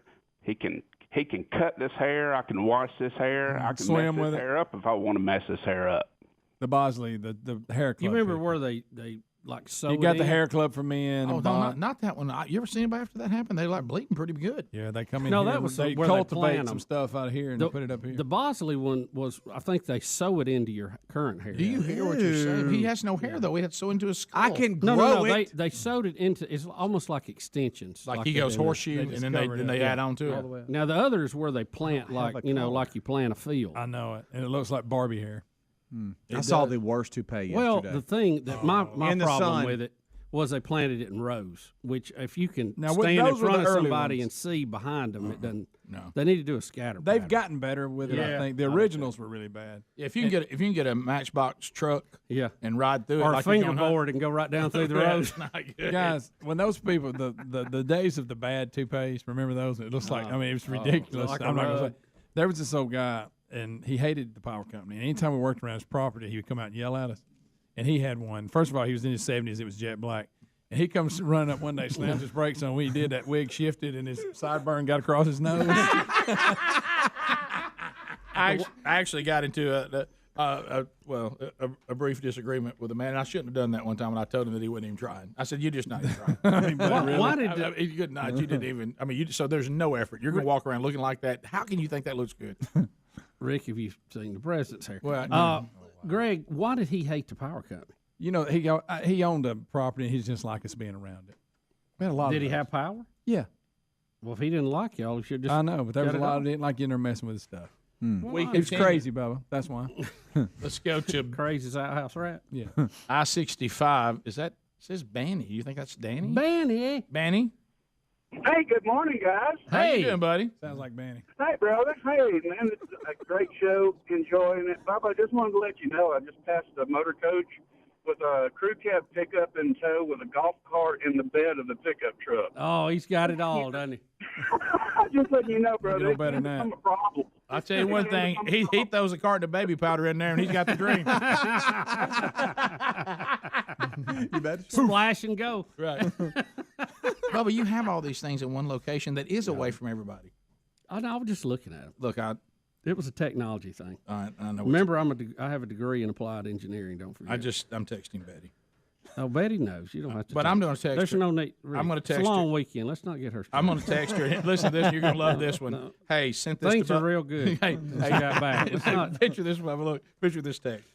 Hey, sent this to Bubba. You're just going to fly cover. Here's the camper dealer that I think will help you get y'all good deal. We continue. Let's go to Fort Payne, Alabama. Norma is standing by. Hello, Norma. Welcome to the show. Hello.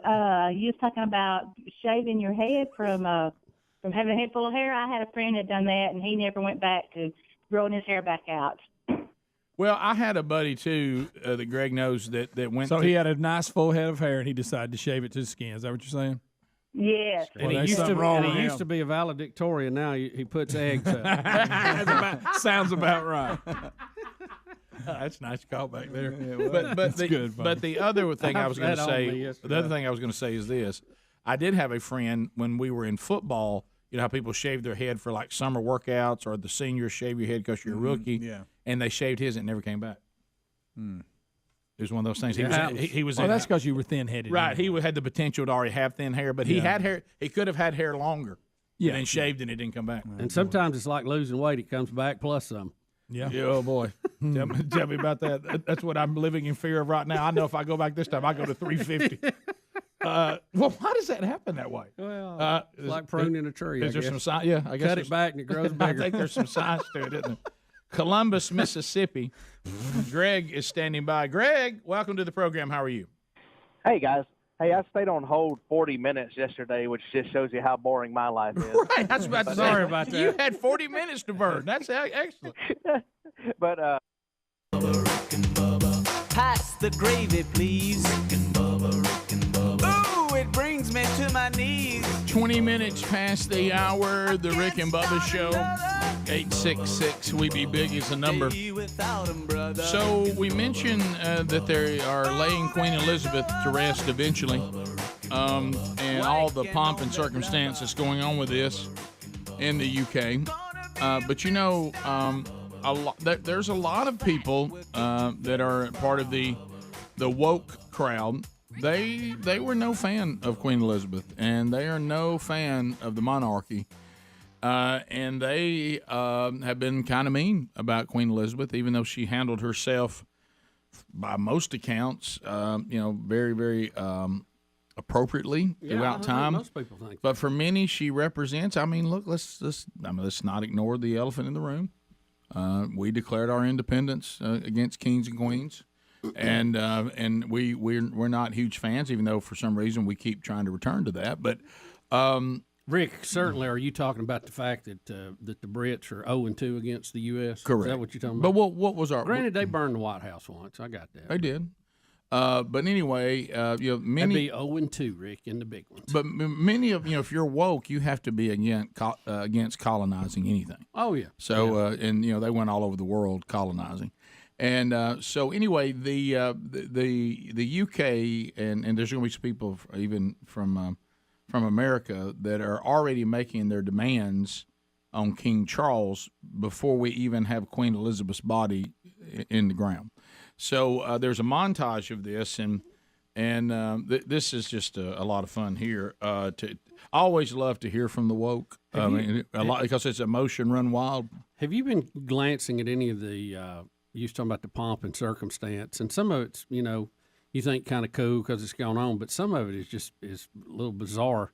At Westminster Hall now, where the Queen is laying in state, I've never seen so many silver knights and armament and all that stuff. Have you in your life all that inside there? No, I mean I've seen bits and pieces just like you have going on in the background. I haven't sat down to watch. Look, bunch coming down the stairs here with all that on. And certainly I understand because we do a little bit of that even here. Yeah, we got some of that. I understand showing respect for someone of impact who is a well-known figure. Now, when it starts to kind of drift into worship, that's when it gets a little weird. And I'm not saying that's happening, but because I'm not watching any of it, but I've had some people text me saying some of it's kind of drifting into that arena. But well, how about that Queen met the real king? Yep. And by most of her comments, she seemed to have a pretty what seemed to be a legitimate, authentic faith in Christ. I'll give you that. But I'll go with that. I hope so. Well, yeah, it's going. I tell you what, we'll find out soon enough, won't we? But anyway, so here is the montage of the woke, the UK, and you said it even features a couple of people. Sunny from The View. What is she doing in this? But anyway, so here we go. Here's your woke extravaganza involving the royals. What we are going to see, I think, is Charles really having to discuss this question of slavery, of perhaps reparations. This idea of how the royal family, how this family grapples with its history and legacy of colonialism, of slavery, of the potential paying of reparations is a really important one. Well, there's work to be done around the conversations around slavery and the empire. There's a lot of inward looking to be done amongst the royal family to think about reparations even. Charles now is in a position, I think has 14 colonies that he is now head of state. It's time for him to provide reparations to all of those colonies. Prince William and his wife Kate's visit to Jamaica earlier this year met by protests demanding an apology. Respect us, man. Apologize now. and slavery reparations from Britain. What you're seeing, at least in the black communities that I'm a part of, they want reparations. Look, the United States was built on the backs of black and brown And people. we want our reparations. Questions of reparations for slavery are coming up. Protesters point to the monarchy's role in brutalization across the African continent and enslavement. They demand reparations. We also have to look into the past with an aim of getting compensation from the British monarchy and British government. And here we go. So King Charles, who has been a bit of a bleeding heart. Welcome to the crown, King Charles. He said in his speech, I heard it myself driving to Atlanta last Friday, he says that he was an activist as a prince, but once he becomes king, he has to drop all political commentary and becomes more of a neutral. Now, can he do that? Won't that be pleasant? Climate Change and all that. Let me tell you, if I was watching all this and I was King Charles, I think I would just say, hey, you know what? Let's just pass it on to William. I'm going to take a pass. I'm in my 70s. I'm not going to deal with this and all this demands. The problem, I understand the sentiment of reparations, certainly do. And when you look throughout world history, slavery, unfortunately, in our fallen state is part of the world's history, the world's. Not just white folks, not just Great Britain, not just the United States of America. Civilization, yeah. You're going to find it all over the world. And what you really have to look, as Dennis Prager said, and I always thought this was a great statement from him. He said, because the world has a very, very tainted, rough history in its fallen state of people dominating other people all over the world. Yeah. That really you should look for the countries that acknowledged their wrong and corrected it, because that's really the way to look at it. And frankly, now I know some people say, well, you haven't corrected it till reparations are paid. Then you have to kind of figure out, well, what does that look like? Doesn't equality, isn't that a reparation for you now to have equality and not be treated as inferior? That's a reparation, right? Ending it completely and changing. But yeah, when we start getting up on the slavery high horse, we got to talk about the whole world. We can't just talk about the parts of the world that conveniently fit into my narrative and give me an upper hand. Yeah. The whole world has dealt with the sin of slavery since the fall. So. It's a terrible thing, and it's not something to be condoned, or it's not the way anyone wants to live. Now, I do think some of us will be shocked that when we stand before our Creator, that we will not be in a constitutional republic or a democracy. Right. My opinion's not going to matter. We will have a benevolent king, but we will be under the King of Kings. Yep. And so anyway, I understand that this is a kind of a popular thing to say, but boy, it is a very difficult thing to implement when you're talking to people that frankly weren't affected by it. Yeah, well, how do you ever correct that? And you're wanting reparations from people that didn't do anything, right?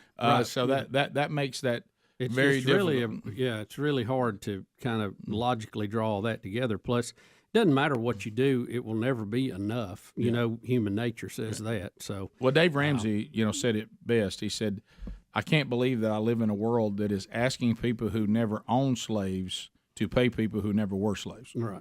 Yeah. And he said that seems illogical to me. But to your point, the history of Western civilization and slavery is a small piece of the whole world, which has gone back a long, long time. Yep.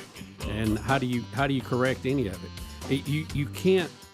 As we've said before, you can't correct discrimination by having reverse discrimination. Yeah, what if that doesn't even the score? That only makes things worse for the next group. Imagine me saying that the current Jewish people should be paid reparations by the current Egyptian people. I bet that'd go over. Rick and Bubba.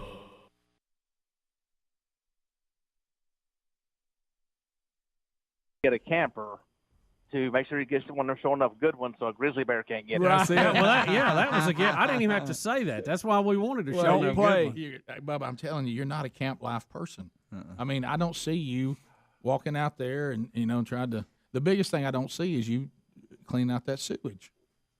Well, there's ways to do that. Right. That CPAP will shut that place down.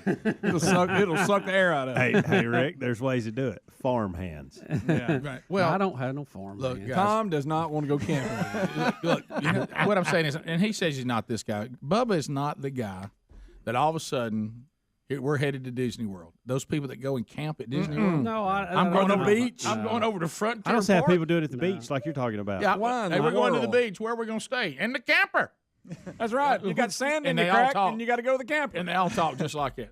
We're just going to camp down there. And they always are kind of animated like that. Hey, what kind of camper you got? Rick, we're going to eat sandwiches at night. Yeah, we're going to eat Oh, sandwiches. great. We're going to have our chips and get some bottled water. It's like Let's just stay home. We're going to do that. right. No, how about this? When I go on vacation, life shouldn't get harder. No, I mean, I'm going to do things I normally don't do. Yeah. Make it easy. Kick Hey back. guys, guess what we're doing on Memorial Day? Churning butter. Tell you what, we're going to cut the backyard. Speedy, what do you want to lease it for? Do you? Quick, we're going to ride horses. Oh, yeah. So anyway, we continue. Y'all would like to have a horse? Wouldn't it be nice No. just to have I one like in the to look parking at lot them. of the ball game, though? Let me tell you this. I like looking at them. Listen, what this falls in the category of. Just like you mentioned a horse. I remember having that delusion when I was a I'd little like kid. to ride one. Somebody take No, care no. of it. What it There's is, a lot we of like responsibility. we like the idea of these Right, things. yeah. We don't actually like to have to implement them. Right. The idea of some of these things seem almost Sure. like. See, Bubba's picturing the perfect camping setup. He's in the shade. Listen, here's what he's pictured. He's found the perfect place by water. And he's picturing in his mind, he's picturing the fire's lit with no problem. You know what I mean? It's burning smoothly. You know what I mean? Everything's great. He feels clean and all that. But that's not camping. No. That's all a picture of something. He's not thinking about the horseflies. He's not I got thinking my about satellite dish with a 4K receiver. Yeah, on it. he's not thinking about the mosquitoes. He's not thinking about Just why me and won't the nature. fire stay lit. He's not thinking about that.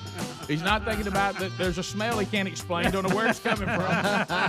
What is that smell? I got to plug my bug light in.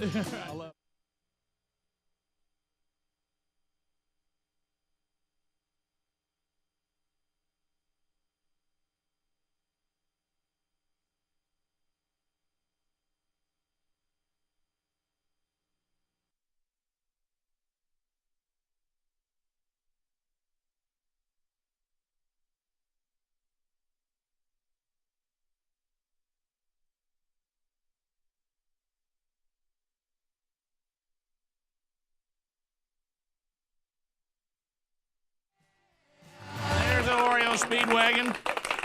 Rolling with the changes. Bubba, much to do going forward on the program. Much to discuss today. Looking forward to talking to the audience. Hadn't got to talk to them in a while. Hope you had a good weekend. Oh man, I had a great weekend. It very relaxing. We'll tell you a little bit about it. Just a great weekend, and took a little time to remember those who had given everything for our country to be here. I tell you, those are special people. Yeah. We had that talk around the table as we were. I was just grilling food yesterday. I mean, I grilled for lunch and grilled for dinner. I mean, I was just an out of hand. I was a grilling maniac yesterday. The Rick and Bubba spatula was smoking. Hey, I got fired up on the big green egg. Oh yeah, but I don't use it enough to remember how to do it properly. Sure. So I really need to make some notes. I did a combination of world famous hamburgers for lunch and then barbecue chicken for dinner. And buddy, it was good. It was real good. So anyway, but yeah, I decided, look, let's just grill like a madman today. And when I fire the grill up, the family gets on me because I cook a lot of stuff, enough so we have plenty to eat for days. All right, I'm glad you said that. We had this exact same discussion. Yeah. Because I went to the grocery store and Sherry says, you always go too far. I said, honey, first of all, you're not prepared for what teenage sons can blow through. I said, I'm going to have to bring up an uncomfortable topic. I think sometimes you don't get enough. And she was like, what? And I said, I'm just telling you, sometimes I look around, I can tell the boys are still hungry. And I said, what we got here now, you go ahead and make sure everybody's got plenty.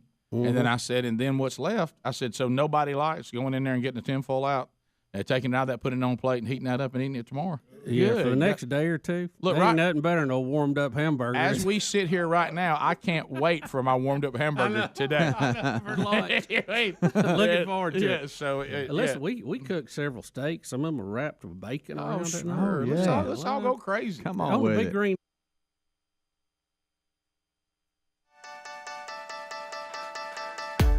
All right, here we go. Phone show music. Time for you to come in and make comments, ask questions, bringing information to the table.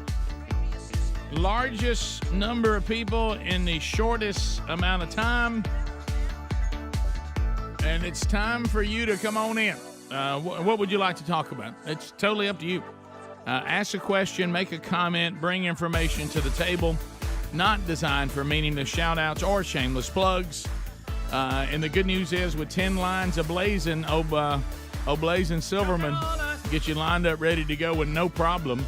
And then because of our friend the buzzer, your time on the program will be cut short at 30 seconds, allowing more people to come on the program and in a short period of time. As you are lining up, let me point you to carshield.com/Bubba. Does your vehicle have warranty on it, yes or no? If the answer is no, you need to get a protection plan. carshield.com/Bubba offers protection plans for around $100 a month that cover more parts than ever before, whether your car has 5,000 or 150,000 miles on it. When you need a repair, you don't want to have to deal with the paperwork or the headaches, and you don't want to see that thing. Cars can draw money out of your account quicker than home projects can. Right, Adler?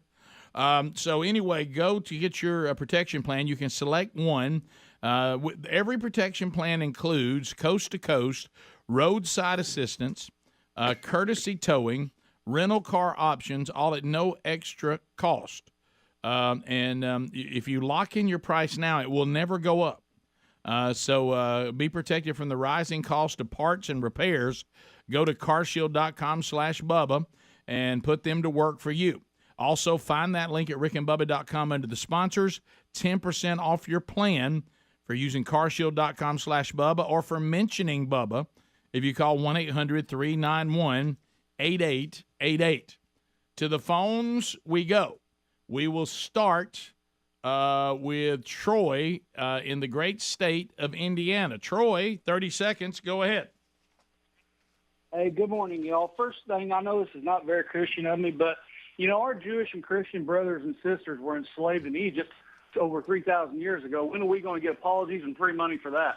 I think I said that going to the break, but you may not have heard that. But anyway, I was saying that you certainly would not be very popular if you said the current Egyptian people owe the current Jewish people reparations. You'd probably be laughed out of the room because it is odd to ask people who've never owned slaves to pay people who never were slaves. And the Babylonians, you got to throw them in there. Oh, Bubba, the Babylonians, they're good. Gonna owe them a check too. Good gracious, and they've and then we get into the Romans. At one time, they said 60 million people in the Roman Empire were slaves. So it's a lot to cover. Let's go to Rebecca, Lake Martin. Rebecca, if you want to get in, there's room to other callers. 866-WE-BE-BIG. Rebecca, go ahead. Hey, so I've already bought my ticket for the Sustaining Hope, the grief conference. I just wanted to hear a little bit more about it. I work at a funeral home, so I figured it would be kind of good. Yeah, to be there and hear y'all. Yeah, I think so. Sherry and I will just be part of the main panel, and I think we're the last group of the weekend. Mac Brunson will be speaking to it. He's the pastor, and in a strange twist, he's actually burying his sister today in the Carolinas. So he certainly will be speaking from a biblical standpoint, but also from a personal standpoint on our grieving process and the difficulties of life and long-term illness and earthly death. And Scott Dawson will also be speaking on the panel. And then Sherry and I will be sharing our personal story and things that we've learned in the last 14 years and how we kind of work through the process from a biblical standpoint through the grieving process and the difficulty of earthly death and people that you know and love. And then they'll have some breakout sessions too that will get into very specific things. Maybe your situation is I've got a parent going through Alzheimer's, or maybe I've got a person with a long-term sickness, and they'll get a little more specific in those small groups. So, and it all happens on Saturday, September 24th in Birmingham at my home church. And I think there's still seats available. If you want to get those, you can at rickandbubba.com under upcoming events, and I will see you there. Nick also, Bubba, look at Lake Martin checking in. I tell you. Nick also at Lake Martin. Wish Nick, I was there. Nick, go ahead, 30 seconds. Great night. Hey, thank you. Thank you very much for the call. Go ahead. Boy, it's a build-up. I heard it a long time ago. Nick, I'm sorry, buddy. Your phone, it just didn't do it. Man, I mean, that just breaks your heart right there. That just breaks your heart. Let's go to Will in the free state of Florida. Will, go ahead. Hey guys, Speedy was talking about trick-or-treating earlier today, and he made the statement all people should be sweet and give candy. And I thought if homeschoolers were allowed to celebrate Halloween, that would be their slogan. What was it again? I don't get it. Help me. I couldn't tell if he was taking a shot at homeschoolers or. I think somebody not very educated on homeschoolers. But I know. Is that what? I feel like I missed a not have been. conversation somewhere. Yeah. Well, I was. No, I don't know that I said it like that, actually. I think you kind of did, and your voice was kind of like that, too. Really? What did he say? You didn't say too loud, did you? No, I don't did remember what not. Speedy I said. was talking about someone I know that has young kids, and they're organizing the little trailer and their that's part of their life now because they got Hayride and kids all and fun little hay run around or what. And that discussion came up that it's here now. October is just maybe we just all missed something. What that I'll have give to the do guy with the benefit of it. Did I sleep through a segment and I not know it? I'm missing done it. that. I'm missing a piece of that puzzle. Yeah. it was a discussion during the kickoff. And I don't even hour. like puzzles. He told you. Yeah, told told you, Speedy. pal. Bark at that. Probably somebody else, you damn hearing. Yeah, that's what it was. He misheard him. Speedy must have barked in my ear because I didn't get it. Right. That's good right there. That was the best comment of all those attempts, by the way. really was. Jeff in Mobile. Jeff, welcome to the Rick and Bubba Show. 30 seconds. Go ahead. And something about this is owning Adler, and I don't know why. All right, go ahead. Morning, guys. This is a new movie called The Woman King coming out, or maybe already be out. It's about a African tribe of women that go against some French forces that are trying to keep them from living their way of life, which was slavery and plantation and human sacrifice. You may want to look into that and maybe run that trailer. Yeah, I saw the. I've seen the trailer Yeah, for it, yeah. and the actress, the lead actress, I can't think of her name right now. She did. You were saying it yesterday. Viola Davis. Yeah. There you And she had the series. What was the name of it? No, don't y'all It help was him. the I know which one series. you're talking about. Yeah, she had the big hit series on ABC about how to pull a murder off or something. I forget. Oh, the yeah, name yeah, of yeah, it. yeah. I remember that. What I was never it saw again? it. Never saw it, but I saw the previews of Yeah, it. I don't How remember to the pull a name. murder off? Now something like I think that. that's That was the concept on it. Greg, I'm gonna make a guess on this right here. This is another and How to get away with murder. Yeah, and this has nothing to do. That's it. That's it. This has nothing to do with the historical accuracy of the movie or not. It has nothing to do with that.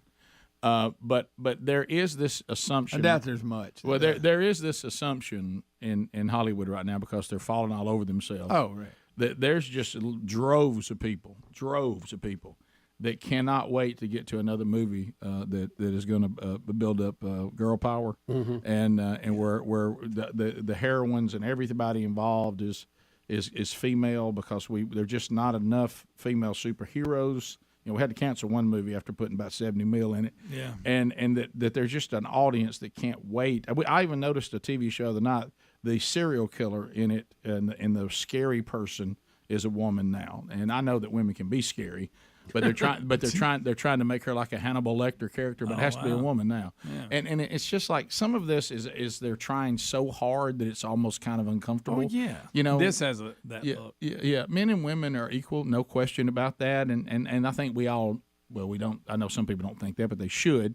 But we always overcompensate now. It's like every single movie, you know, you can tell that somewhere the female is going to have the answer to all the problems. And if you really want a fighting force that can really protect our country, I mean, men, pretty good, but it's nothing compared to some military specialists that are women. And you know, and that this is the ongoing. Yeah. You know, it's just kind of tired, and I don't think that they're. And you know, if you want to pack that theater out, I think I'd go with the formulas that that have worked. And Top Gun did pretty well. Right? Yeah, it did. Yeah. Well, they had to put a woman pilot in. Yeah, right. I mean, But it wasn't the main. Yeah, it just wasn't the main. It wasn't the. She wasn't the answer to all the problems. She was one of the Top Guns. Yeah, She sure. deserved to be there. So I don't know, but have a nice day. You know, I mean, I think the movie probably. I don't know if it'd be pretty good, but it's just. I think it's based on true events and loosely. And that's what I was going to say. Loosely. Is they even say in the description that if you're looking for real true facts here, don't get too carried away. Right. Which is pretty much every movie that's made about anything. Yeah. And I get caught up in that. I fall for that every time. I'll admit it. Greg. Basically, Greg. There were a lot of men out here, and they were pretty accurate with their weapons. But nothing compared to how accurate these women are. Rick, here's the line: if you're a stickler, if you're a stickler for historical accuracies, this film isn't for you. Right? Yeah. Well, So basically, it's African Wonder Woman. yeah, Greg, we can't just do anything men can do. We can do it even better. Oh yes. And if you really want it, because we don't have all those evil things of men have. Yes, right. Just distracting We're us. just a step above when it comes to everything because Awareness. we don't have that innate evilness that males have. That's right. And the way we do it is always better, and we're even tougher and stronger. Oh, yeah. And more powerful than any man. And you're just kind of like, no, right. It just you can't even hardly watch anything without. Oh, I that. know. Look, there's you got to check the boxes and hit every little thing in it, and then you know. When we come back, Rick, Invasion of the Robots. We got a couple of robot clips. I saw that. That it'll really kind of hit home of how far this thing is and how fast it's moving toward robots. Yeah, we'll be back. More Rick and Bubba next. Rick and Bubba. They, it's a little different cooking format. Yeah. But boy, it cooks good. Yeah. So anyway, it was good, and I hope there were a lot of people using the Rick and Bubba spatulas. When I had I used it again, guys. I got to tell you what, I love that spatula. I mean, I've given all of mine away. I don't have one. It's now. heavy duty. It works so good. I got to order some more. You'll love it. And it's funny because I went to pick up, get all the meat and everything, and went to the store and I was talking to somebody at the butcher, Greg, which I know you at one time spent a little time as working. That's right. Working in the meat department, and it's funny because man. I could tell he was testing me a little bit, and I could tell he was a big eater too. Okay. So I said, yeah, let me do this. He said, how many hamburgers you gonna do? I said, I said, I usually go about this big. And when he goes, yeah, it's how much you need. And he's getting me the meat and all that. and then he said, you grilled a pretty good hamburger. I said, I actually do. I learned from my dad. I said, I got a good grilled hamburger. He said, not everybody can make the hamburger. I said, I got you. And I could tell he was about to test me, see if I was, and he said, what do you do to know when they're done? And I said, you talking about those people that squeeze a hamburger too much, squeeze all the juice out of it? Is that what you're trying to ask me? Uh-huh. And the minute I said that, he goes, oh, you do grill them. You do know what you're doing. I said, yeah, many people push down on them. No. I said, you just tap it. You got to feel it. You need to feel when it's firm in the middle and then pull it off. And he goes, you really are a hamburger griller. I said, back. I said, I bet you get a lot of imposters through here, don't you? He goes, oh, you wouldn't believe it. A lot of pretenders. He goes, you ask a few questions, you realize pretty quick somebody going to get a good burger today. I said, they get a dry one with all the juice out of it, won't they? All flat. So anyway, You it don't was want that. no, and it takes some time, and it just felt so good to see that Rick and Bubba logo as I just go on top of the patties and just give them a little tap, and there we were, just that little logo. It just made me happy, And then and I've just now really kind of dialed my chicken in. Chicken can burn you because if chicken's not cooked well enough, everybody's sick and it tastes terrible. If you overcook it, now it's dry. So you have to find. I'm just now getting where I can land on that perfect line. I struggle with chicken. Do you ever use a thermometer to check it? No, not on chicken. I used to have a fork that you could. Yeah, I've seen those. Those seem pretty good. But I finally have gotten chicken down, and I did some too dry and not done enough. But I'm there now.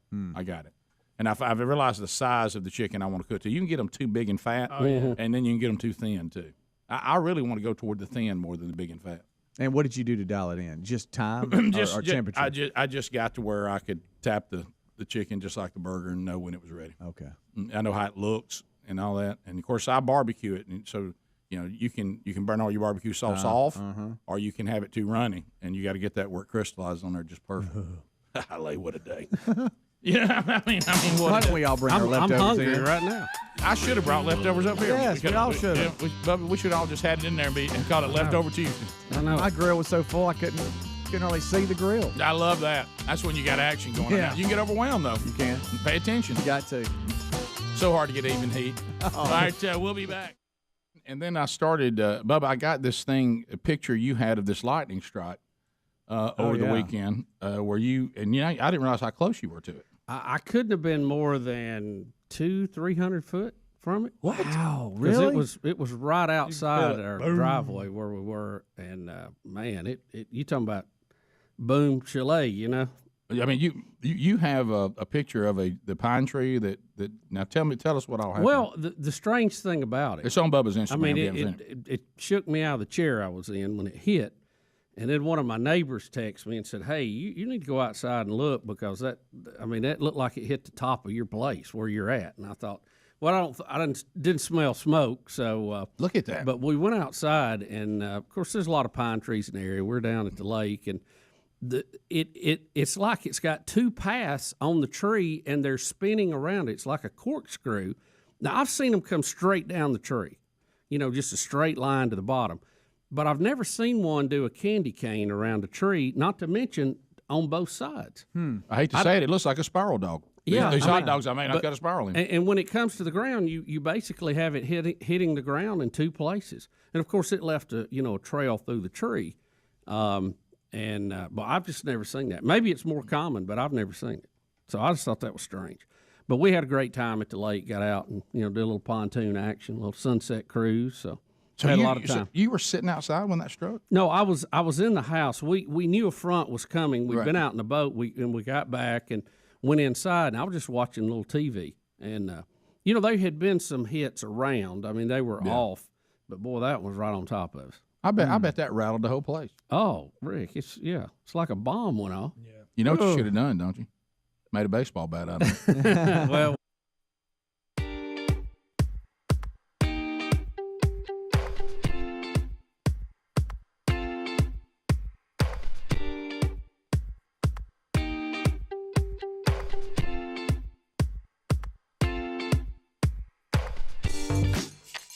We're back. 8 minutes to the top of the hour. Man Church kicking off tonight. First Baptist Church, Orange, Texas. If you want to be there, make a note of that. Wednesday Bible study today, noon Central, 1 o'clock Eastern. And you can join us for that, either live or catch the archive not too long after. Bubba, a couple of robot videos.